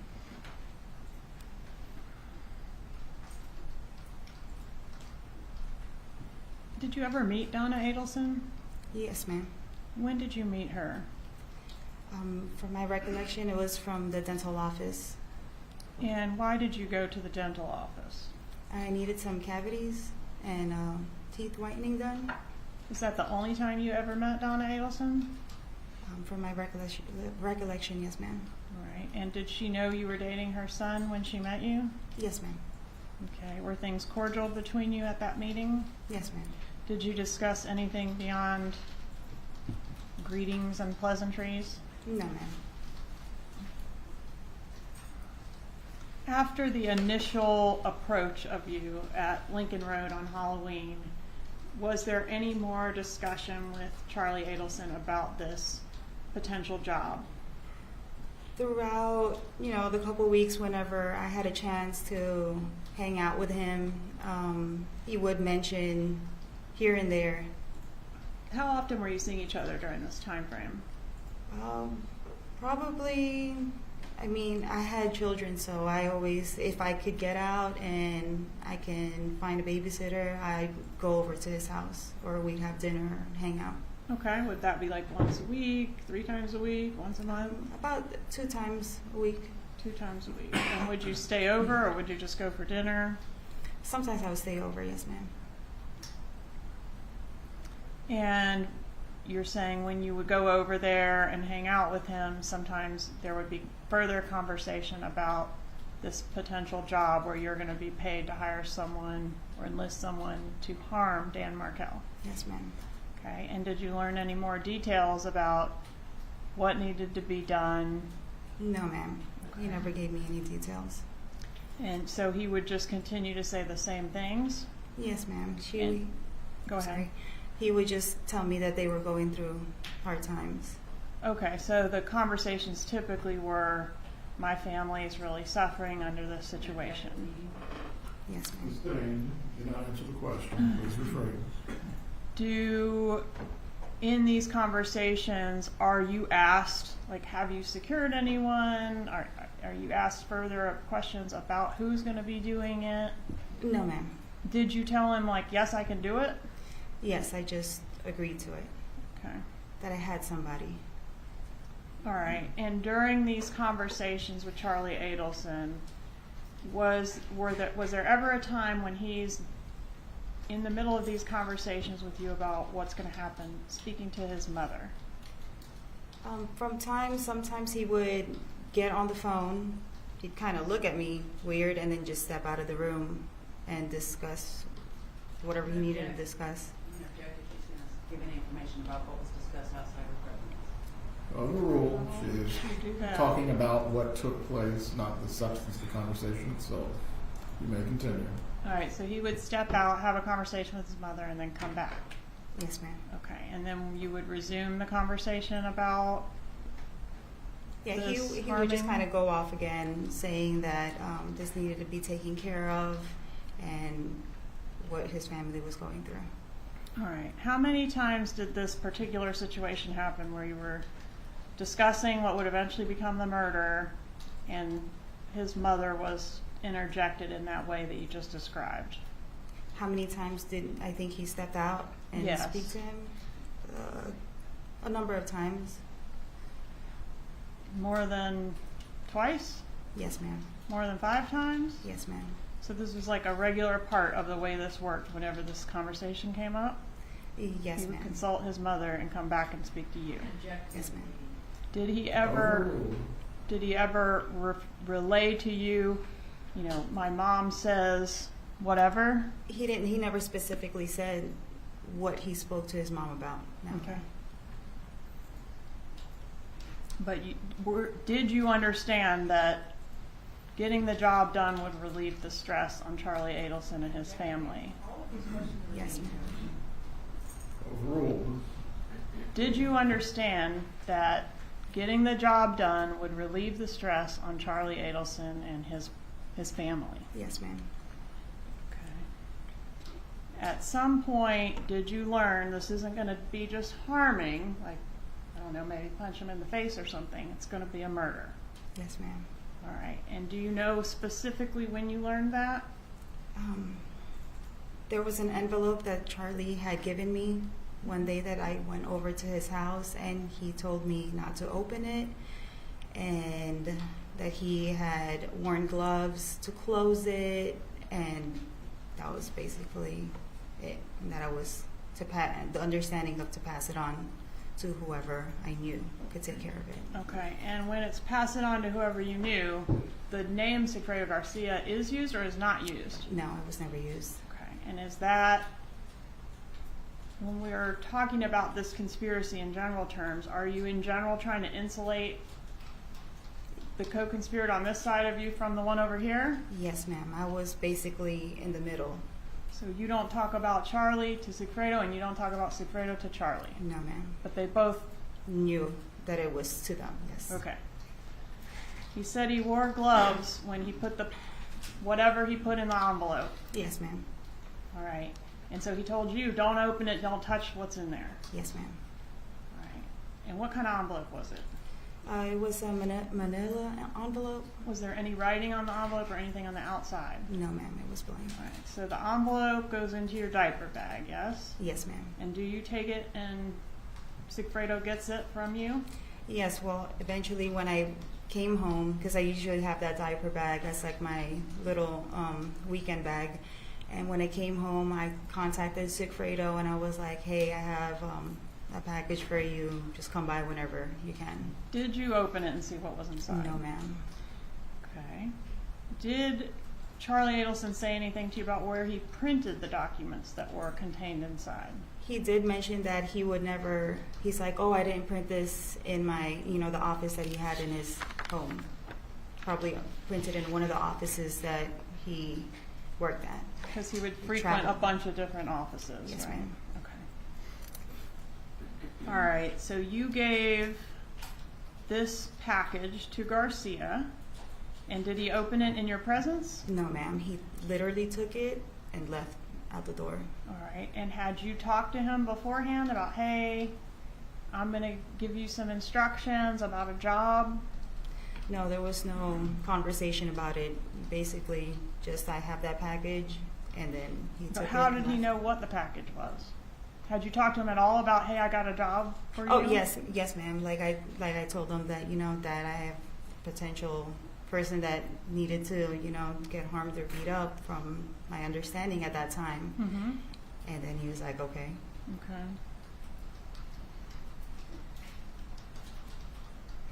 All right, so I want to ask you about the June trip. In June, did you provide Garcia with any money for expenses associated with that June trip? Yes, ma'am. Where did you get the money from to give to Garcia? From Charlie. Okay, how much money was it? For my recollection, it was a couple $100, less than $5, maybe. So this was just for like gas and whatever was needed to get to Tallahassee and back? Yes, ma'am. I just didn't know where he was going. I didn't know about Okay, Tallahassee. but you knew it was for this job that we're talking about? Yes, ma'am. Okay, and at that point you knew it was a murder because the envelope had been passed, right? Yes, the envelope was passed towards kind of like in the beginning of the year, so we're already in June at that time. All right. And when you went to Charlie to get the money for the expenses, what did you say? I needed some money for, for the job that he had told me about, and that they needed to either scope it out or, just funds to get out of town. Okay. So your understanding was the first mission to Tallahassee, or you didn't know it was to Tallahassee, but the first trip that needed funds was going to be like a scoping trip, not to actually accomplish the murder. To my understanding, yes, ma'am. All right. Did you give that money to Garcia? Yes, ma'am. All right. And after the June trip happened, how did Charlie Adelson react to, I guess, just things not progressing along very quickly with this job?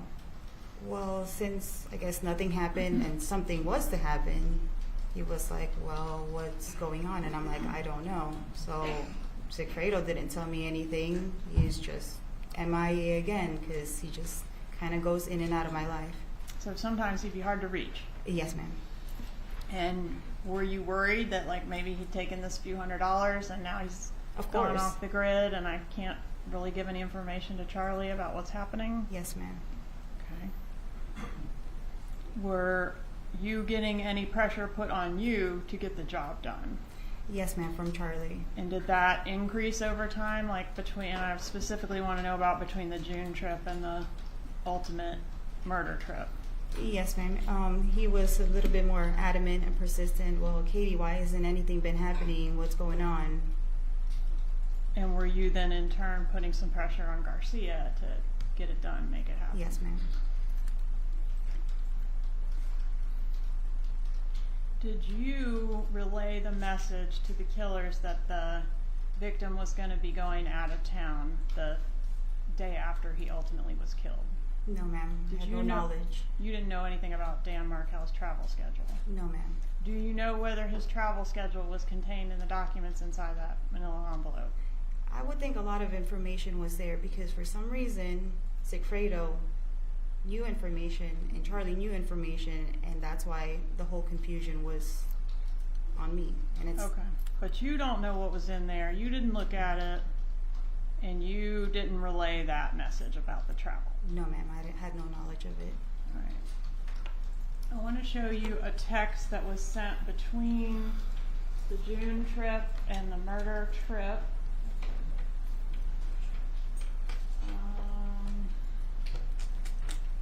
It's 86C.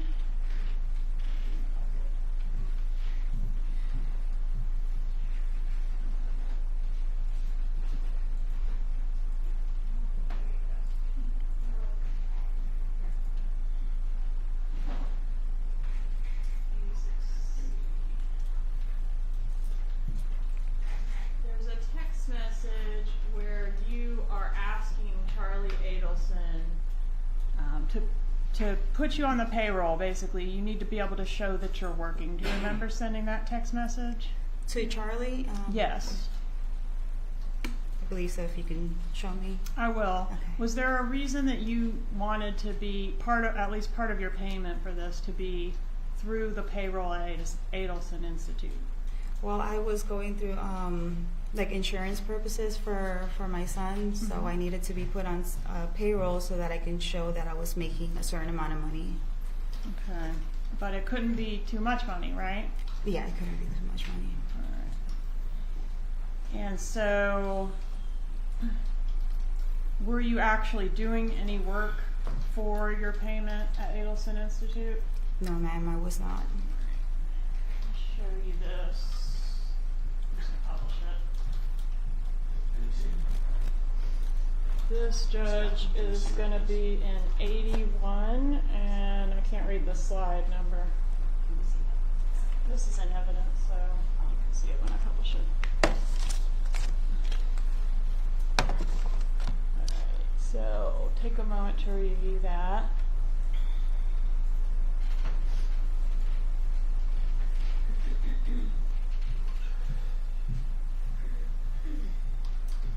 Yes, ma'am. Alright, so here you're asking him, I need help on the employment, yes? Yes, ma'am. And are you referring to getting on the payroll at Adelson Institute? Yes, ma'am. Is that something you all had talked about before you sent this text, or is this the first he's hearing about it? I don't know if I spoke to him prior to being on the payroll. Okay, how does he know what you're talking about when you say, I'm gonna need help on the employment? I guess he just figured, since he has an office, that he'd be able to help me. Okay, and he says no problem, right? Yes, ma'am. Does he actually put you on the payroll at this time? This is June. At that time, I'm not 100% if I was already on payroll. Not yet, I don't think so. The evidence indicates that you didn't receive your first paycheck until approximately 2 months after the murder was completed. Yes, ma'am. All right, and so did you feel like you could ask for this before the job was done because you knew you were getting the job done? I believe so, yes, ma'am. Okay, was the payments that you received from the Adelson Institute part of your compensation for your arranging of this murder? I would think so, yes, ma'am. What do you mean you would think so? It's yes or no question. Yes, ma'am. All right, he wasn't going to put you on the payroll for no reason, was he? Yes, ma'am. Okay, and in most or all the checks were after the breakup? You had broken up before you received the first check, right? That I already, I wasn't talking to Charlie as much anymore? Yes, ma'am. Yeah, September, after the murder. Yes, ma'am. Okay.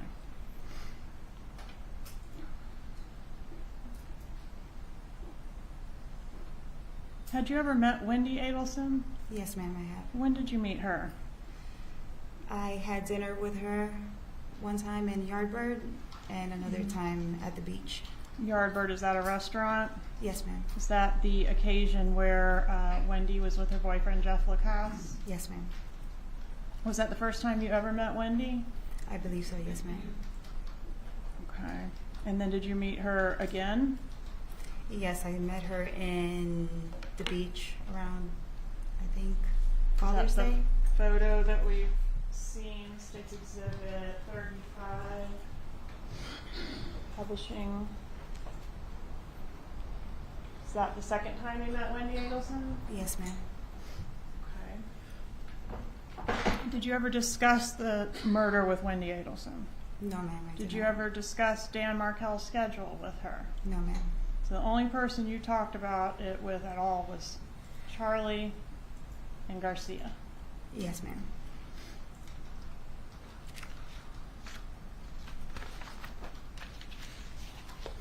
All right, for the July trip, once the murder was done, did you receive a phone call from Sigfredo Garcia? Yes, ma'am, I did. And were the two men looking to get their money for the murder? I don't know what my conversation was with Sigfredo, but I did speak to him on the phone. But you understood that you needed to get the money, right, and pay Yes. them. Yes, ma'am. That was part of your job, Yes, ma'am. part of your role in this whole thing. Yes, ma'am. Okay. And did you go to Charlie Adelson's house to get the money on the night of the shooting? Yes, ma'am. He had contacted me and told me that there was an accident and if he can have dinner with me that night. Okay. And the accident was a reference to the shooting of Dan Markel. Yes, ma'am. Okay. Which was not an accident, right? No, ma'am. When you get there, how is Charlie acting? He was pretty frantic, just pacing back and forth, and he had a gun in his hand. Okay. Was that unusual behavior for him? Yes, ma'am. Did he say anything about his parents when you arrived at his house that night? He told me that his parents just left. Did you end up staying the night there? Yes, ma'am, I did. Were you planning on spending the night there? No, ma'am, I was not. Okay. Originally, was your plan to get the money and take it to the two men that killed Mr. Markel? Yes, ma'am, it was. All right. What happened the next morning? Well, since that night, since he was like pacing back and forth, and he had given me a Xanax, that's why I fell asleep. Okay. And that's why Did it he was, take Xanax as well? Yes, ma'am, he took one as well. Okay. And the next morning, did something happen with the money? Yes, ma'am. So I woke up. I was like, I gotta get out of here, and he told me that the money is in the trunk of my car. All right. And was the money in the trunk of your car? I actually did not check it. I just got my keys and left. So you believed him that it was there? Yes, ma'am. And when you got to where you were going, where did you go to deliver the money? I was trying to contact Sigfredo and had a hard time trying to contact him. And then I eventually ended up in the alleyway of where Louis lived at that time. At Luis Rivera's residence? Yes, ma'am. And did Garcia show up there when you pulled up there? Yeah, he just kind of jumped in my car. I didn't know where he came from. All right. And was he able to get the money? Yes, I told him that his money was in the trunk of the car. And he was able to remove it, and you observed him removing it, and the money was there? Yes, ma'am. He went to the back, grabbed it, and then I saw him. He left. How did you get your cut of the money? I don't know if it was later on that night that he came back to my apartment, or the following day, and then he put it in the closet. How was your cut of the money packaged? It wasn't like a cut. It was just basically it was in a bag, in a plastic bag, grocery bag, and I believe there was like a paper bag and then a Ziploc bag inside it. All right, so the inner thing was a Ziploc bag. Yes, ma'am. Okay. When you opened the Ziploc bag, did you notice that the money was stapled together? Yes, ma'am, it was. It was, okay. Did you notice something else unusual about the money? At that moment, I didn't when I opened it, but a couple of days after the fact, it was wet and starting to mold. The money itself was damp to the touch? Yes, ma'am. Right, and did you ever mention that back to Charlie Adelson? I'm pretty sure I contacted him and told him why is the money wet. What do you mean pretty sure? You did or that, you didn't? That I did. Okay, and when you contacted him and said the money's wet, or you just mentioned to him the money's wet, did he have a response? Yes, ma'am. He told me. Go ahead. Told me that that his mom washed the money. That you physically washed the money? Yes, ma'am. All right, so you got a chunk of cash that day or a couple days later. You're not sure which. Yes, ma'am. All right. And you also got these paychecks that we've talked about, right? Yes, ma'am. Did over the ensuing time, from the time of the murder up until the time of the what we've referred to as the bump, are you familiar with that law Yes, enforcement operation? Okay. In that time frame, did you get some other gifts and things from Charlie? Between that time? Yes. Plane tickets, things like that? No, ma'am. Okay, so you deny getting any type of gift or favor from Charlie Adelson other than the cash that you got? I don't know if like specifically any type of favors. If I was going through, I was having problems with the car that I had purchased from him. So he would get that fixed and he would pay for it. Okay, and before that he helped with Mazda repairs? Yes, ma'am. Okay. All right. You started getting paychecks in September after the murder, which continued through May of 2016. Is that right? Yes, ma'am. And how would you receive the paychecks? Charlie would give it to me. All right. And you admit that you weren't doing anything to earn that money? No, ma'am. I was other not. than contributing to this murder? Yes, ma'am. All right. And the paychecks, would they come one at a time or multiples at a time? It would be multiple. Okay. Do you know why the paychecks stopped when they stopped? At that time, just Fredo got arrested. So they got spooked. Yes. Who signed the paychecks? I'm sorry, one moment. You may.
You may continue.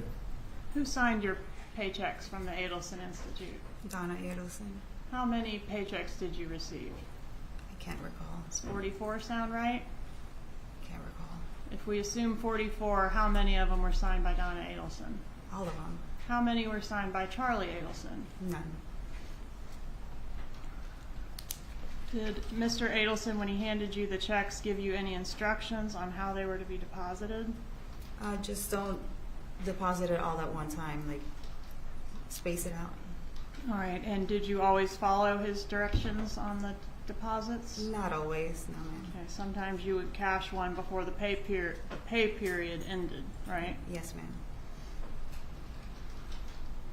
All right, and we've talked about the bump. Did you meet with Charlie Adelson after the bump? Yes, ma'am. Who called that meeting, him or you? I believe he contacted me. All right, and did you sit in the car with Mr. Adelson for a few minutes before going into the restaurant? Yes, ma'am. What happened when you were in the car with him? Well, I got inside the car. He came outside of my job and basically asked, probably where we're gonna eat. And he turned up the volume in his car and kind of just leaned towards me and was just telling me that that his mom got approached. Okay. And did you continue to hear more from him about his mom being approached once you entered the restaurant? Yes, ma'am. Okay, and at the time you did not know that law enforcement was intercepting those conversations, did you? No, ma'am, I did not.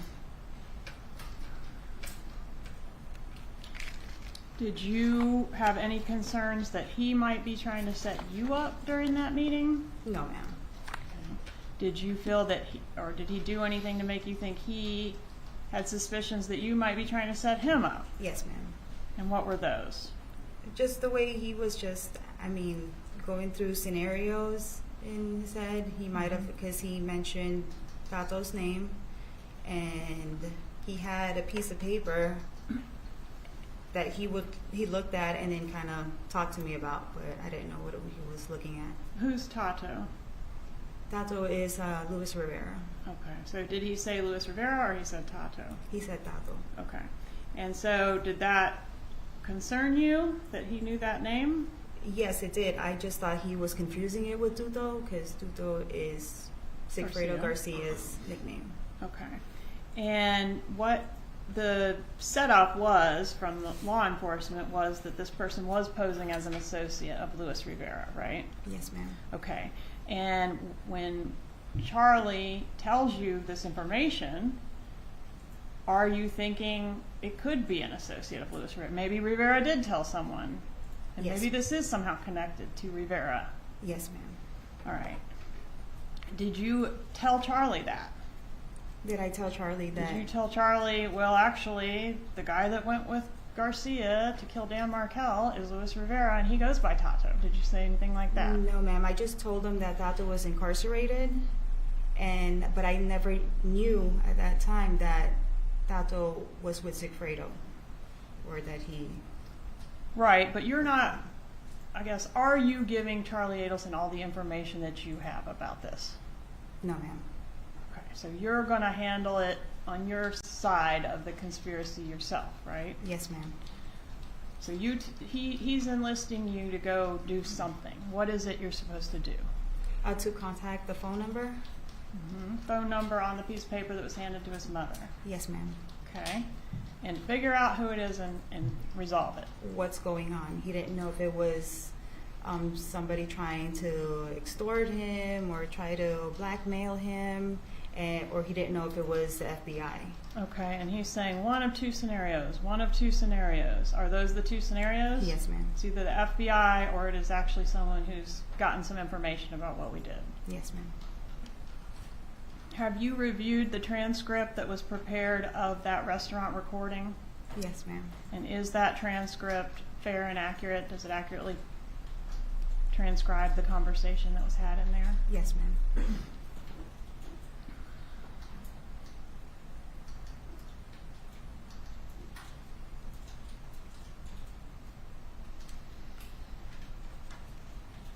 You knew Luis Rivera well, right? I knew him from Sigfredo, yes, ma'am. But Sigfredo didn't tell you he took Rivera with him No, he did to do not. the job. No, ma'am. And even though it was pretty obvious, you didn't tell Charlie that Garcia was doing the job. No, yes, ma'am. He didn't know. He didn't know that it was Sigfredo.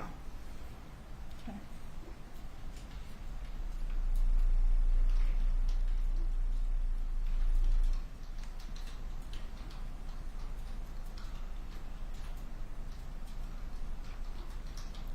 Charlie never explicitly told you this murder is going to benefit my mother, or this murder is to benefit my sister. No, ma'am, he did not. Sustained, please rephrase your questions. Katherine. Did Charlie Adelson ever tell you this murder is to benefit my mother? No, ma'am. Did Charlie Adelson ever tell you this murder is to benefit my sister? No, ma'am. But you knew that, didn't you? Yes, ma'am. He did tell you that his mom was at the house right before you arrived, the night of the murder. Yes, ma'am. He did tell you that his mother washed the money. Yes, ma'am. Money that was payment for the murder. Yes, ma'am. Did you speak in code on that wire? On the wiretaps, yes, ma'am. Okay. Property and tenant, that was code for looking into who was behind the bump, right? Yes, ma'am. Well, Charlie tends to go on his little rants, and then I kind of just followed, what he was saying. Yes, but you spoke in code. Yes, ma'am. And you understood you were speaking in code because you might be tapped, right? Yes, Somebody ma'am. might be listening. Yes, ma'am. But there would be no reason to speak in code if you hadn't done anything wrong. Will you agree with that? Yes, ma'am. Innocent people don't talk in code, do they? No, ma'am. No further questions. Cross-examination.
afternoon, ma'am. Good afternoon.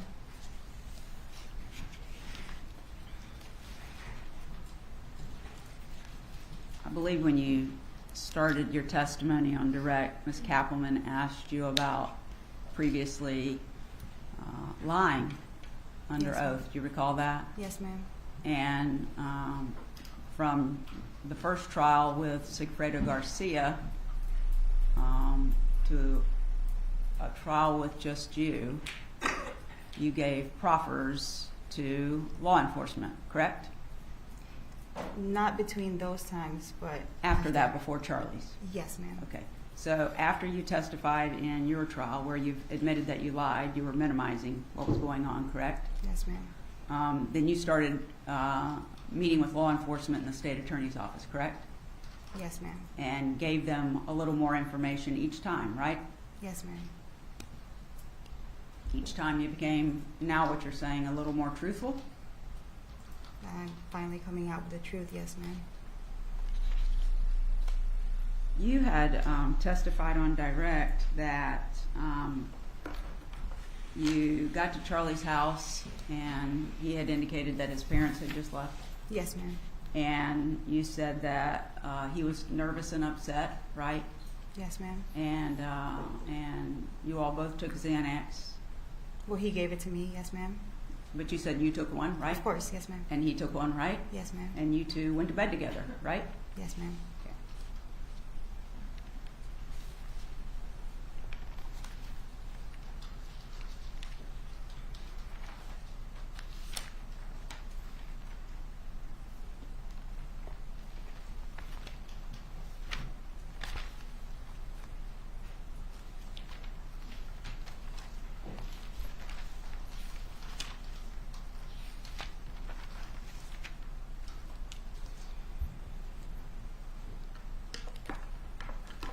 So what you're telling the jury is you met Charlie Adelson and started a dating relationship, right? Yes, ma'am. You weren't exclusive at that time, were you? No, ma'am. Charlie dated a lot of women, didn't he? I believe so. Yes, ma'am. Okay. And at some point he tells you that he wants something to happen to someone, right? He wants someone to be harmed. Yes, ma'am. And he asks you if you know anybody that could take care of that for him, right? Yes, ma'am. And so then you contact Sigfredo Garcia, who's the father of your children, correct? Yes, ma'am. And you and he are having a rocky relationship, right? Yes, ma'am. And so you engage Sigfredo Garcia to be the one who causes whatever harm it's going to be to Danny Markel, correct? Yes, ma'am. And after you do that, you know who Luis Rivera is, right? Do I know who? Yes, I know. At that time, you knew who he was? Yes, ma'am. Okay. But is it your testimony you did not know that he was going to be involved with this as well? Yes, I did not know that he was going to be with him. Let alone I didn't know that Sigfredo was even going to be the one. Well, I'm sorry, you hired someone other than Sigfredo to do it? No, I didn't know that I just gave him, I told him that somebody, needed to be harmed. I didn't know that he was going to be the one. Okay. And how much money did you tell him he could make? I didn't tell him an amount. So you testified before that you knew Sigfredo needed some money and you could certainly use some money, so that's why you agreed to do this. Yes, ma'am. And so you were going to agree to have somebody killed and you didn't even know how much you were going to get paid? No, I did not know. Okay, so now we know Sigfredo and Luis Rivera came to Tallahassee, right? Yes, ma'am. Okay, so it's Charlie's asked you, you've asked Sigfredo, unbeknownst to you apparently, he has asked Luis Rivera to go. Yes, ma'am. Okay, and we know that Luis Rivera and Sigfredo Garcia traveled to Tallahassee on more than one occasion, but ultimately they follow and track down Danny Markel, and when he pulls into his garage, Sigfredo Garcia gets out and shoots him in the head and kills him, right? From what it shows in my trial, yes, ma'am. Okay, and then they come back to South Florida, Sigfredo and Luis Rivera, right? Yes, ma'am. Okay, and you go to Charlie's house, you pass out with the Xanax, you get up the next morning, and he says there's money in the trunk. Yes, ma'am. At that point, you're claiming you didn't know how much money it was. Yeah, I did not know how And much. as of then, you still hadn't discussed any dollar value for having someone killed. No, ma'am, that was probably on the paper that I had handed to Sigfredo, the one that he got out of my diaper bag. Okay, I don't want you to speculate because you don't know, do you? No, I never opened the envelope. But your testimony is you arranged a homicide and didn't even know what the pay was going to be. Yes, ma'am. Okay. So the next morning, Charlie says the money's in your trunk and you get up and leave, right? Yes, ma'am. And you go to Sigfredo, right? Yes, ma'am. And he knows you're going to be bringing him money, right? Yes, ma'am. And he hops in your car and you tell him you got the money. Yes, ma'am. And so your testimony is then he goes into your trunk Yes, ma'am. and he takes the bag out of the diaper bag. No, it was not a diaper bag. It was the plastic bag that Charlie put in my trunk. No, the money was inside your diaper bag is what you testified to before. No, ma'am, I did not. Oh, where'd you put it? The money? Yeah. Was in the trunk of my car. Okay. All right. I must have misunderstood your testimony. I thought you said it was in the The diaper envelope was inside the diaper bag. bag. Envelope was inside the diaper bag. Yes, ma'am. And that's what you delivered to Sigfredo. That's the envelope that Sigfredo picked up from my apartment. Yes, ma'am. That Charlie had given to you. Yes, ma'am. That you say you didn't know what the contents were. Yes, ma'am. Okay. So moving forward, now Danny has been killed, and Sigfredo gets in your trunk and gets the bag, right? It gets the money. Yes, ma'am. Well, it's in a bag or not? Yes, in the plastic bag. Okay. All right. So he gets the bag, and at this point, you say you haven't even seen the money.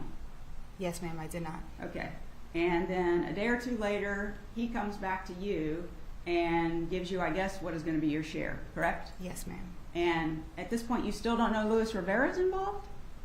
At that point, no, ma'am. You still didn't know? No, ma'am. Okay. So you said that Mr. Garcia puts the money into your closet? Yes, ma'am. Okay. And a few days later, you actually go into the closet? I don't know if it was the same day that, that he put the money there, but a couple of days later when I had opened the bag, that's when I felt the moisture of the money. So you didn't touch the money the first day? I don't recall if I did or if I didn't. So I'm talking about the first day that Charlie gives it to you. You didn't touch it that day? No, I did not. Okay, and you didn't touch it the next day. That's when you gave it to Sigfredo. Yes, because he just grabbed it from the trunk of my car. Okay, and a couple of days later, he brings you your share and puts it in your closet. A day or two. It might have been the same day or the day after. He put it in the closet. And then at some point, you open the bag. Yes, ma'am. And inside the bag, you find, it's not very thick, but you find stacks of money that's stapled together, correct? What's not very thick? 10 $1 bill or 10 $100 bills stapled together. That's not very thick, is it? It was just in stacks of whatever amount it was. I didn't count it. It was stapled together, right? Yes, ma'am. Okay. So how much did you get for arranging Danny Markel to be killed from Charlie's request to passing it on to Sigfredo Garcia? How much money did you get? I never counted how much money was even in the bag. As you sit here today, you're telling this jury you never know what your cut was. You No, can't ma'am. tell them. No, ma'am. I never counted it. You spent some of it, didn't you? I believe so. Through And you, time, yes. and you deposited some of it into your bank account, Yes, ma'am. but you don't know how much yours was. No, ma'am. But you do admit that Charlie gave you a check after that from Adelson Institute, right? He gave you payroll checks from Yes, Adelson ma'am. Institute, right? Yes, ma'am. Charlie gave those to you.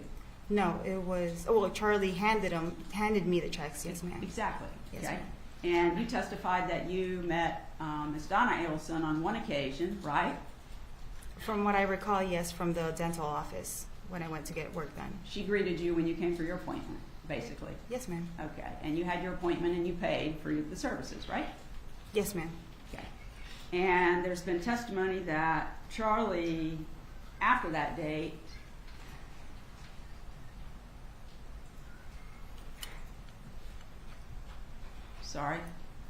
that Charlie, after that date, gave you other benefits, right? Yes, ma'am. I mean, you and he weren't together anymore, correct? After the homicide. No, we were not together, but we were still friendly with each other. We were still. You're friends, but you went back to Sigfredo, right? There was a time where I was between Sigfredo and still intimate with Charlie as well.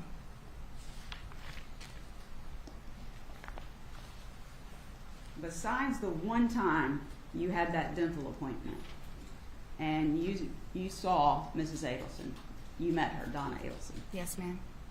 After that, you never talked to her again, did you? Not that I can recall. I don't think I've You didn't spoken. speak on the phone to each other? No, ma'am. You didn't text each other? No, ma'am. You didn't email each other? No, ma'am. You didn't have any other communication of any kind? No, ma'am. You didn't meet with her in person? There's only a time that I saw her, but I didn't meet with her. Right, exactly. And when you're having these discussions with Charlie Adelson, I'm talking about you and your knowledge. When you're having these discussions with Charlie and then having discussions with Sigfredo, she's not involved in those conversations with you, is she? No, ma'am, she's not.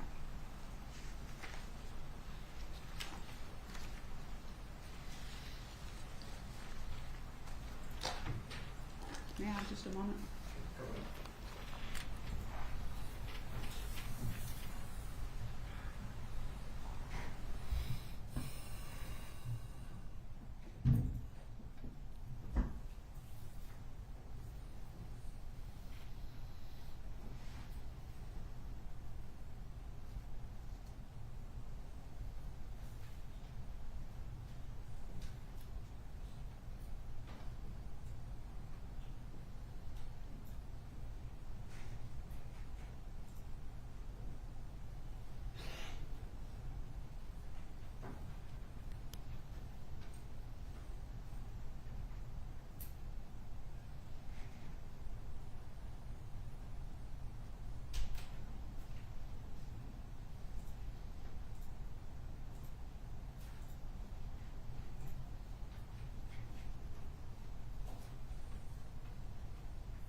Redirect examination.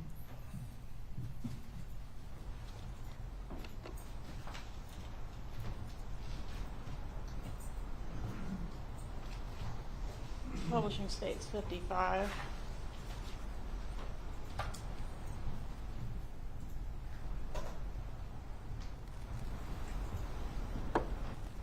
Donna did not have any conversations with you, did she?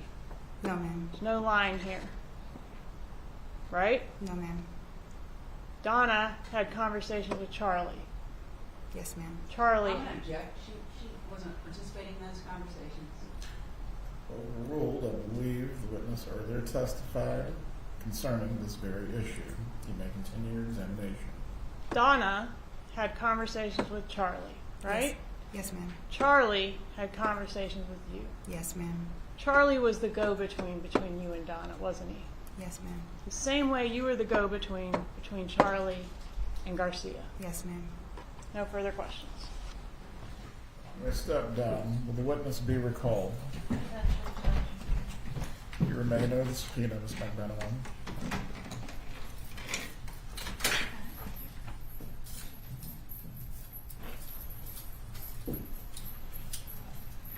I believe you stated Sergeant Corbett is going to need to set up before you get started. All right, members of the jury, we're going to take a break before the next witness.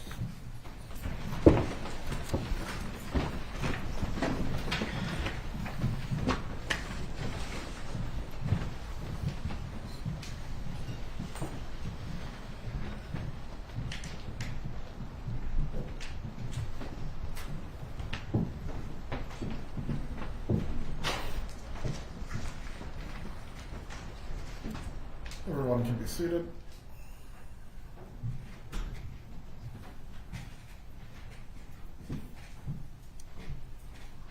If anyone needs to use the restroom or stretch your legs, please do so now.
be seated.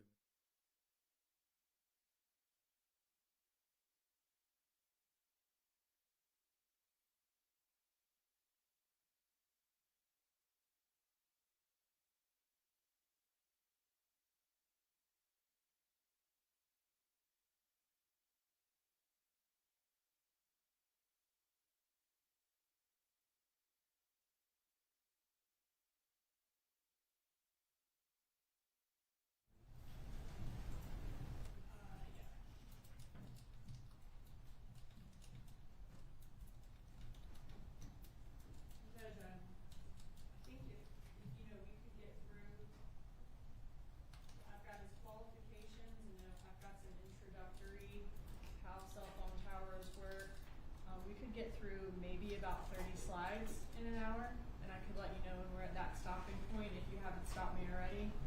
Very well. But anytime you want to stop me to stop for the day, that's fine too.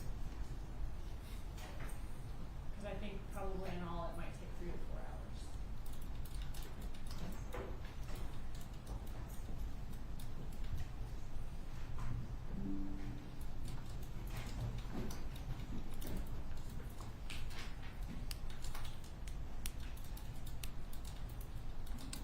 All right, is everyone good to go? Yes, sir.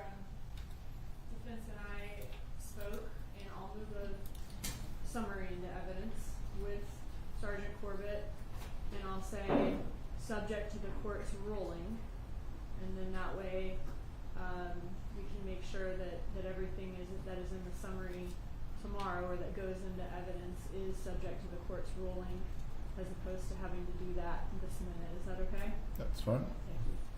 That is the conversation the student and I had, and I agree with that. It makes sense time-wise. Please bring in the jurors.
Everyone can be seated. State, please call your next witness. State Hall Sergeant Chris Corbett.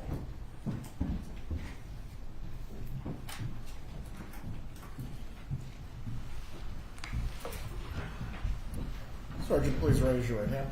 Do you swear or affirm the testimony you're about to give will be the truth? I do. You may take your seat. Thank you, sir.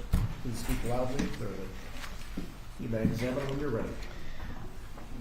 Will you introduce yourself to the jury and spell your name for the court reporter, please? Certainly. Good afternoon. My name is Christopher Corbett, and that's Corbitt, and I'm a sergeant with the City of Tallahassee Police Department. And how long have you worked with TPD? 29 years and 11 months. And what unit are you in at TPD? I currently supervise the Technical Operations Unit. Can you tell me a little bit about your training and experience in order to supervise the Technical Operations Unit? Certainly. I have just under 2,000 hours of general technical training, which would cover sort of all realms of law enforcement technology, camera installations, audio, video monitoring, forensics, all kinds of, again, all the ways that we use technology to assist in criminal investigations. I have just over 1,000 hours of that is dedicated to communication record analysis or cell phone analysis. And that includes the obtaining, analysis, mapping, all the things that we do with communication records specifically to assist in criminal investigations. Okay, and have you also taught in the field of digital forensics? I do. I teach communication record analysis to law enforcement officers, other law enforcement agencies, prosecutors associations, other groups. Yes. And how long have you been supervisor of that unit? Since 2012. How many hours of specialized training in historical communication records analysis do you have? Just over 1,000. And what is historical communication record analysis? Communication or historical communication record analysis would be kind of a general term for the use of communication records. And when I talk about communication records, I mean primarily cell phone records, records that we get from the carriers. They may be forensic records or reports that we get when we're able to do a forensic analysis of a phone, when we have the actual device and can download data. But we take all that information and we analyze it really in whatever way the investigator or the investigation needs. Oftentimes that's location analysis. We're trying to put handsets, are they consistent, or could they have been at the scene of a crime? Could they have been somewhere else? Where might other evidence be? So a lot of that work has to do with the locations of the handsets. Sometimes it's communications, who communicated with who, when, how often, those kind of things to help establish relationships. There's really a number of ways that we can use those records and the analysis of those records, again, to assist in the criminal investigations. And have you ever testified in court in the field of historical communication records analysis where you've given an expert opinion? I have, yes. About how many times? 123. And those are all my questions as to his qualifications, Judge. Defense wish to voir dire the witness. There you are. Is there a challenge to his ability to provide an opinion in the field of historical communication record analysis? There you are. Members of the jury, while this witness testifies today, he will be permitted to provide you with an opinion in the area of historical communication record analysis. You may continue. So in your position at TPD, you mentioned that part of your everyday duties is going to be pulling cell phone records from cell phone companies. Is that right? That's correct. And are those records called call detail records? That's sort of a general term that we give to a broad range of records. Call detail records, we generally talk about specific call logs, that may be voice or text. We have other types of reports, subscriber information, other types of location reports that are more specific, but generally, yes, we call that whole group of records call detail records. Are those types of records ones that are kept in the normal course of business of phone companies? They are, yes. And are they kept by an automated system that would have knowledge of those or of those calls and text communications? Yes. Are you familiar with how to read and interpret the records? I am, yes.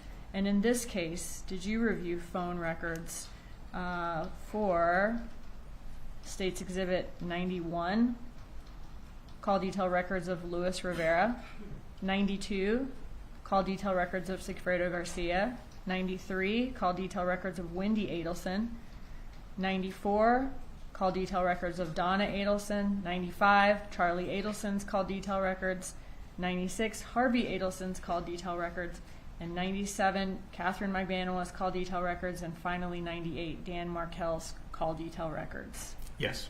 Okay. And did all those call detail records come with a certification from each phone carrier certifying that those are authentic records of that carrier? They did, yes.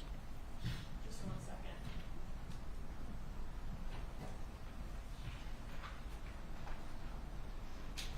I'm going to show you States 55, which is already in evidence. I got to turn you off and turn you back on here. Actually, I'll just show it to you so you can remain. Looking at States 55, this is our chart. Yes. Okay, here. You see some phone numbers below each person's face and name. Yes. Okay. Have you been able to review a chart like that before? Yes. Okay. Looking at those numbers, are those the numbers for each person that correspond with the call detail records that you reviewed for each person and you're going to be testifying about in your testimony? Yes, they are. Okay, thank you.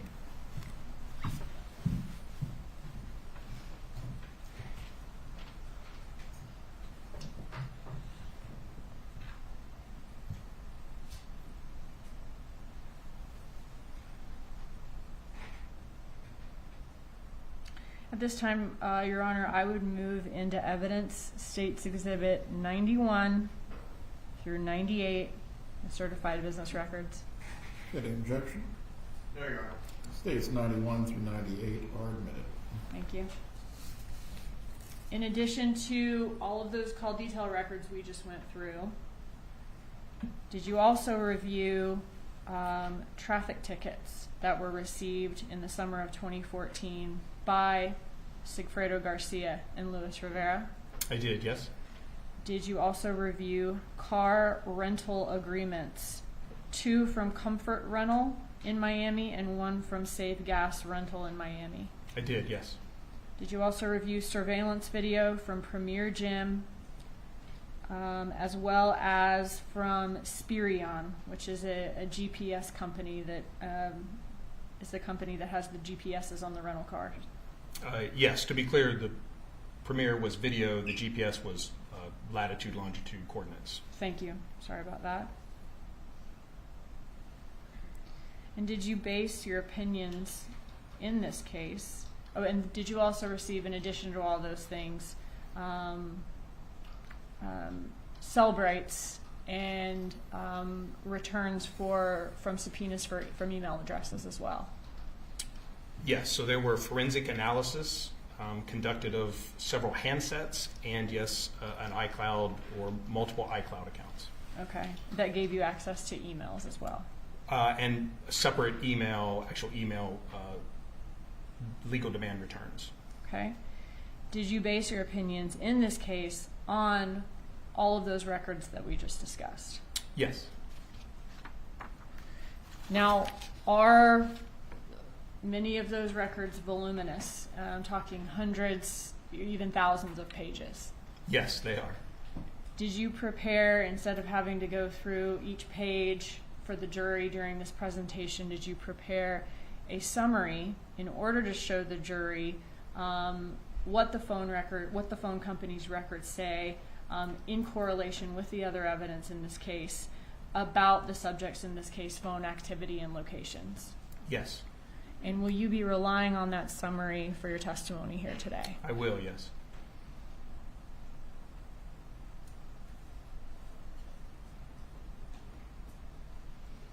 I want to quickly, also in the summary, are there excerpts from Cellbrights? Yes. What is a Cellbright?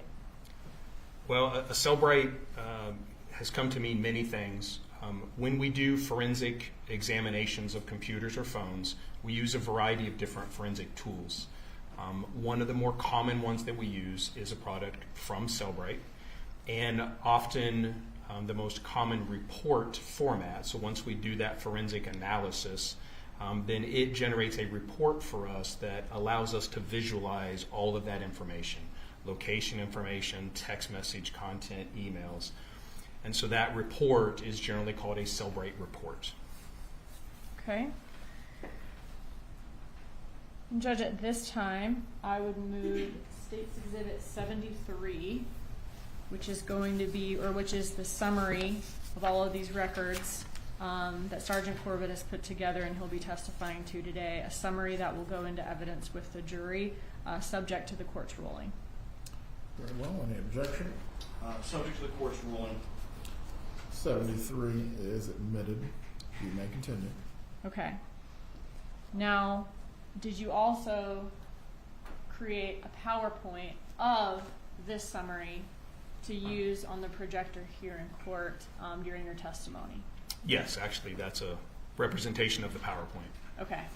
And some of the items that are in the PowerPoint that are already in evidence, emails and that sort of thing, they won't be in the summary, but we will go over those in your PowerPoint, correct? That's my understanding, yes. Okay.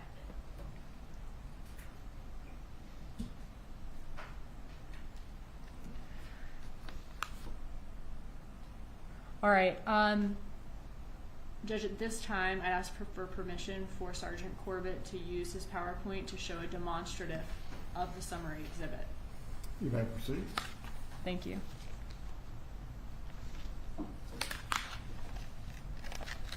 You'll need to unmute. Oh, I'm sorry. Okay.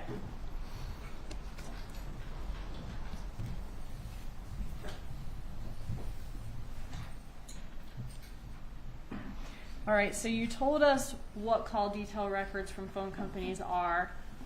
Can you tell us, or can you show us an example of what they look like and show us what's contained in them?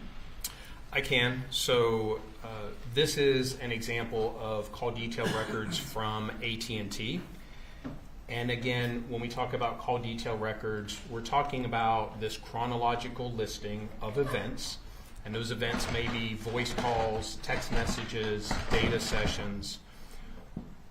And that varies a little bit by carrier as to what exactly they retain and provide for us in the call detail records return. But the call detail records have a few basic sections. Obviously, there's a place that tells us the date and time of this event.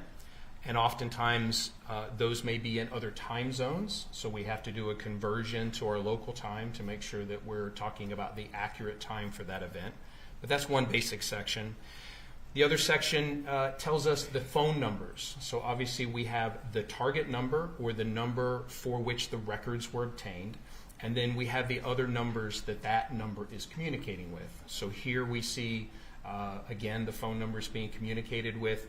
If it's voice calls, we see a duration, or how long that phone call lasted. And we can tell sort of if these are incoming or outgoing calls based on which phone number is doing the originating or terminating. So from this section of the records, we look at, again, calling patterns, calling frequencies, those things. There's a few other pieces of information there, but the other one that we frequently look at is here, which is the location information. And for these particular records, they provide us both a numerical identifier for the location of that cell site, and they also provide a latitude and longitude. And again, this is the location of the cell site or cell tower that the handset was communicating with for that particular event. This is not a location for the phone, but again, rather the tower that it's communicating with. And can you quickly kind of explain more about how you determine a location from that information to be able to know what the location is of a cell phone at a certain time? Sure. So very simply, we'll take the location of the cell site and we will plot that on a map. And in this presentation, we will see several locations for handsets, and they may be represented by a colored dot, as you see here, a blue dot. And so that dot represents a location of the cell site or the cell tower for that example event that we were looking at. And sometimes just knowing where the cell site is itself is sufficient. We know that a handset chooses to communicate with the cell site that it sees with the best available signal. And that's usually the one that it's closest to, although there are numbers of factors that affect what cell tower or cell site a handset might choose to communicate with. So sometimes just knowing where the cell tower is enough. But we also know that most of our cell sites are broken down into multiple sides or sectors. It means they have antennas that are facing different directions. And the cell carrier, the company, most often provides us not only with the location of the cell site, but also the side or the sector that the handset was communicating with. So here we would generally expect that one sector covers about halfway to the next sector. You can see some dashed lines that are drawn here, and that would be the approximate transition areas around the cell site. So in theory, if you were to get in your car and drive circles around a cell site, you would transition from sector to sector as you went round and round. And from that, again, we would expect certain locations relative to certain sectors to be serviced by that part of the cell site, which we can kind of see here. When we display those or we see those, here this particular cell site that was, or sector that was used for this event was at 215 degrees. and that's the cardinal direction, like 360 degrees. So this is at 215, a little past due south, a little to the west, and you can see that that is illustrated here by the large blue arrow. So when we're representing a cell site and sector that the handset was using, we will use a large colored arrow so we know that's the particular sector that was being communicated with. And when we do our analysis, again, we understand that that sector goes approximately halfway around to the other sectors. And so when we do our location analysis, we would include or exclude certain locations. And we would say that locations that are in close proximity and on the right side of the cell site and sector are possible locations for the handset, and then other locations might not be. Can you say exactly or precisely where on this map a certain cell phone is? No. Okay, but you would be able to tell us what cell site that cell phone is communicating with if it has location data, and the sector of the cell site, the particular sector that it's communicating with. Yes, so one of the basic things is we can only make a determination about where a handset was when we have a record or an event. And while different companies and different handsets and different technologies create different amounts of records, we can only, again, make a determination when we have a record. And then, yes, we will know the location of that cell site, the orientation of the sector in most cases. And historical location analysis is about inclusion and exclusion. And we look at a location and we say, yes, this address is included in the service area, based on our opinion, is included in the service area of this particular cell site and sector, or no, a handset at the location you gave me would not be serviced. They are very technical and very detailed reports. So when we represent those in the presentation, to make it easier to read the actual content, we may do something more like this.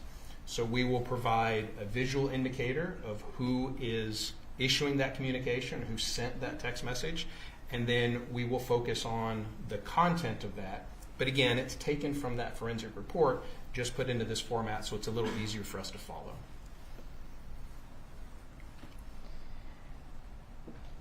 Can you walk us through Dan Markel's location on the morning that he was murdered? Yes. So we do know, and I'm on slide 14 now, we do know that the morning of the homicide, he was at home at his residence on Trescott Drive. He did drop his children off at Creative Preschool. He went to Premier Health and Fitness and then returned to his home on Trescott Drive. And did TPD believe that whoever shot Dan Markel was at these same locations that he was at that morning? We did believe that him being under surveillance was a definite possibility. Okay. And was there a Prius that was identified based on surveillance images following him that morning? There was, from the Premier Health and Fitness. Okay. How did TPD try to identify who was in the Prius from the phone records perspective? So one of the first things that we did is what we call a tower dump, and that is just a request of the carriers to provide us all of the transactions that occurred through cell sites that may service a particular location for a very particular or specific time frame. So if we know that Mr. Markel was around his house at a certain time, then we can request all the phones that were around his house. And if we know he was at Creative Preschool at a certain time, then we could request all of the cell phones that may be in the area of Creative Preschool at the same time he was. Same for Premier Health and Fitness. And then we would hope that the only cell phones that would be in those exact locations at those exact times would either be Mr. Markel or whoever was following him. So that's kind of the purpose of the tower dump. And which companies had cell sites in the areas of those locations? We had AT&T, T-Mobile, Sprint, and Verizon, our major carriers at that time. All right, so were search warrants sent to all those carriers for all of the records for the numbers who were using cell sites servicing each of those locations? Yes. And did you receive a lot of records in return? Yes, we did. Okay, just a moment. I want to ask you specifically about States Exhibit 101, which is going to be the T-Mobile tower dump records. States Exhibit 102, the AT&T tower dump records. States Exhibit 103, the Verizon tower dump records. And States 104, the Sprint tower dump records. When you receive those for all 4 carriers, do they contain a certification certifying that they are authentic records from each of those companies? Yes. Okay, and did you review those records and rely on those records in your determining your results or your opinions in this case? Yes. At this time, I'd move States Exhibit 101 through 104 into evidence.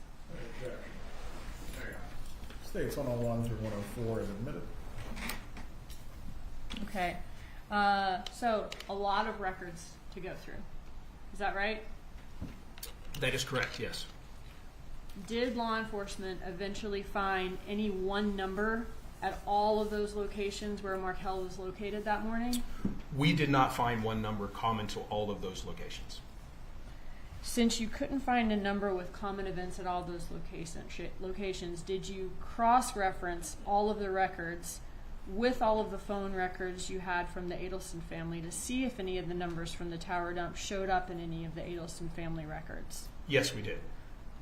Okay, and what did you find?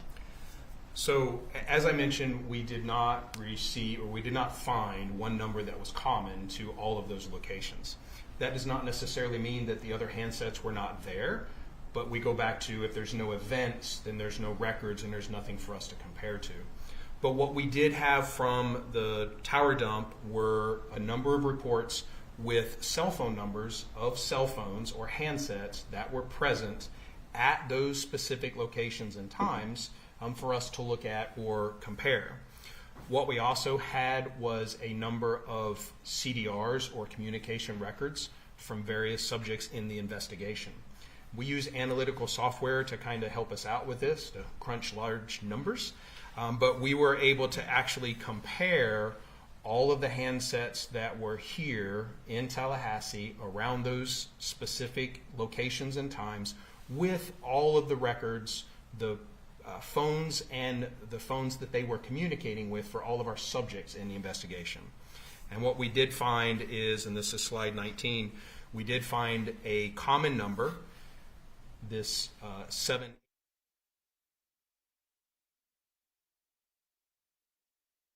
That was a phone number that was present here in Tallahassee around the Premier Health and Fitness that was also in the call detail records for one of the subjects of the investigation.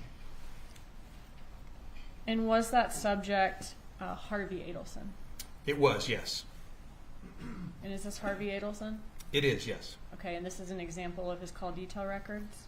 That is correct. Okay, so Harvey Adelson is the husband of Donna Adelson, father of Charlie Adelson and Wendi Adelson? Correct. All right, can you give us more information about this call that you found? So what we see, and this is just an excerpt, I'm on slide 20, from Mr. Adelson's, Harvey Adelson's call detail records for July 1st of 2014, and we see that 786 number I just spoke about. And this is a good example of some of the things we see with call detail records. It looks like 3 calls or 3 entries here, but this is actually just one event. And in the records, we also see the kind of the routing or the way they call, like this one that was routed to voicemail, how it kind of traverses through the network. But these are 3 lines, or it looks like 3 events, but this is just one incoming phone call from that 786 number. And again, that was on July 1st of 2014 at 5:20 p.m. Okay, so here we have this one call on July 1st, 2014. What was the duration of this one call? The duration is listed as 37 seconds.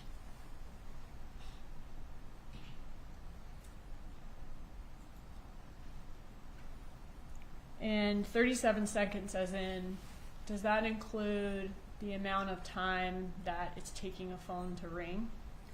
In this case, it does not. They do provide us both a seizure time, which is how long the phone rings or how long it takes to connect, and then an overall duration. Okay. So a 37-second call. Do we know whether this call was routed to voicemail? This call indicates that it was routed to voicemail. Okay. So the 37 seconds, would that include an amount of time for a voicemail to play and an amount of time for a message to be left, if a message was left? It could, yes. Was there any other communication in all of the phone records that you have between the 786 number you found and Harvey Adelson's phone? No. Who did the 786 number belong to? So the 786 number belonged to Sigfredo Garcia. Okay. Just a second.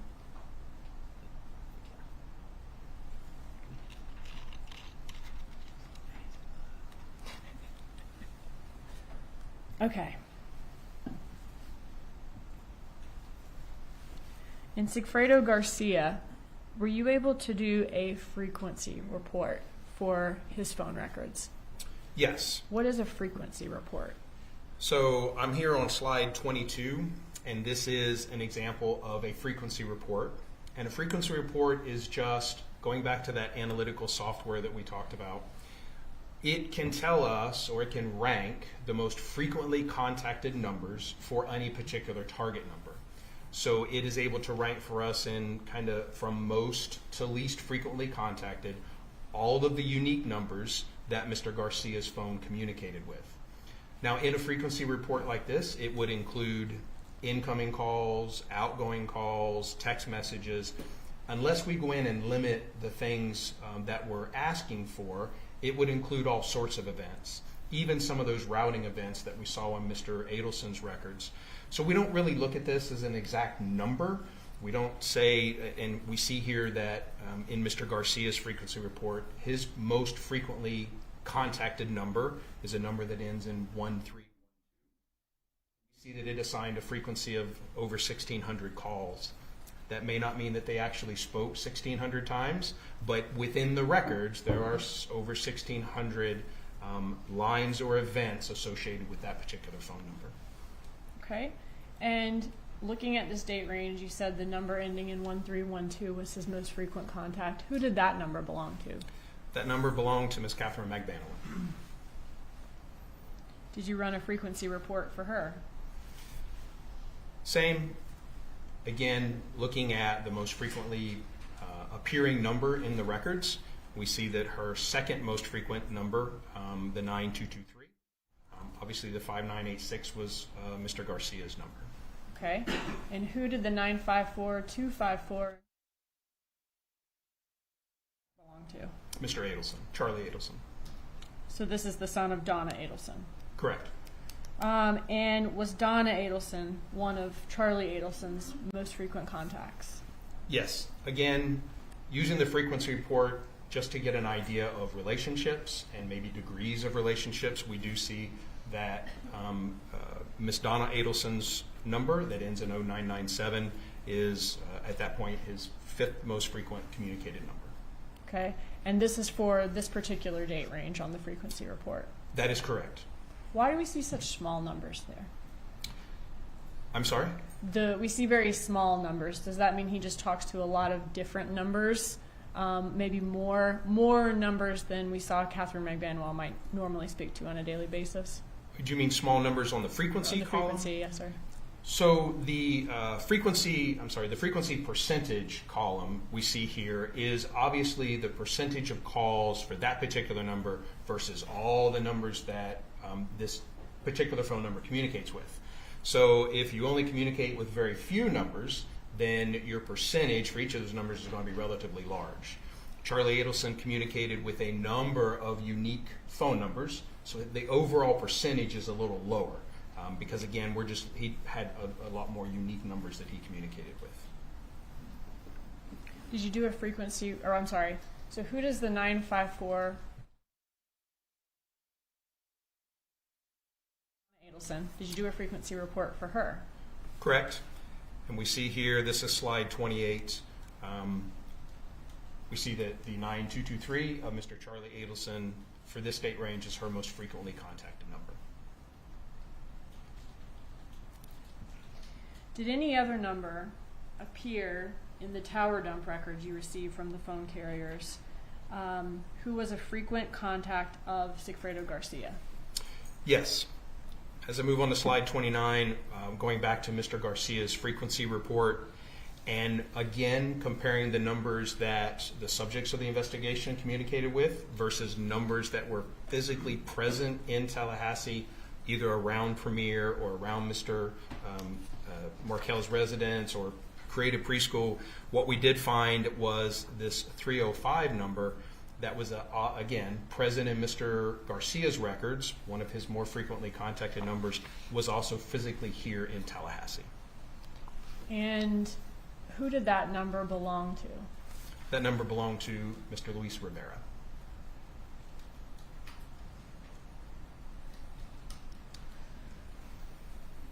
Can we see your next slide of the organizational chart, please? Did anybody in this chart have phone contact with Garcia or Rivera, down at the bottom,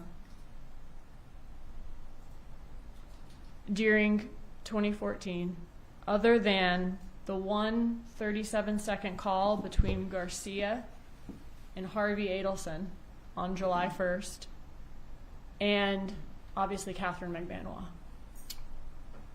No. All right, I want to go back to that July 1st 37-second call that was routed to voicemail. Was it your understanding that that call came after an incident where Garcia angrily confronted Magbanua and Charlie Adelson on July 1st of 2014? Yes. Okay, and then Garcia left an angry voicemail on Harvey Adelson's phone. Correct. Were there text messages in Charlie Adelson's iCloud that referenced that event? There were. Okay, and do you have those for us here? I do. So this is slide 35 now cumulatively, and we see the communication between Mr. Charlie Adelson and Ms. Magbanua. Okay, so if this is July 2nd, beginning at, is that 9:12 a.m.? Yes. So this would be the morning after that voicemail is left on Harvey Adelson's phone. That's correct. By Garcia. That's correct. Can you walk us through these messages? Certainly. So Charlie Adelson states that this really sucks, and Ms. Magbanua responds in a couple of messages that she doesn't like the fact that someone thinks they can make decisions in her life, and then apologize, and that the leaving messages was retarded and childish. Okay. And does she say to Charlie Adelson on July 2nd, I'm sorry, but he's a effing pussy. All that leaving messages is, as you said, and so childish? Yes. Okay. But whatever. But whatever. Okay.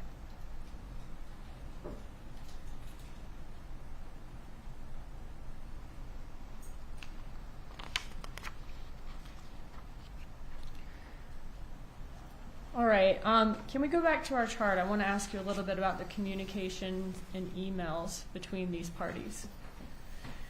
Did law enforcement look at the communication and emails between these parties to see if anyone seemed to have a motive to kill Dan Markel?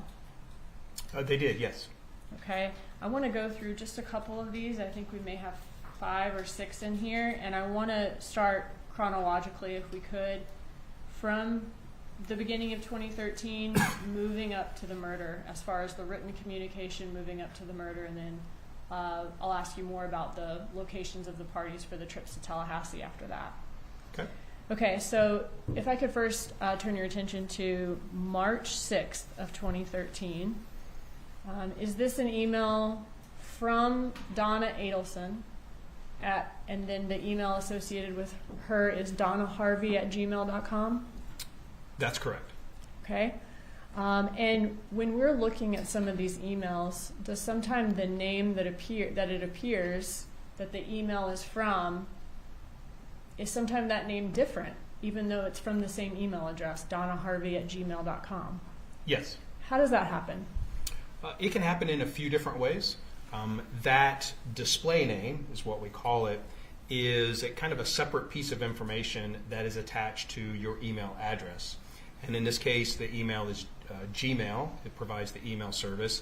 And you can go into your Gmail account and change your display name or change the name that you want to come up when you send email to someone else.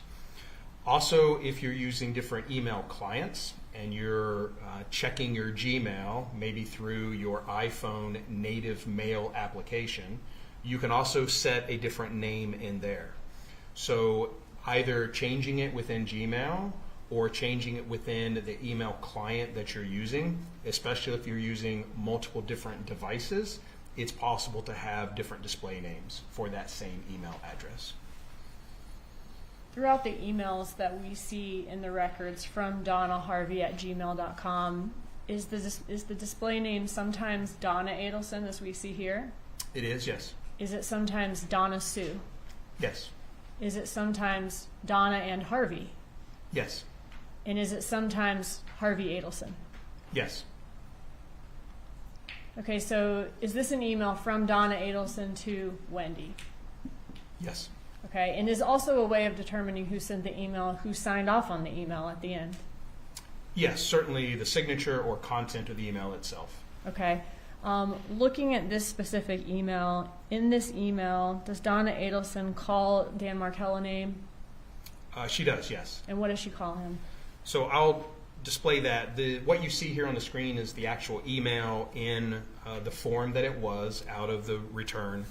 And then when we emphasize certain areas, I have enlarged those and made the font bigger. I did not change things like boldness or italics or punctuation, just made it larger and changed the color to red to emphasize the sections that we're speaking of. So to your question, she says this guy is a major fucker. I hope that your attorney is the shark that is her reputation. And then in this email, looking down 2 paragraphs below, does it say Gary told Dad yesterday? It does, yes. So in this communication, Dad is referred to in the third person. Correct. Okay. And just as you were saying before, can that give context about who sent the email so that it seems like Mom is sending the email as opposed to Dad from that shared email account? Correct. All right. And is this email signed off on? It is not. Okay. Looking 2 months ahead to May 21st of 2013, is this an email from Donna Adelson to Wendi Adelson? Yes. Okay. And in this email, does she say, wow, exclamation point? Yes. And says, he is such a royal jackass. How smart are you to get rid of this piece of S word? And then types out a scream. Yes. All right. And is this email signed off on? It is, with I love you, Mom. Were there also emails that showed Donna Adelson's strong interest in Wendi and her sons being able to relocate to Miami? Yes. Looking at another May 2013 email next, is this an email from Donna Adelson up top to Wendi? Yes. And in this email, what did Donna Adelson tell Wendi Adelson is the most important part of her divorce?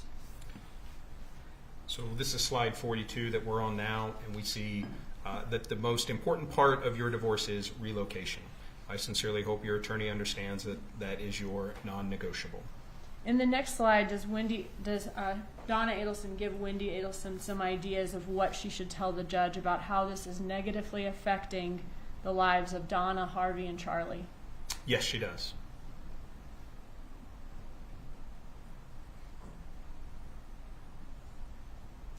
And this is the mother and father's practice she's referencing here? Yes. Okay, and what do we have next? So the next section, again, Go ahead. You go ahead. Speaks of the loss of income across the entire family. Encourages her to say that because my older brother, also a dentist, purchased the practice from my father, it isn't fair to him to have decreasing monthly income statements from the practice due to my parents spending so much time here in Tallahassee. And at the email, does Donna Adelson say, why does she say she can't write anymore?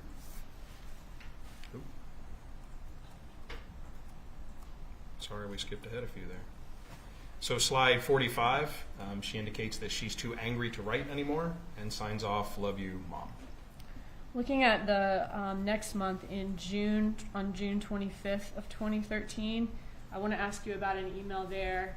And was that just days after a very significant event in the divorce? Yes.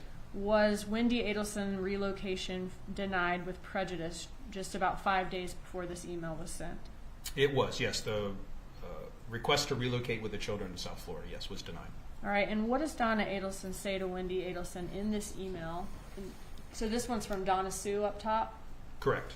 Okay, and what does she say about their recent loss in court?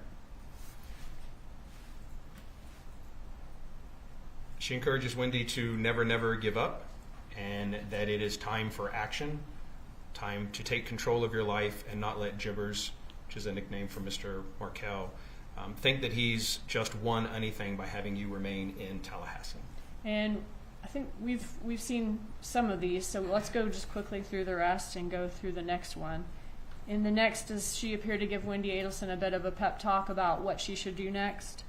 Yes. Okay, does she say that the rest of their family's lives next will be determined by her performance in the next couple of weeks? Yes. And how he hasn't beaten the Adelson family yet. She needs to put on the performance of her life. He hasn't beaten the Adelson family yet. That's correct. And she has a strong family behind her. Yes. Is next in this email where we see the plan of action outlined? That's correct. And if you could skip through, is this the plan of action about posing the kids in front of the Catholic Church and getting them baptized? That's correct. And assuring her that this is just an act, but don't tell anybody. Yes. And that she should take control of him psychologically. Correct. After this portion where she wants her to psychologically manipulate Dan Markel into converting the children to another religion, what does she say she plans to do next? There is a plan of a financial offer to Mr. Markel. Does she say, I am planning or we are planning? It states we plan to make. Does she go on to describe who this we is in the team? She does, yes. Okay, can we see that?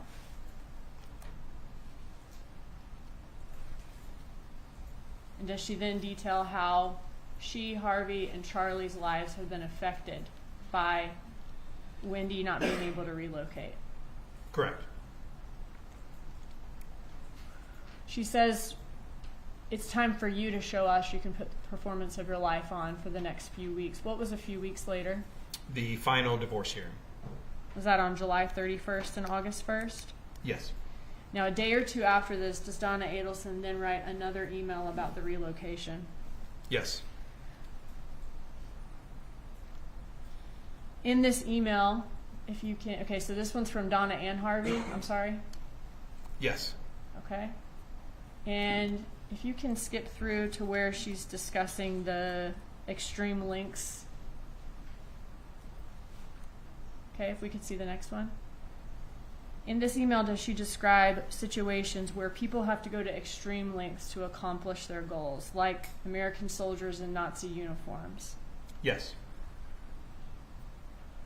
And does she next suggest that a major act of defiance would be putting the boys in SS uniforms? Yes. Or Hitler Youth uniforms. Next in this email, does she tell Wendi Adelson to stand up?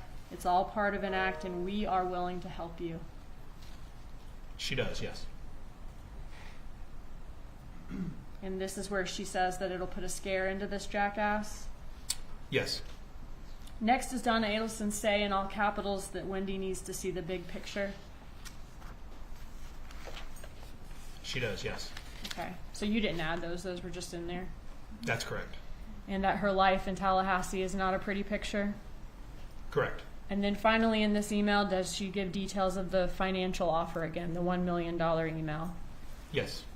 And does she say that, again, that we are planning, me, her, Charlie, and Harvey, and they want her to help too, Wendi Adelson?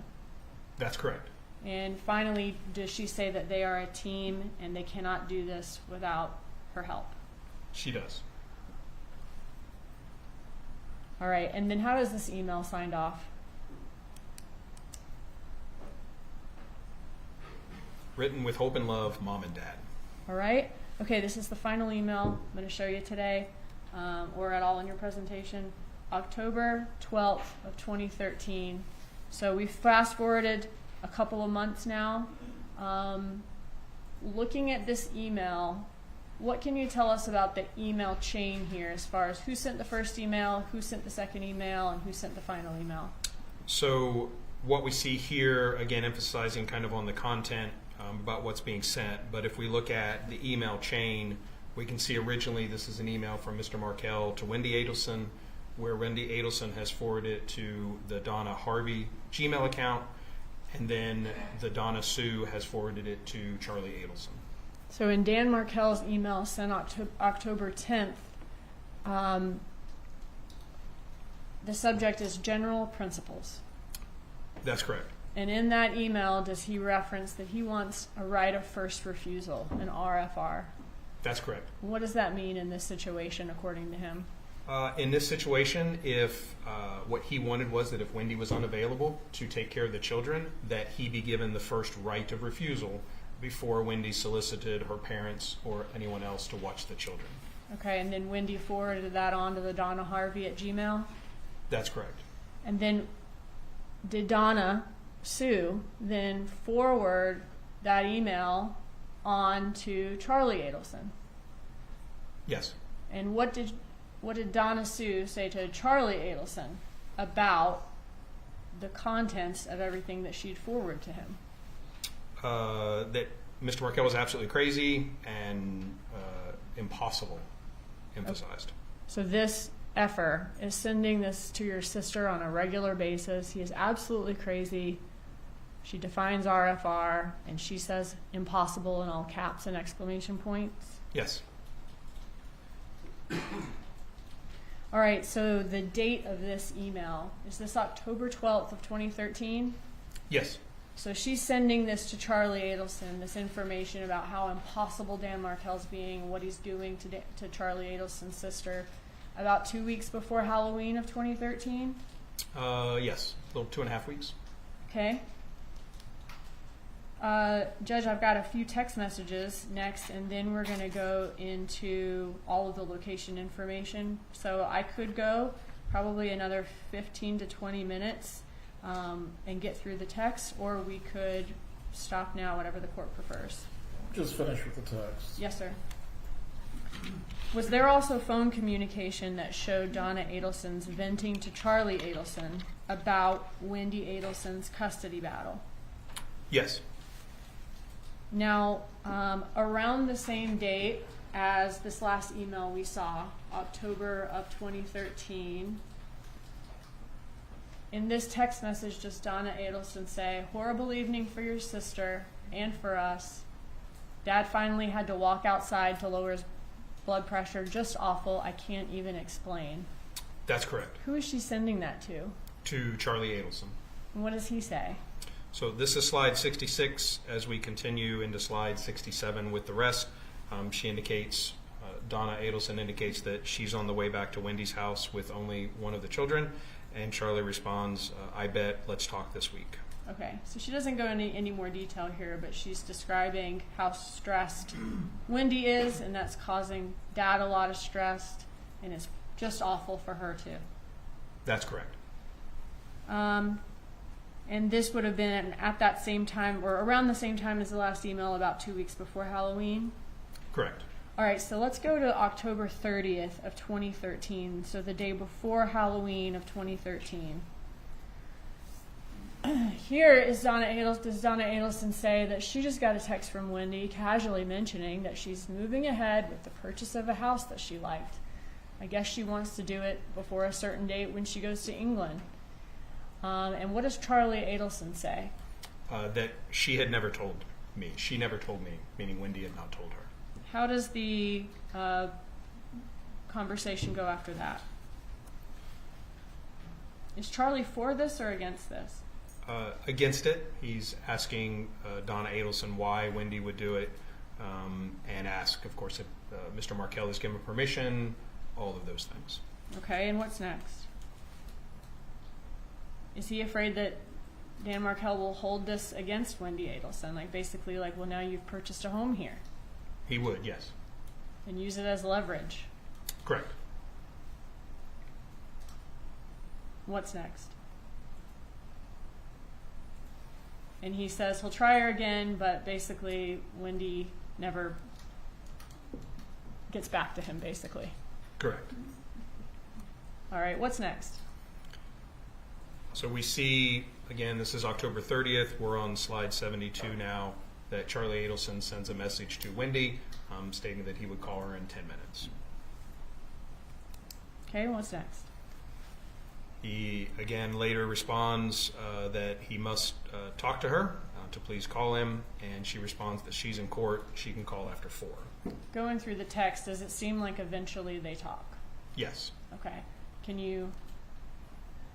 Okay, so they're still setting up a time to talk. Everything's okay. What's next? Does he then report back to Donna Adelson? Yes. So we're on slide 75 here, October 31st. Charlie is speaking to Donna, texting with Donna, stating that he had spoke to Wendi and it thinks that he had made some headway and hopes they're having a good time on vacation in Israel. Okay, so the phone call between Wendi and Charlie would have happened before this message to Mom, or to Donna Adelson. That's correct. Okay, and how does she respond? Oh, I'm sorry. So then does Charlie check back in with Wendi? He does, yes. Okay, and tell us about that conversation. He asks how she's feeling and gives her some general advice and tells her that he loves her. And does that advice involve renting things as opposed to buying them? That's correct. Okay, and says, I love you. He does. What's next? Does Donna then check back in with Charlie? Yes. So this is slide 78, again, still October 31st, and Donna Adelson is communicating with Charlie Adelson. And what does Charlie say next? Spoke to Wendi for 20 minutes last night. She texted me today that she pulled the plug on the house. Smiley face with a lot of smiles. Yes. And that's at Halloween on 5:19 p.m.? Yes. All right, and how does Donna Adelson respond to this news? She says, wow, Charlie, thank you again. How did you accomplish that? You are a miracle worker. Tell us. Okay. So she's saying, thank you again. And she calls him a miracle worker. Yes. And then does Charlie lay out the reasons or how he was able to get Wendi to do this? He does. Which was kind of the same things he was pointing out to his mom earlier.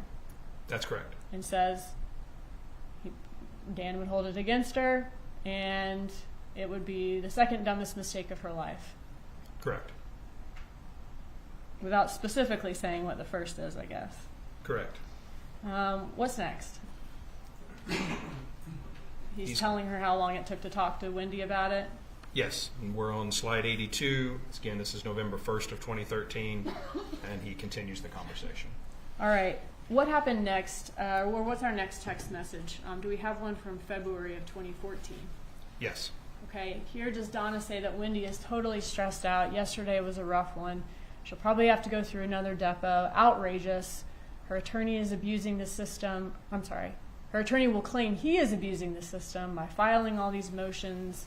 And a $500,000 bank account is the same $50K tried to get his hands on, and Charlie responds crazy. Yes. Okay. What's next after Donna is venting to him about this? Does she say it's a total waste of the court's time? Yes. I apologize, I went fast there. But yes, that it's a total waste of the court's time. This is slide 85. We're on February 15th. That yesterday he sent Wendi a text that he saw her leaving the school in our car at 2:07 p.m. He is stalking her. Okay, and how does Charlie respond to that? Oh, sorry. And then does Donna talk about wanting to get a protective order? But Yes. that's very hard to do if there's no threats or abuse. Correct. But a judge should know that she's being stalked. Correct. And Charlie says, I agree. Yes. Okay. Do they continue talking about the divorce here? Yes. Okay. What's next? and they're continuing to complain about the system, the judge that's assigned to the case, and Charlie says that complaining about the amount that Wendy's attorney is costing, Correct. and Donna's agrees. Yes. Okay, what's next? He wonders if she's mad at her attorney. How does Donna respond? Donna says she's too stressed. Let's keep her conversations with her light. Let's not add to what she's dealing with. Let's just get through Monday. Nothing stressful. Correct. Is there another text message on February 17th? Yes. This is slide 92. And on this, is Donna saying that she just left the courthouse? Yes. Okay. And how does Donna respond to how did it go? She says, okay, we'll talk later. Okay. And she gives some more detail about what happened in court. Yes. Slide 95, still on February 17th, that the judge was really pissed at him for not paying Wendi, and continues. Okay. And it looks like Wendy's still going to have to be deposed, but with strict limitations to questions. Correct. And she wants Danny to get psychological testing. Correct. All right, what's after that? They're talking about Danny getting a large bill. Yes. Okay, what's next? So February 19th? Is this more talk about the divorce proceedings? Yes. I won't make you read this whole email. I'm getting tired too. But basically in this email is Donna complaining about Dan Markel coming to the soccer game of the boys and wanting to play with them. Yes. And she calls him an F word here. Yes. A couple of things. And basically saying he's allowed to attend the children's activity when it's Wendi time, but that's it. He can't be spending more time with them than just attending. Correct. Okay, what's next? This is now March 4th of 2014. We're on Okay. slide 98. Okay, thank you. So on this day, so on March 4th of 2014, was there a text message in the records where Donna Adelson asked Charlie Adelson to erase a text that she sent to him? There is, yes. Okay, can you walk us through that exchange? So again, this is March 4th. She is communicating with Charlie. She indicates 37 miles to Gainesville. As in coming from Tallahassee going to Gainesville? That would be correct, yes. Okay. And what does she say here? She says, I can't talk now, but I'll text you before we stop in Gainesville where I can go to the bathroom and have a moment of privacy. Then I'll call. Please pick up because I will have limited alone time today. Erase this text after you read it. What does she send a few minutes later?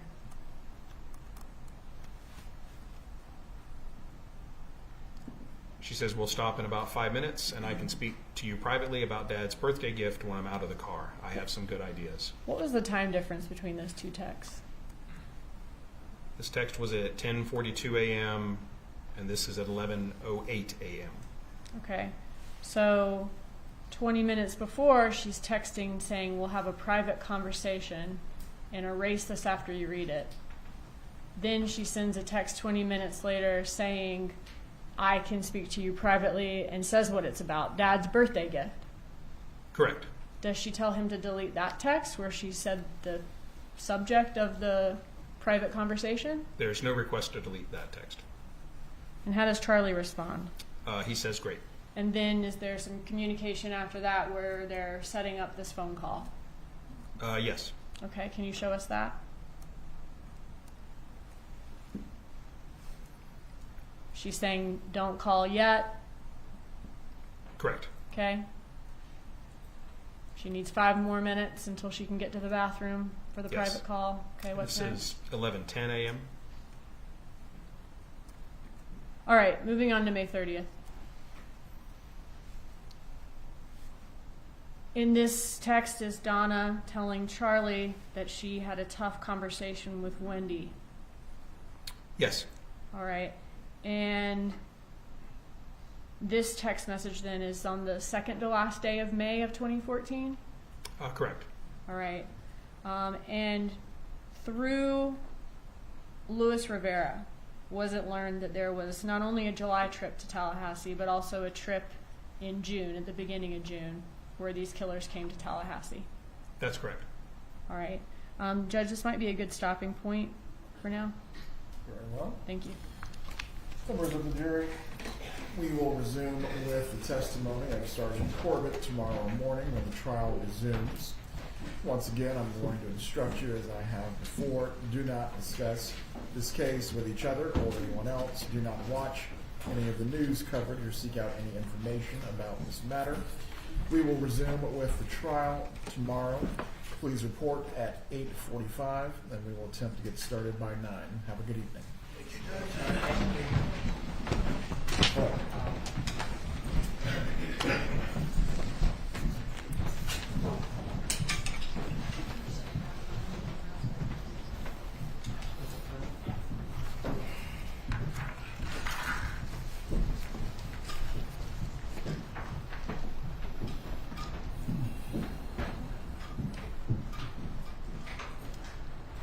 Everyone can be seated.